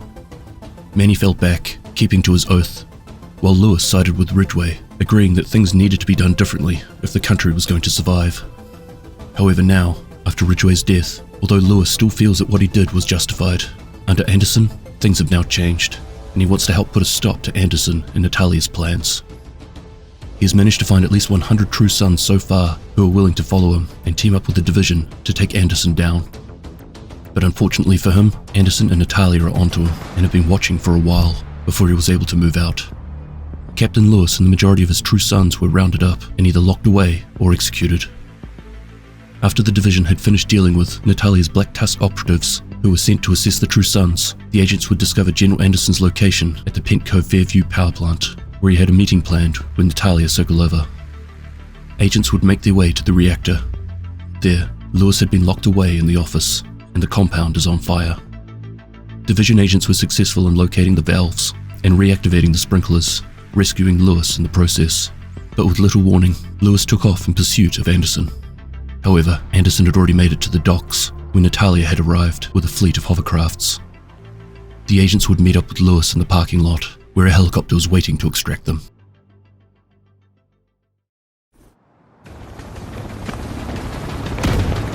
Agent Kelso to Captain Lewis. Go for Lewis.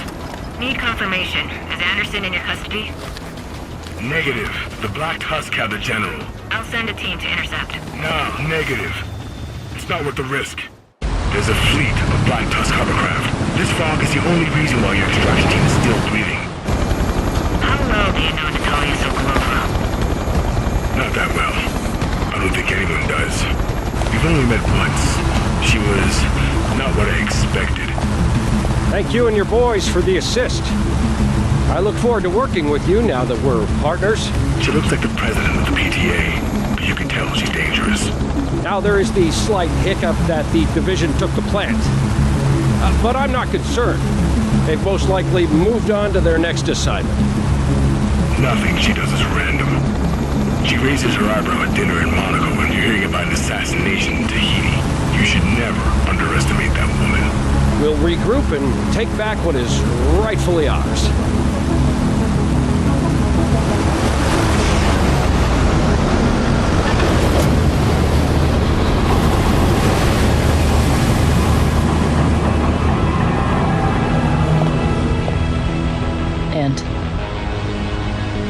My true sons are at your disposal and ready to follow your orders. Excellent. Let's get to work.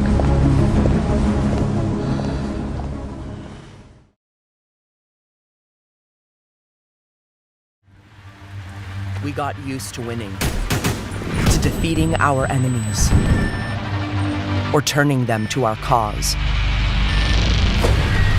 But now they have their own alliance, led by Sokolova. And if the mastermind of the Black Tusk is coming to Washington, it will be to eliminate the division. That's why she needs Stovepipe. They don't care about the cost. Only who wins. After the events at the Pink Cove Fairview power plant, the Black Tusk and the True Sons have successfully built their alliance and are now working together to destroy the division once and for all. Stovepipe and his team are tasked with gathering intel in the White House. This would lead to them finding out that Barton Schaefer is still alive. On top of this, Natalia Sokolova appears to have her own plans in place that she is keeping from her team. It has something to do with radiation and dirty bombs. While she is denying it, her intentions are clear. It would eventually be discovered that Stovepipe had been building a base with mortar launchers on Coney Island. Agents realized that this could be her plan, to launch a dirty bomb attack on New York City, so they quickly make their way over there to put a stop to it. However, when agents arrived on the island, it was quiet. They would discover that Stovepipe was dead, and that the whole operation was a trap. From a nearby Black Tusk hovercraft, a swarm of drones, quadcopters, mini-tanks, automated turrets, and EMPs would be launched onto the agent's location. Fighting through and clearing the island, Torres was able to make it to their location and extract them. However, this is when the true depth of this situation really came to light. It turns out that Natalia had figured out that the division were listening into their comms and decided to use this to lure the agents away while she organized an attack on the White House. So while the agents were distracted and away on Coney Island looking for something that didn't exist, the Black Tusk rolled in. Their main target, Barton Schaefer. The SHD network has once again been taken down, but thanks to a mobile SHD server, agents are still able to communicate and use SHD tech. Fighting through the Black Tusk, they meet up with Kelso.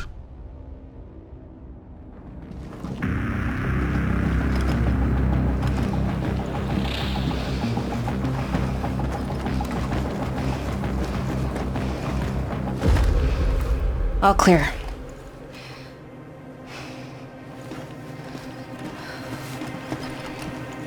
Shit.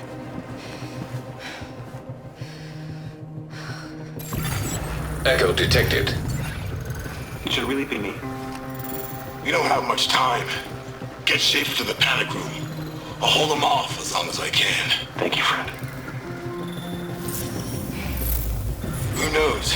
Maybe we'll be eating your famous ceviche and drinking the best toilet wine the castle has to offer before sundown. I really hope so. Thank you, friend.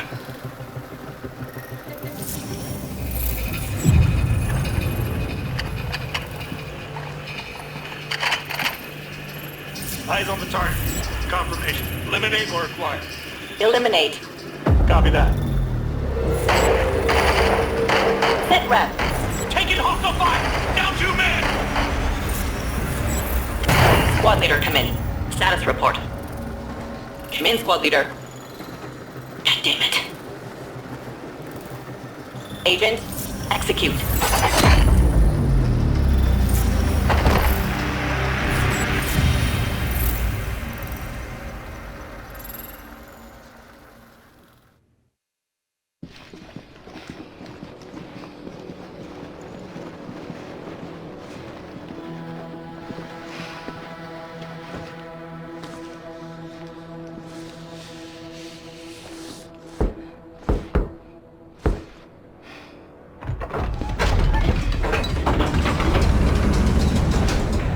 Fred?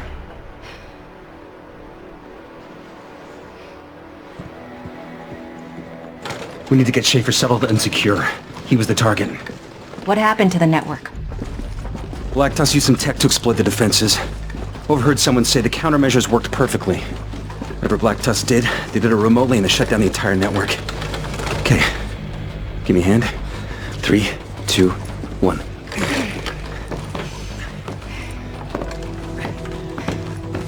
Can we still use our tech? As long as we have a mobile shade server. It's limited range and air-gapped. They'd have to upload directly onto the server to disable it. Okay, down.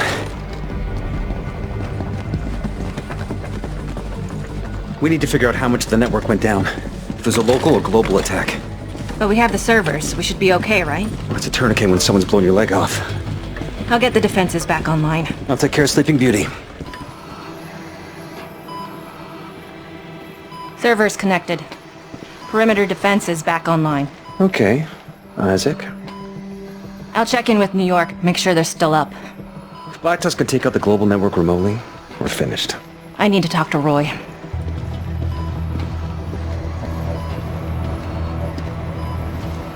Hope you're worth it, Schaefer. Most of the attackers have either left or been killed. JTF bodies line the floor, and this includes Captain Lewis, who sacrificed himself so that Manny and Schaefer could make it to a panic room.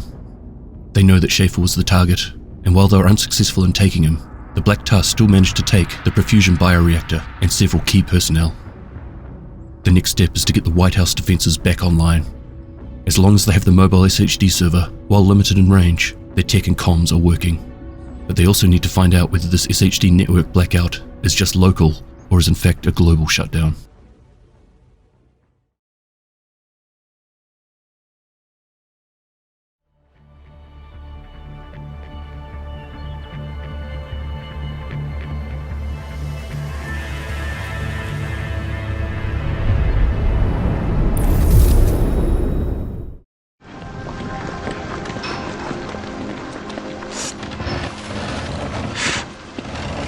Black Tusk have them. You've confirmed it? Sokolova left a message for you. I don't want to hear anything she has to say. We need to do a head count. Already done. We're missing 8. 3 at the White House. We know about Cindy. Who else is missing? Chernenko and the strategist. Shit. Yeah. Where's Kelso? Went back to New York. You doing okay? I know you and Fred were close. We were just friends. I was your brother. Are you okay? No, I'm not.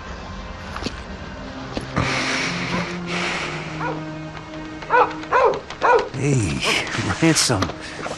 Hell. Okay. So sorry, girl. I'm gonna go check in with the scouts. Here.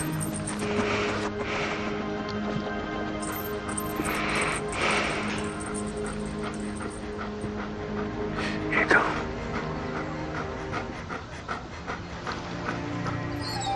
I'm so sorry, girl.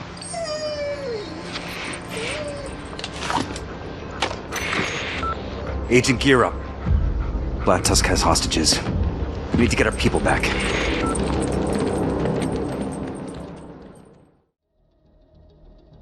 While Sokolova's mission to extract BTSU leader Barden Schaefer was derailed by Captain Frederick Lewis's heroic sacrifice, the devastating Black Tusk assault on the White House led to several key personnel being forcibly abducted.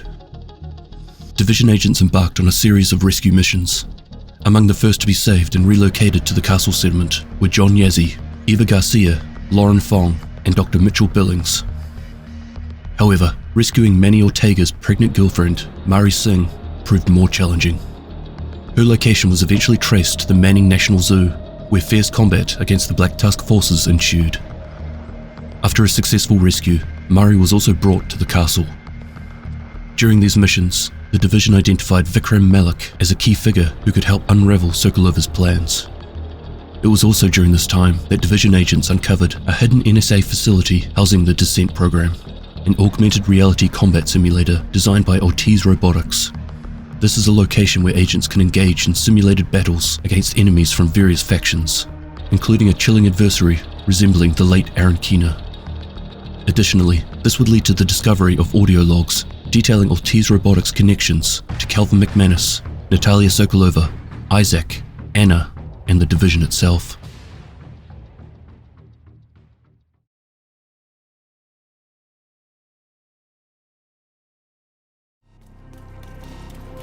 Agent, what's the worst thing you've seen in the last year? The dollar flu? Hostiles, destroying any sense of progress we've made?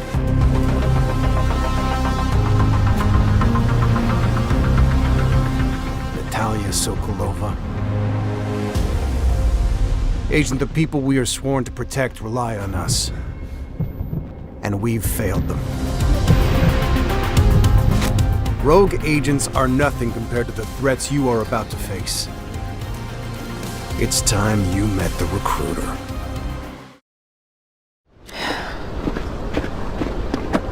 You should be resting.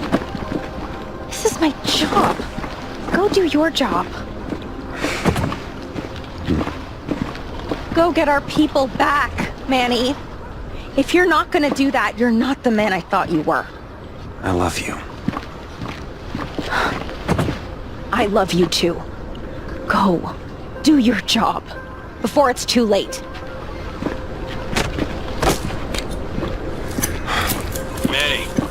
Manny, come in. This is Agent Johnson. I've got a lead on the recruiter. This is Manny. Good to hear from you, Agent Johnson. It's been a while. Honestly, I thought you were dead. Yeah, I get that a lot. I was following up on a lead about the Arnolds and got word the recruiter was moving Vic to a secure location. That's great. At least we know they're still alive. If the rumors are true, Sokolova is putting them to work. She's not interested in assassinating them so much as what they can do for her. I'm not sure which is worse. She thinks she can turn our people to her side, or that it might be working.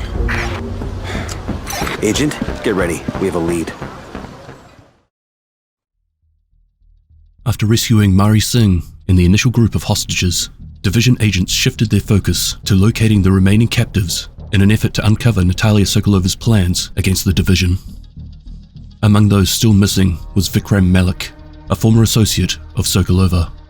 Rescuing Malik was the key to gaining insight into her larger schemes.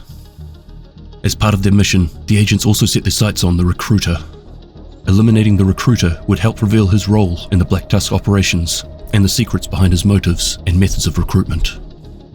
Shortly after Mari Singh and her fellow civilians were safely recovered, Agent Brian Johnson, who has been missing for a long time, re-emerged to assist in the ongoing efforts. With his help, the Division rescued additional hostages held by the Black Tusk, including Cindy McAllister, Mel Arnold, Jack Arnold, and Vikram Malik. The focus then shifted to Camp White Oak, where the agents were tasked with rescuing Vikram Malik's sister, Birdie. However, the mission at Camp White Oak took a shocking turn. It was revealed that Agent Johnson was the recruiter all along, using his position to manipulate operations and attempt an escape with the mobile SHD server. During the confrontation, Johnson claimed that he and the Hunters were taking the necessary actions, accusing the Division of going rogue by aligning with Agent Kelso. With the help of Birdie, who utilized countermeasures and mortars, the Division defeated Johnson and secured the mobile SHD server. Agent, you can't beat him with your tech. I have a workaround. Give me a minute. Birdie, what are you doing? Don't worry about it, Mr. Recruiter. Birdie, you know me. Huh. I know you're full of shit and will do anything for the mission. Damn it, Birdie. You know what we're up against. I do. Agent, get clear. Birdie! System malfunctioning. Loser!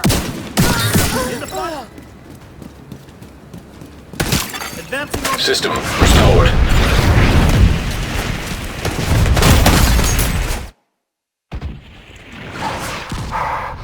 Oh, you're making a mistake!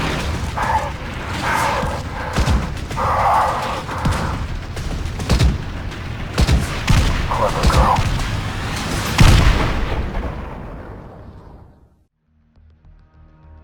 However, the victory was overshadowed by unease.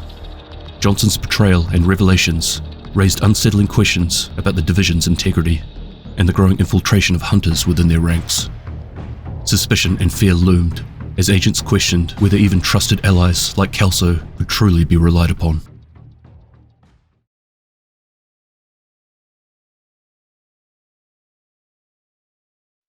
You never know. Go to bed. You see conspiracies where they don't exist. How well do you really know her? Good night. Why did she really go back to New York? Oh, we are so fucked. Citizens of the United States, my name is Natalia Sokolova. Some of you may have heard that I am working with the... Manny, come in. Kelso's missing. We need to find her. Copy that. Agent F. John Bell. They need you in New York. To clarify the tenure of our relationship.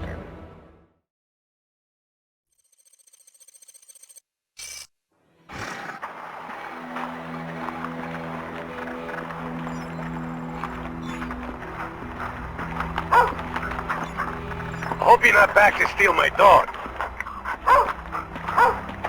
Okay, jeez. You can have the dog. It's really good to see you, Roy. Good to see you too, kid. Welcome. Hey, you tell her about the dog? What about the dog? Is he sick? Oh, no, nothing like that. Just, we thought he was a German Shepherd puppy, but it's been 3 months and he hasn't gotten any bigger yet. Probably still kind of mutt. Don't matter. He's cute as hell and never pees on the carpet. He can stay. God, I miss this. You okay, kid? Not really, no. You look tired. We kept your room in the basement. You're welcome to stay as long as you like. Thank you, Paul. Go get some sleep. You look like shit. Yeah, and for all us six, please, take a shower and put on some new clothes. You reached, kid.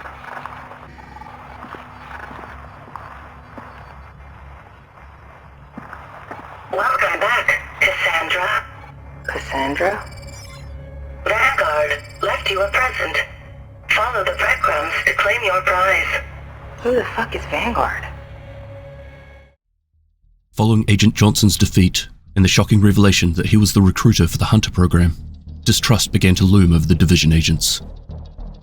Acting under Manny's direction, Division agents were dispatched back to New York to track down Kelso and uncover her motives. Haven's security footage provided the first clue. Kelso, while recovering, had left Haven to follow a trail prompted by Anna. The agents scoured Lower Manhattan, eliminating Black Tusk squads sent to intercept Kelso. In the financial district, they uncovered footage of Kelso investigating a safe house. The echo in the safe house revealed a shocking twist. A message from rogue agent Aaron Keener intended for Cassandra, which turned out to be the codename for Agent Faye Lau. The footage confirmed that Faye had been secretly working together with Keener to destroy the Black Tusk and Hunters. However, Kelso, attempting to open a specialized SHD crate in the safe house, was shocked unconscious. Later, Kelso's location was pinged at the stranded tanker in Battery Park. Division agents raced against time, fighting through Black Tusk and True Sun's forces under direct orders from Natalia to capture Cassandra. Inside the tanker, the SHD crate was located. At Kelso's insistence, the agents attempted to open it, but suffered the same fate, and were shocked and rendered unconscious. When they came to, they discovered Aaron Keener, apparently alive, cloning the Anna system to his watch. He effortlessly bypassed the crate security, retrieved a briefcase from within, and disappeared alongside Kelso and Theo Parnell in a van, bound for Brooklyn.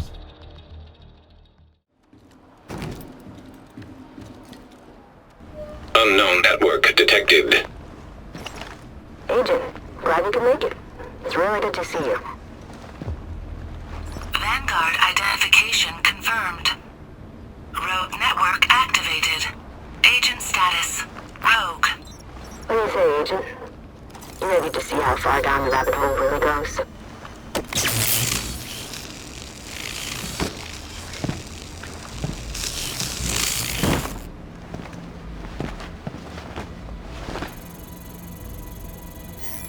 System clone complete. I've missed you, Vanguard. Welcome back, sir.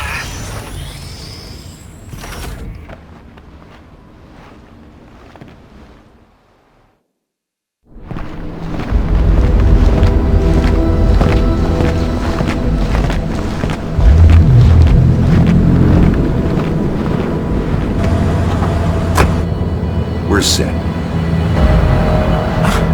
This is gonna be fun.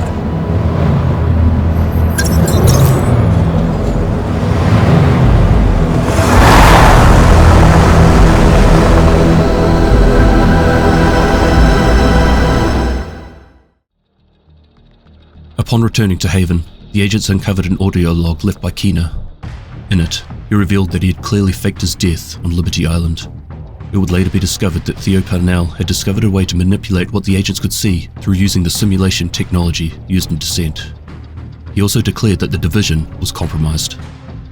Believing his cause was just, he invited the Division agents to join his crusade, just as Kelso and Fei Lao had.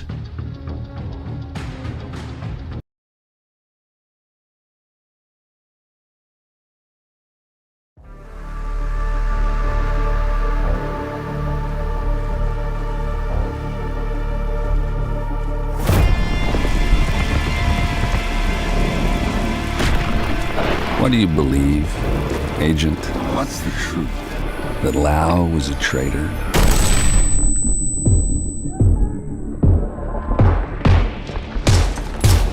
That Kelso has betrayed you? And that I am your enemy? A friend. An ally. You want the truth, Agent? Real, no more lies. You might not like answers. Come find me.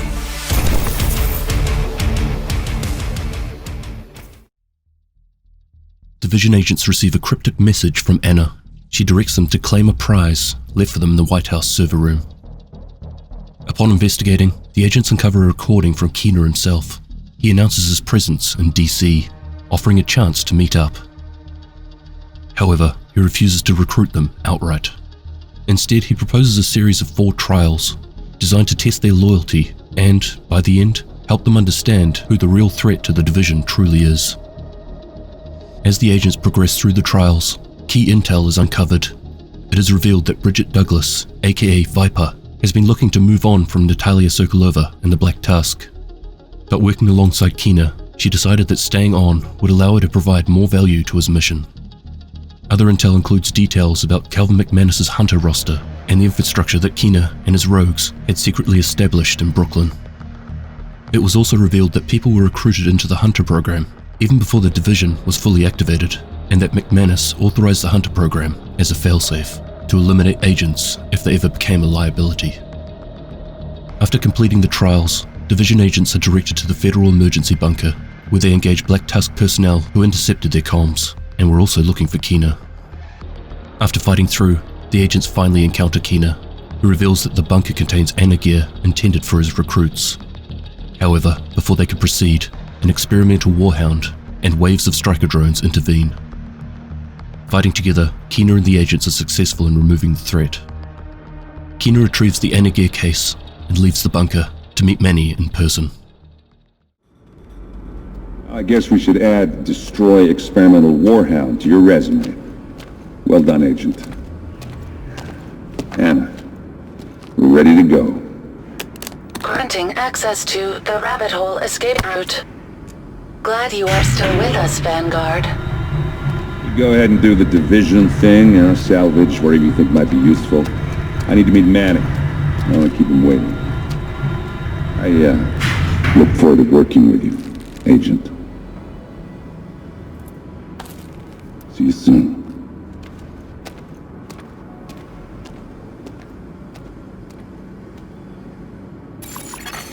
Agent, your trials are over. Return to the White House to claim your prize. When the agents return to the White House, they are summoned by Manny to the basement, where Keener has been placed in custody. Keener agrees to cooperate under Manny's terms, which included surrendering all of his gear and weapons, leaving him only with his watch. He is to remain in custody until Kelso is found and able to vouch for him. During his time in custody, Keener provides Manny with startling intel about the Cabal, a shadowy organization of powerful elites to which Natalia Sokolova belongs. Keener claims that Calvin McManus is merely a lackey, aspiring to join the Cabal. Although skeptical, Manny begins to consider the possibility that there is a larger conspiracy at play.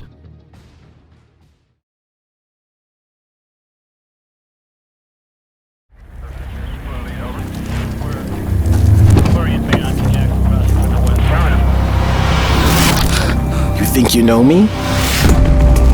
Theo, the hacker. Agent Parnell, the grieving son. The rogue. Before we meet, you need to know the real me. I want to trust you, but you've already killed me once.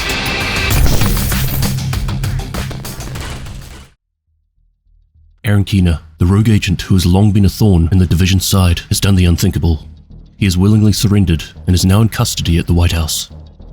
However, true to his manipulative nature, Keener has made it clear that his cooperation comes with conditions. Before he divulges the critical information he possesses, he demands that the Division assist him in locating and securing members of his team, starting with Theo Parnell. Theo, the master of Anna, is a brilliant yet reclusive tech genius whose distrust of the Division runs deep. Much like Keener before him, Theo refuses to collaborate without proof of the Division's capabilities and intentions. To earn his trust, agents must overcome a series of trials that he designed. His knowledge and skill set also represent a potential turning point for the Division. If the agents succeed in bringing Parnell into the fold, his technological prowess could become an invaluable asset, enhancing their capabilities and possibly shifting the balance of power in their favor. Intel gathered throughout reveals how Theo learned of Anna and that she is not just a tool, but a complex system capable of altering perceptions, manipulating environments, and simulating entire realities. Theo learns to piece together the bigger picture, realizing that Anna and the simulation may hold the key to understanding everything he has encountered so far, and possibly the means to alter the course of their reality, but also how it could be used for Keener's plans. Keener reveals a plan to exploit the simulation to manipulate the SHD agent, crafting illusions that would make them see only what Keener and Theo wanted them to see. The simulation, paired with ISAC's reliance on mobile SHD servers, would allow them to alter reality in a way that ISAC's powerful systems couldn't distinguish from the truth. By this point, the implications of their conversations become clear. Placing the timeline just before the events of Warlords of New York, it's evident that this is how Keener, Theo, and potentially other rogue operatives orchestrated their apparent deaths. By leveraging the simulation program alongside mobile SHD servers, they created fabricated data and visuals that tricked ISAC into perceiving and relaying false information to the SHD agents. This revelation underscores the staggering power of the simulation program and highlights how Keener's strategic brilliance, paired with Theo's knowledge, enabled them to outmaneuver the SHD and stage their disappearance. It also sets the stage for a deeper conspiracy, suggesting that there may be other operatives involved, and that the simulation's capabilities are far more dangerous than previously imagined. Referring to the Scan-Tech contact lenses worn by agents, these augmented reality lenses serve as the interface for the simulation, seamlessly overlaying fabricated visuals into the agent's field of view. As long as the agents are wearing the lenses, the simulation would appear indistinguishable from reality. The distortion would not be noticeable in the heat of combat or under high-stress situations, where the mind often fills gaps subconsciously. This insight revealed the cunning and manipulative precision behind their plan. Keener and Theo were not only exploiting the agents' reliance on SHD technology, but also weaponizing it against them. By controlling what the agents could see and interact with, they were turning the SHD's most advanced tools into a trap, forcing agents into fights on Keener's terms, while feeding them a false narrative. Agent Hoskins, operating under the call sign Ajax, returns from Silver Creek with a stolen USB containing a roster of SHD agents and those recruited as hunters. Unbeknownst to the Division, the compound was a hunter bunker. After discovering the agents there had been killed, Hoskins destroyed the entrance and escaped with the data. Calvin McManus quickly realizes a Division operative infiltrated his facility. As Theo analyzed the drive, attention shifts to the architecture behind ISAC, Anna, and the Diamond system. All three share underlying infrastructure, riddled with backdoors and loopholes. With sufficient expertise, a user could pivot between these systems, and this doesn't appear accidental. The systems were designed by Claire Ortiz, and given her documented distrust of Natalia, it's increasingly likely these vulnerabilities were deliberate failsafes. Theo would go on to wipe all trace of Hoskins' involvement in Silver Creek. Eventually the Division locate Theo's safe house at the Space Administration HQ, but the Hyenas arrive first. The assault is orchestrated by the Black Tusk, who promise Hyena leader Bichon a council seat if he captures Theo. Agents fight alongside Theo through multiple waves before extracting him by helicopter. Back at the White House, Theo can be found inside Manny Ortega's office. One detail is clear: whatever he knows about Natalia, McManus, and the Cabal, this is where it begins to surface.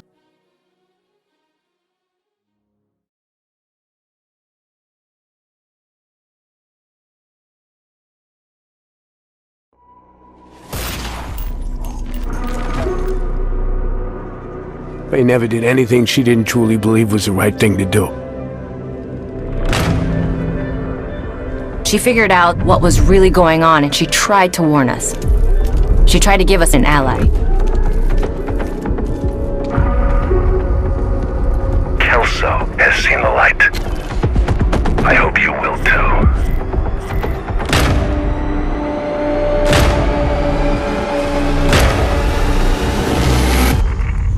She tried to warn us. But we didn't get the message.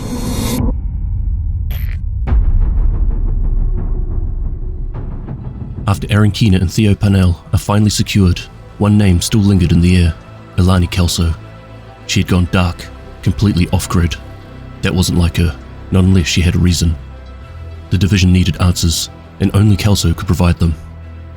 Too many events didn't add up. Too many pieces were missing. Manny Ortega issued a direct order: track her down, follow every lead, every comm, every scrap of intel, and above all, do not harm her. Kelso was still one of their own. She would be brought back alive. Agents began sweeping DC, recovering intel scattered across multiple districts. Recordings revealed conversations between Bridget Douglas and Kajika. Bridget and Faye Lau were in a relationship, but more than that, Kina and Bridget had also recruited her to assassinate President Andrew Ellis to gain access to the ARC protocol, the nuclear failsafe. Until he resigned, died, or named a successor, he was the only one who could authorize it. So she was preparing to undergo trials to join Natalia's inner circle within the Black Tusk. Further comms revealed that Faye also managed to get Bard and Schaefer on board too. But he knew the risks. If Ellis didn't pass the ARC access to her before his death, it would move down the line of succession. The entire operation hinged on timing, loyalty, and trust, none of which were guaranteed. But darker revelations followed. One comm confirmed that Natalia had an asset inside the White House, a mole. As one of Natalia's most trusted assets, Barton also possessed the clearance necessary to unlock Natalia's secret bunkers. He was the key. Kina knew it, and whether Barton liked it or not, he was the only one who could get them on the inside. With all intel collected, the trail led to Roosevelt Island. Upon arrival, Anna detected an unknown network presence. True Sun's forces flooded the area under orders to secure a mobile SHD server Kelso had left behind. The division pushed through waves of hostiles, mortars raining down as helicopters deployed reinforcements. At the crash site, after eliminating heavy resistance, agents secured the final echo.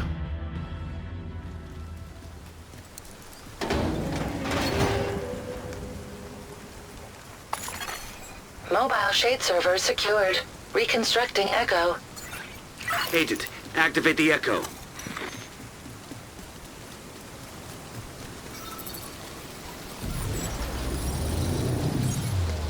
You have to take it before she does. You can clone the clearance to your watch and delete it from mine. You have to do whatever it takes to keep it from that. Give me your arm, Agent Lau. It is done. Now, finish your mission. Thank you for your service, Mr. President. Thank you, Agent. Ellis was trying to help? We need to find Kelso. We need to get the server to the White House. Agent, fire a flare. Fernandez standing by to extract the server. This time, the truth was unmistakable. President Ellis had actually been working with Faye. He did not want Natalia to gain access to the ARC protocol. He cloned his Presidential Watch credentials onto Faye's device and deleted his own authorization. Then, knowing what had to happen next, he ordered her to execute him. Faye hadn't betrayed the country. She had carried out Ellis's final directive. The SHD server was extracted, and agents prepared to return to the White House. Good work securing the server, Agent. We need you to... What the hell?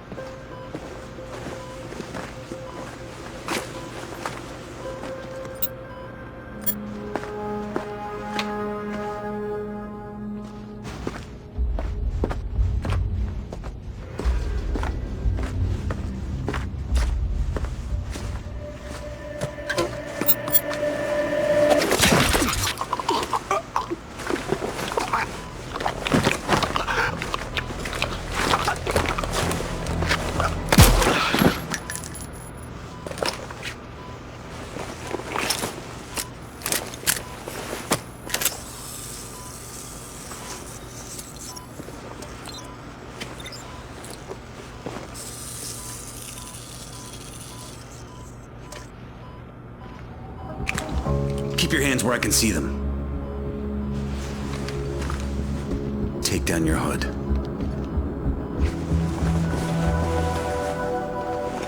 Kelso? What?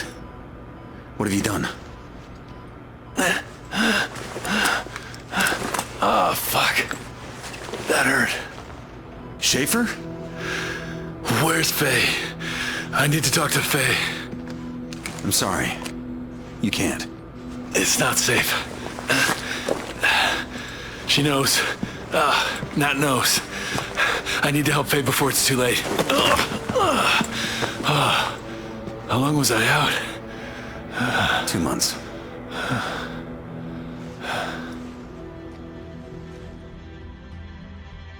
As Manny coordinated the return, a gunshot echoed over the comms. Kelso had never been on Roosevelt Island. It was all a distraction. While the division fought through the island's defenses, she had infiltrated the White House. Inside the medical wing, Barden Schaefer lay comatose. Dr. Joshua Summers, the attending physician, had been maintaining a sedation for months. When Kelso disabled the monitoring equipment, Summers rushed in. She shot him. Then she administered flumentanil, an antidote used to reverse heavy benzodiazepine sedation, proof that Barden's coma had been deliberate. The mole inside the White House wasn't speculation, it was Summers. As alarms sounded, Manny entered the room, weapon drawn, only to find Kelso standing over Barden's bed as he began to wake. The man who held the key, the man who knew the truth. Kelso hadn't run, she'd been finishing what Faye started. And now, as Barden regained consciousness, the final pieces were finally within reach.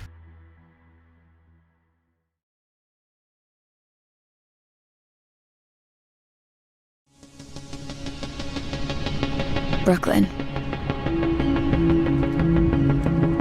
We've built something here. The bridge. Security. Community. Something worth protecting. But anything worth protecting is worth taking.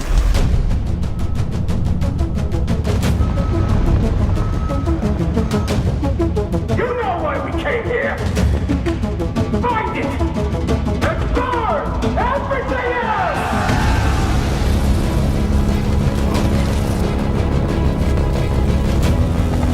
Repeat, the division's here! They're in the...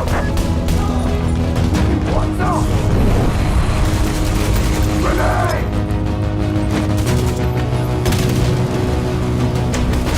I'm coming for you, Agent! To save Brooklyn, the fight starts here. Security. Community. Something worth protecting. Brooklyn is our home. Without you, it'll burn.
At the White House, DC division agents would receive a distress call from Agent Melanie Hoskins, who asked for help in Brooklyn.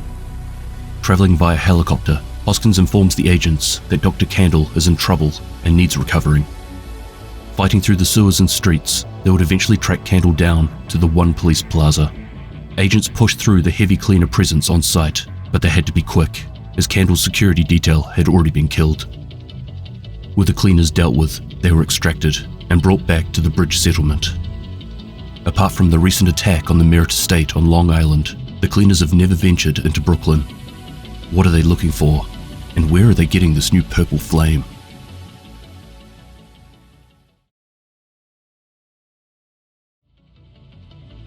Not long after the agents arrived, they're informed by Hoskins that the Sarah Clinic was under attack by the cleaners.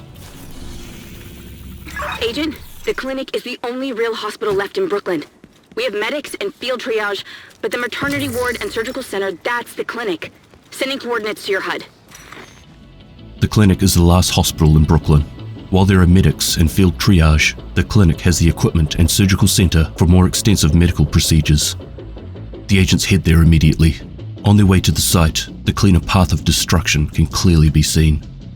Enemy comms reveal that they have been expecting the agents and have barricaded the gate, locking them inside, but also that their plans are to leave no survivors on site.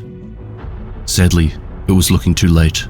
The bodies of medical staff can be found all over the compound. Pushing deeper into the clinic, they would eventually come across an Echo in the ICU. Nearby Echo detected.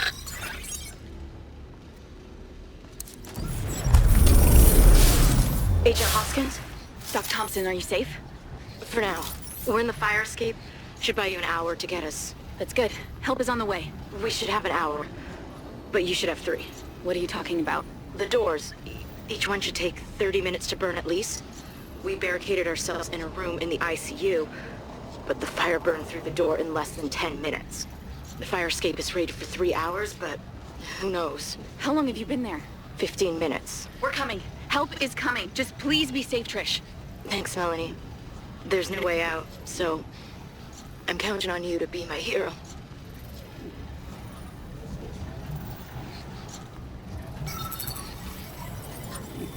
These fuckers need to pay. Trish didn't die for nothing. We can't let the cleaners get away with this.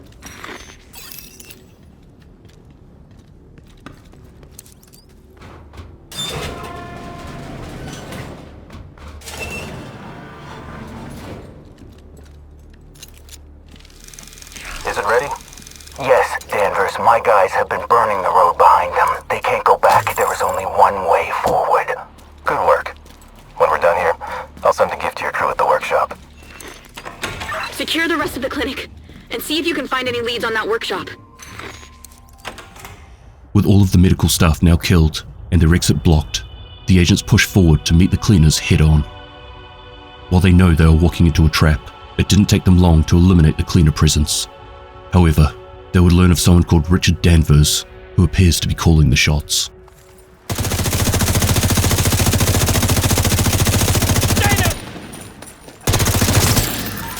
We'll bury our dead and move the supplies you recovered back to the bridge.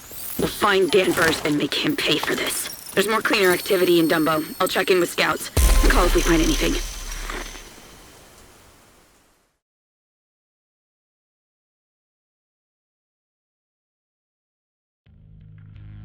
Through the intel gathered from the attack on the clinic, the division learned of more heavy cleaner activity in the Dumbo skate park. They have set up a forward operating base, so the agents get to work clearing the area, while looking for any clues on Danvers' whereabouts. Download complete. Intel acquired. It's just a text document with a password for a video file. But where's the file? The agents collect the intel, but it's just a text document with a password for a video file. However, the file is nowhere to be seen. Agents continue to clear the block to see what they can find. Console detected. What the hell? Hostiles incoming. I can do this.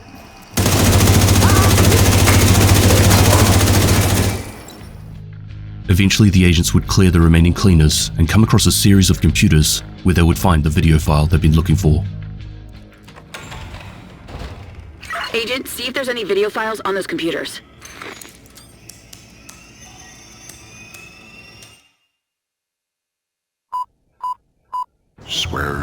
fealty to me, or face the consequences. Cut. What? You're doing great. Just the line is loyalty, not fealty. Right. But what did I say? Fealty. Other than that, it's perfect. Just, fealty makes him sound like a medieval feudal lord, and, he's not that far gone. Not yet. Right? Right. Okay, let's go again. Swear your loyalty to me, or face the consequences. Fuck you, Keenan.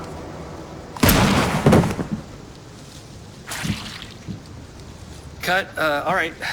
We know what we need to do. Let's reset, bring in another car, and a new wardrobe for our city.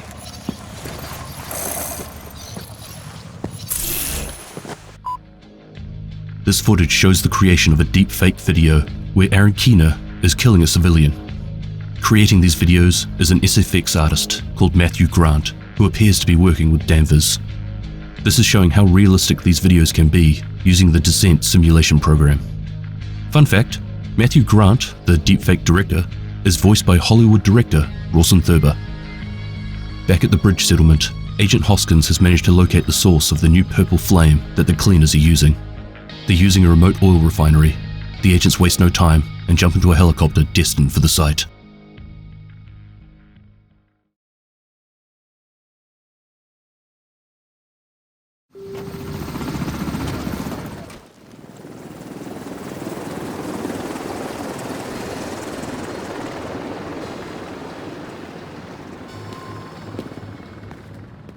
As expected, the agents find the refinery heavily fortified, with turrets and hordes of cleaners.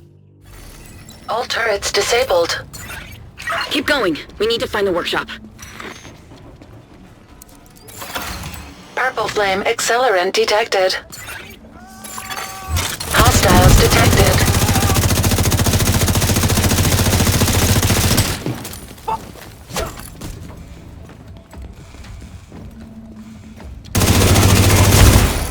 Refueling dock disabled. Intel detected on laptop. Fucking cleaners! We need to kill them before they hurt any more innocent people. I can't do this anymore. Take a walk. I got this. Workshop located. Destroying everything on site and removing all presence of the cleaners that they come across, the agents would eventually find the workshop. After disabling multiple pressure stabilizers, they would be greeted by an experimental warhound, and this is where it begins to get a little suspicious. It's looking like someone else is behind this attack on Brooklyn. There seems to be more to Danvers than just another cleaner leader. Identification confirmed. Pilot.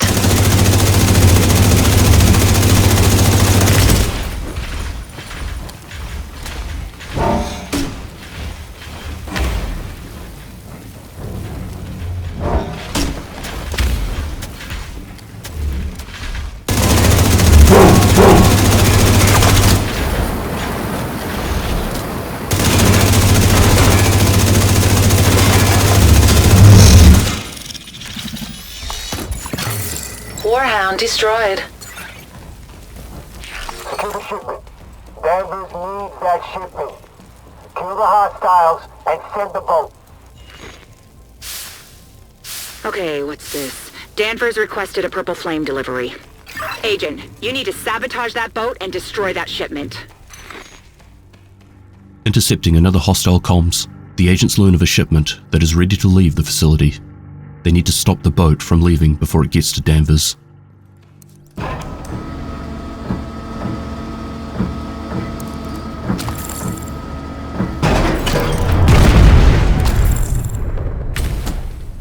Backup won't get here in time. Activating the self-destruct. Agent, stop the self-destruct. We need the refinery to keep New York going. While the agents were successful in destroying the ship, the cleaners have now activated a self-destruct sequence to destroy the refinery. The agents do their best to put a stop to this, but ultimately they would run out of time, and they would be forced to abandon the facility before they too are taken down with it.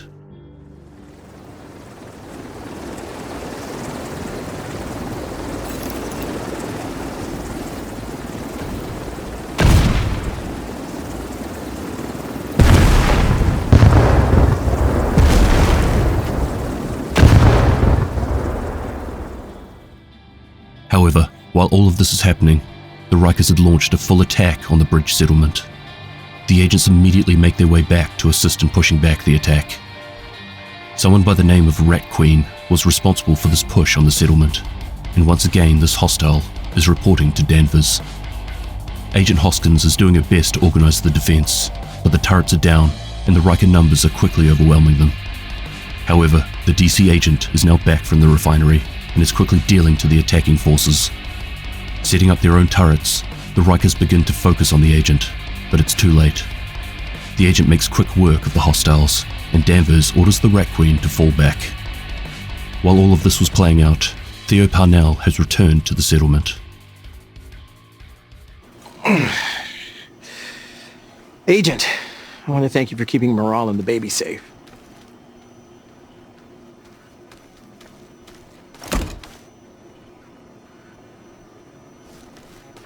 Come on. It couldn't have been that hard being the leader. The fucking cleaners took Jess and they burned down the clinic. Okay, but you're fine. We're fine. Plus, I got back in time for the birth. Don't beat your dad, Theo. Okay, look. I'm here. I would have been here sooner, but I needed to convince Manny he could trust me. Good luck with that.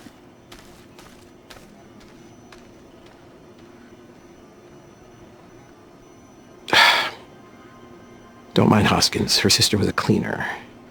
She'll get over it.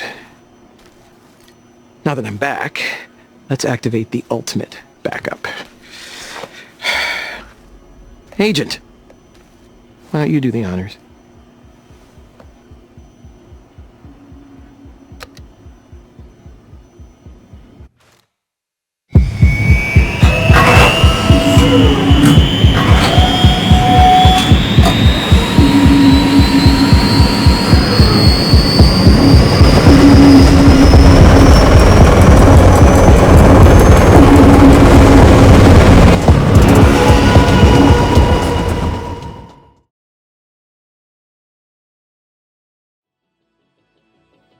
Following the attack on the settlement, Theo and the agent push into Brooklyn Heights to confront the Rikers.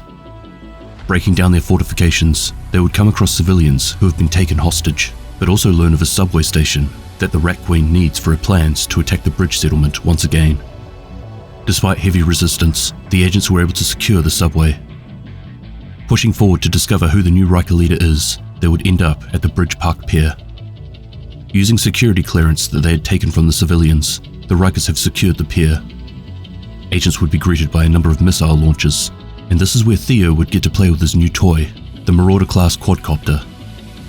Unfortunately, after face-tanking far too many rockets, the Marauder would be called back to the settlement before it was able to assist the agent too much. But this didn't slow them down. The remaining launches were taken out, and after a short fight with the last wave of Rikers on site, including another lieutenant, the pier was secured. Theo has also now managed to get a lead on the Rat Queen's location, the Art Museum.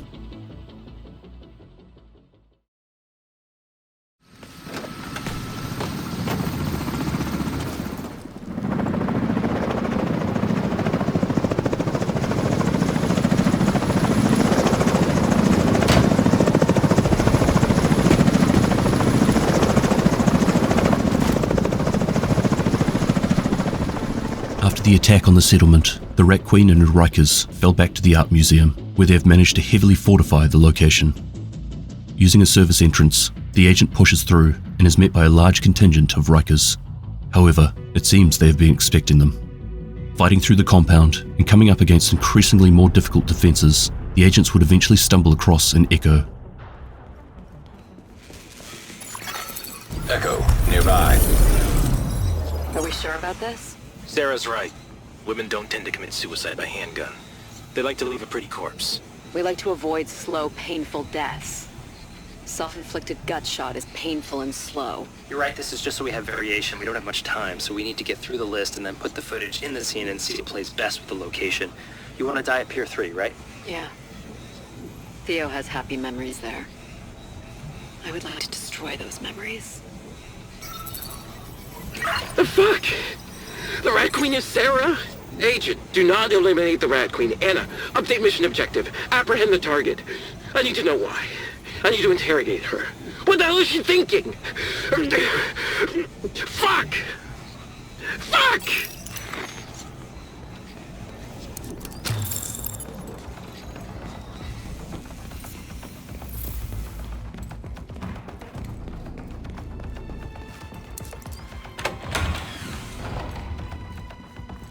Agent, please. I have to understand why she would do this. She was my friend. She was family. To give a little bit of background here, Sarah Moretti is a civilian that Kina and Theo rescued from Manhattan, along with their husband and daughter. They were brought to Brooklyn, where Sarah would help Theo in establishing the bridge settlement. However, over time, after they had crossed the river and started carving out parts of Brooklyn, her husband and daughter would be killed by the Rikers.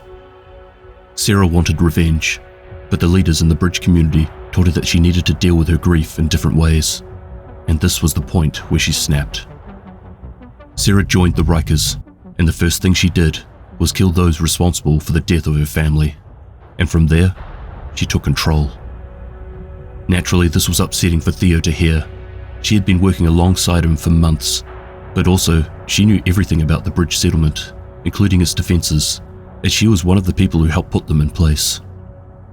This echo shows how Sarah faked her death alongside Richard Danvers and Matthew Grant. Theo requests that the agent bring her back alive for questioning.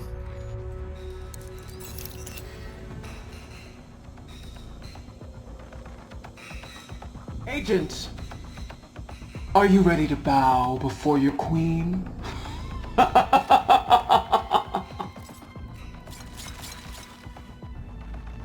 are you waiting for? Kill them! The agent would soon catch up with her, but she would vanish shortly after, leaving her Rikers to deal with them. But working through, they would see her again on the rooftops. Kill any innocents today, agent? Watch out! Tossing them a grenade! Enemy shields have been activated. This isn't my tech. There's no way the Rikers could make a shield like that for Sarah. Agent, as long as that thing's active, there's no way we can incapacitate her. Sarah's shield is being powered by a mobile battery. There's an EMP on the roof. Must be some kind of failsafe. Get the generators online to power the EMP so we can knock out her shield. Once again, the agent is met with some advanced technology, nothing that the Rikers would be able to create themselves, much like the Warhound that the Cleaners were using.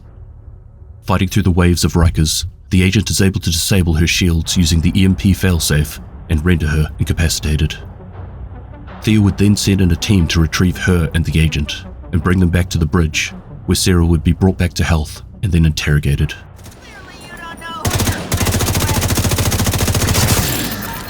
Here, try the house special.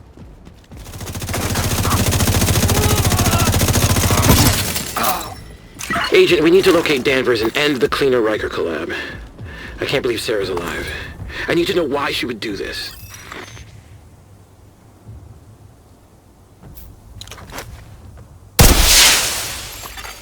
Sarah Moretti vital signs are acceptable. Recovery team on site to extract the hostile.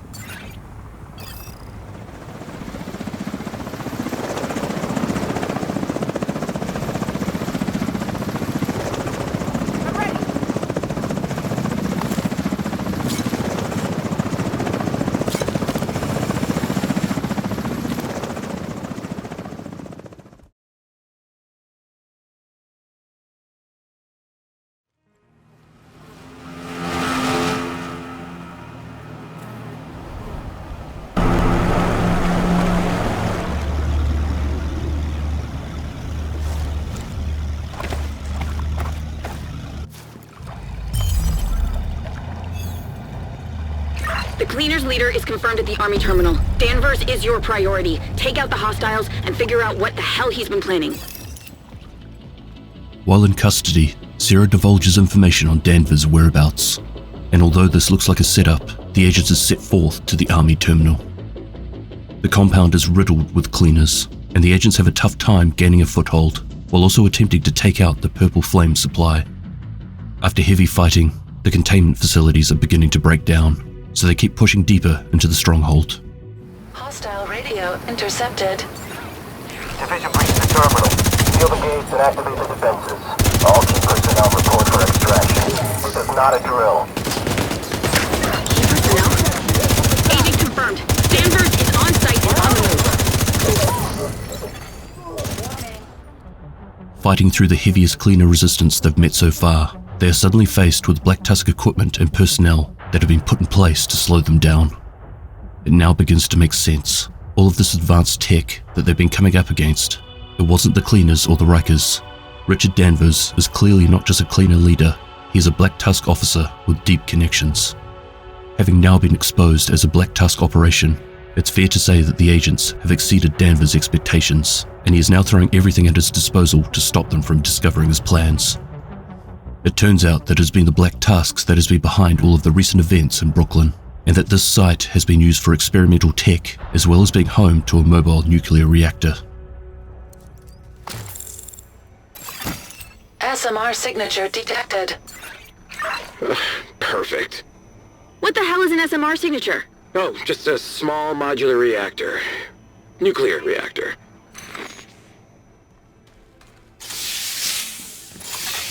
SMR confirmed. Black Tusk mobile nuclear reactor on site. Holy shit! This could solve our power problems. With Pentcode activation, we need a stable source of power. Agent, secure that reactor.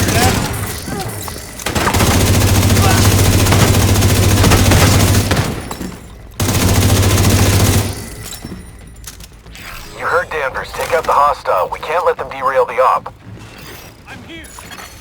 Status update. Reactor unstable. Damn it! They overloaded the core, now the power's working. Agent, you need to stabilize the reactor. The Black Tusk are aware of the value of the reactor and have decided to overload the core in order to stop it falling into the division's hands. Stabilizing the core, they continue to fight through the facility to find out what the Black Tusk are planning. Agent, you're a good soldier. You should join us. Don't you want to be on the right side of history?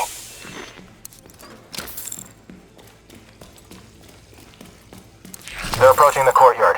Get into position and stop them. We're almost ready to deploy. Agent, we got a nuclear reactor powering something that is ready to deploy. Follow that power line. Has Theo shown you what's in the box yet? You trust him so much you're willing to die for him. But do you even have a clue what he's been cooking up in that basement bunker of his? Agents would discover some intel at one of the Black Tusk workstations. They've been using this site not just for experimental tech, but they are shipping most of it out of state.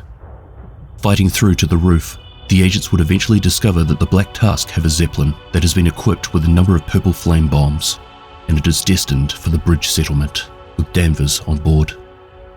Danvers orders all ground troops to focus on the agent, while also firing purple flame bombs from the Zeppelin at their location. Accessing surface-to-air missiles, agents would work through the sequence to have them focus fire down the Zeppelin. But while doing this, they also need to deal with a new laser marauder. With the marauder destroyed, the agent was able to access the SAM console and target the Zeppelin. SAM online. Console is unlocked and ready for agent to target and launch. Come on, Agent! Get that son of a bitch Danvers! We need to flank them! I got your back!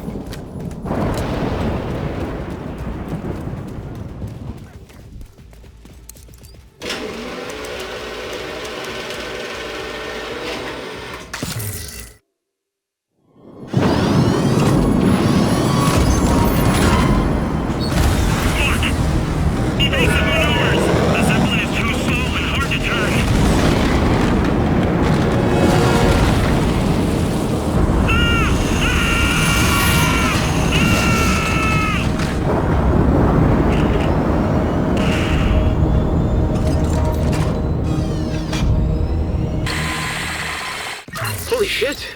You did it! You saved us! You killed Danvers. Thank you, Agent. That fucker can burn in hell. Intel detected on laptop. Before leaving the compound, agents gain access to a laptop that gives intel on what else Sarah has been up to.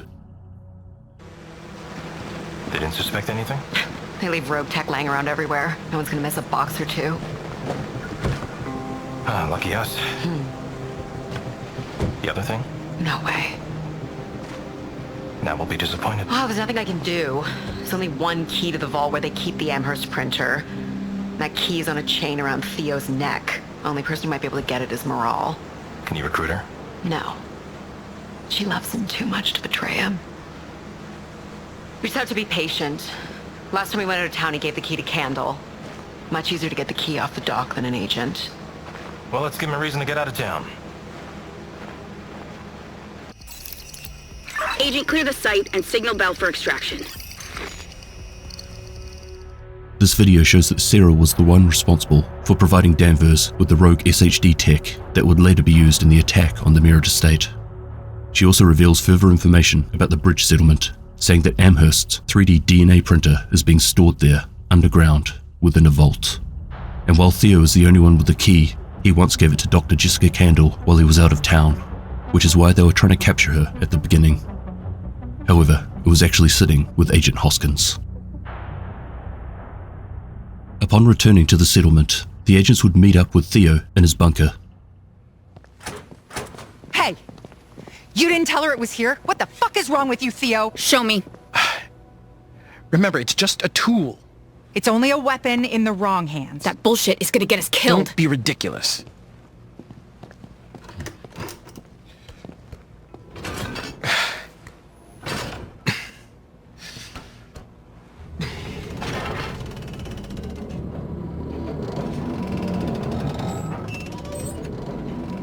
See?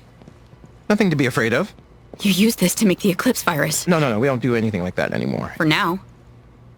We only use the printer for vaccines, meds, and research, or I'm out. The Eclipse was research. Not my research. We need this printer. With Sarah and the clinic gone, I need this printer. But the printer puts a target on our backs. No, it doesn't. And even if it did, there's always going to be a target, so the printer makes us a slightly larger target. It's worth the risk. They came for the printer. Look, you left that key around my neck, and you never thought to tell me what it was protecting? You know what, Theo? Fuck you. You put me and my family in danger again, and for what? You know what? Maybe you should stop pissing in Cal's eye, and he'll stop trying to stand on your fucking neck. She has a point. We need pertussis vaccines. You bring them to me when you're done. Hoskins will get over it. She has to. We can't let the Black Tusk get their hands on the printer. They already have the bioreactor.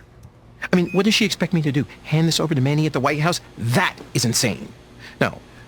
With Candle here and the good she can do with it, this is the best place for the printer.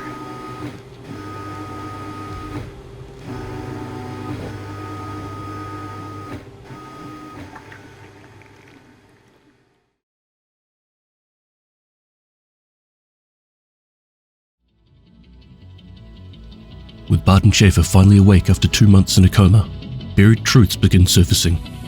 His condition was no accident. The injury he sustained was real, but the prolonged sedation was deliberate. Dr. Joshua Summers kept him under, silencing the one man who could have confirmed a critical undercover operation.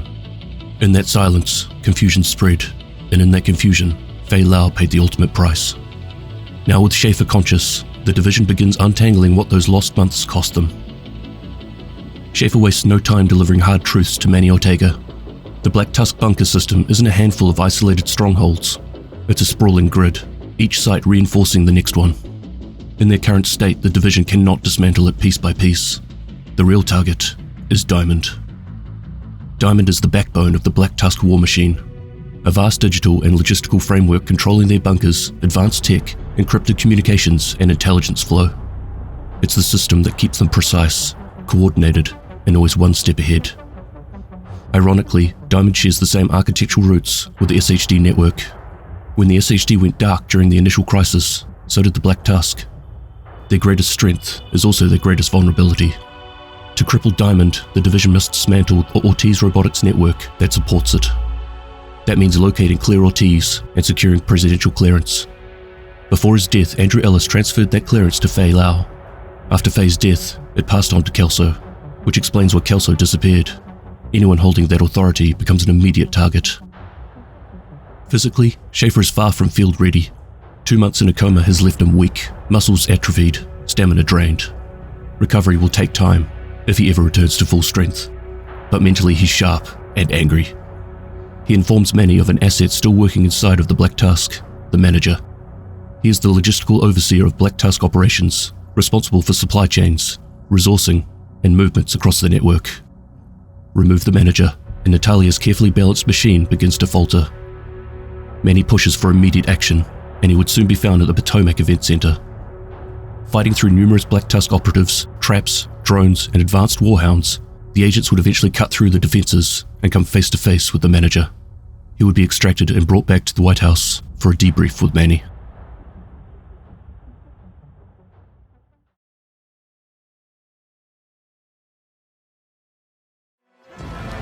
Time and again our enemies have risen up. Time and again you've beaten them back. You've held the worst this world has to offer at bay. Carved out safe places where people can build new lives. But our enemies are getting tired of losing. Now, 3 of our greatest threats are joining forces against us. The Hyenas, the Outcasts, and the True Sons. We've never faced a threat on this scale before. The streets of DC are on fire.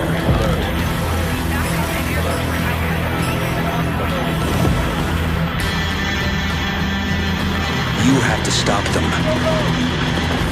You have to break the Pact.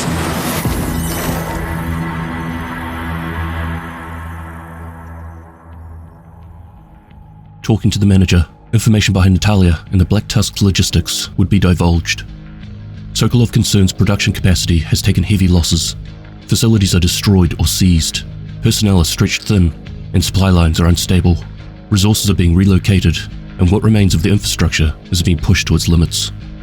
But the most troubling detail isn't what's broken, it's what's coming.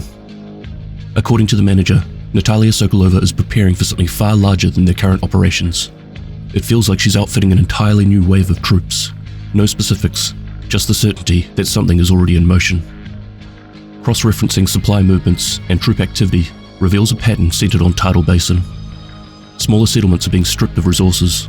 Personnel files are being reviewed for individuals with personal protection backgrounds. The conclusion? Natalia was organizing something big. Through gathered intel, her ambitious goal would be discovered. A formal pact between the Black Tusk, the True Sons, the Outcasts, and the Hyenas. Agents enter Tidal Basin under heavy resistance. Using Schaefer's authorization codes, the division hacks into the compound systems, unlocking gates, intercepting cameras, and listening in on radio chatter. But cracks appear quickly. The True Sons units begin abandoning the site, fleeing with Black Tusk equipment rather than defending the Pact. Inside the hovercraft, chaos erupts. Against Natalia's orders, Hyenas and Outcasts enter the fight, and agents take little time eliminating them and their respective leaders. Reports of Anderson's troops' increasingly reckless actions would reach Natalia and would push her to a breaking point. The Pact collapses. The agents pursue Anderson. Hostile factions go back to fighting each other. Despite their efforts, Anderson escapes by Zodiac, vanishing downriver. Remaining True Sons forces are neutralized, mortars disabled, and the area secured. Sir? General Anderson! Sir? Black Tusk teams have pulled out of sectors 3, 9, and 11. The men are starting to wonder what's going on. Sir, there's something else. Our political officers have confiscated dozens of these. It's all across the city, sir.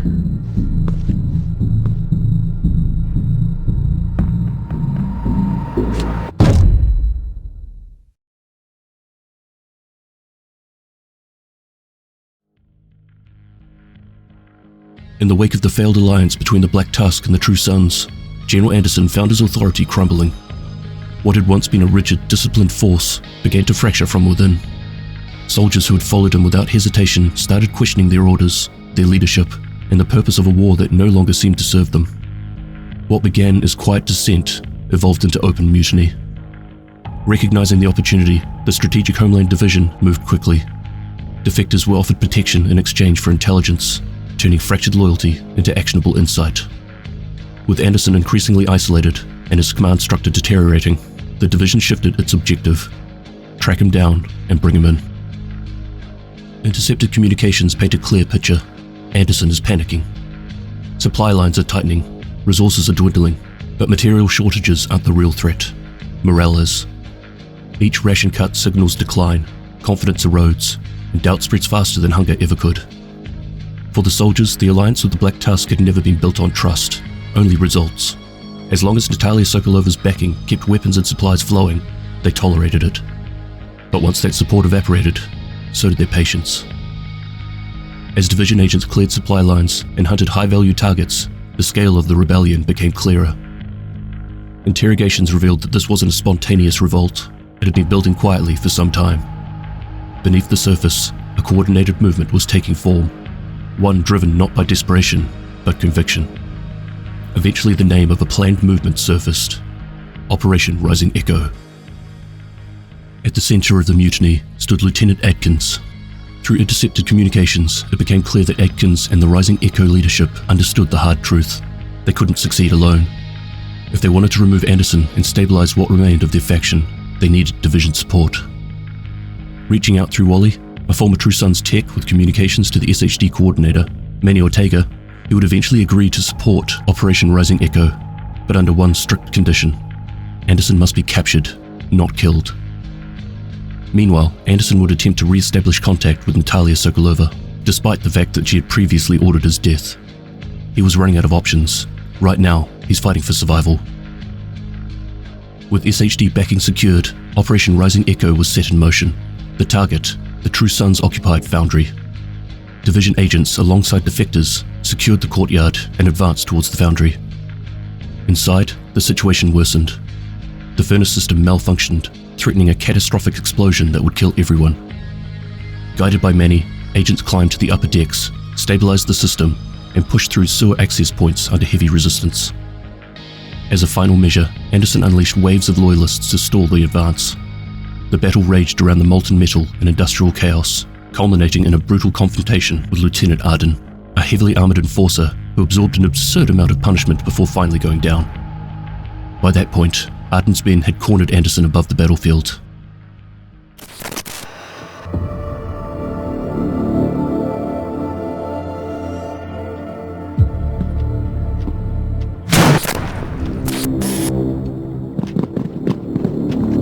We've got Anderson, standing by. Drop your weapons! That's an order! Acknowledged. Roger that.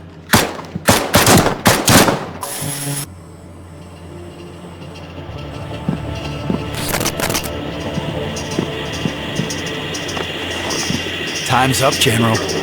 No! Wait! Target down. Do you have any idea what you've just cost us? He was armed. It was him or us. That is not how we operate. Anderson was supposed to face justice, not an execution. You knew what he was capable of. If my guys didn't act, we'd be scraping even more bodies off the concrete.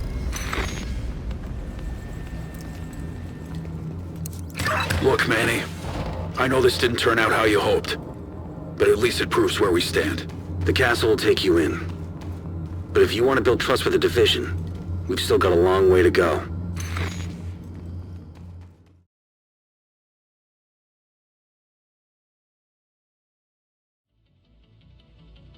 And this about brings us up to the end of Year 7 for the Division 2 and 10 years for the Division franchise. But the story is far from over. We now have Resurgence, and the Division 3 is well underway in development. But also with the recent huge influx of resource being pumped into the Division 2, we have a lot more to come.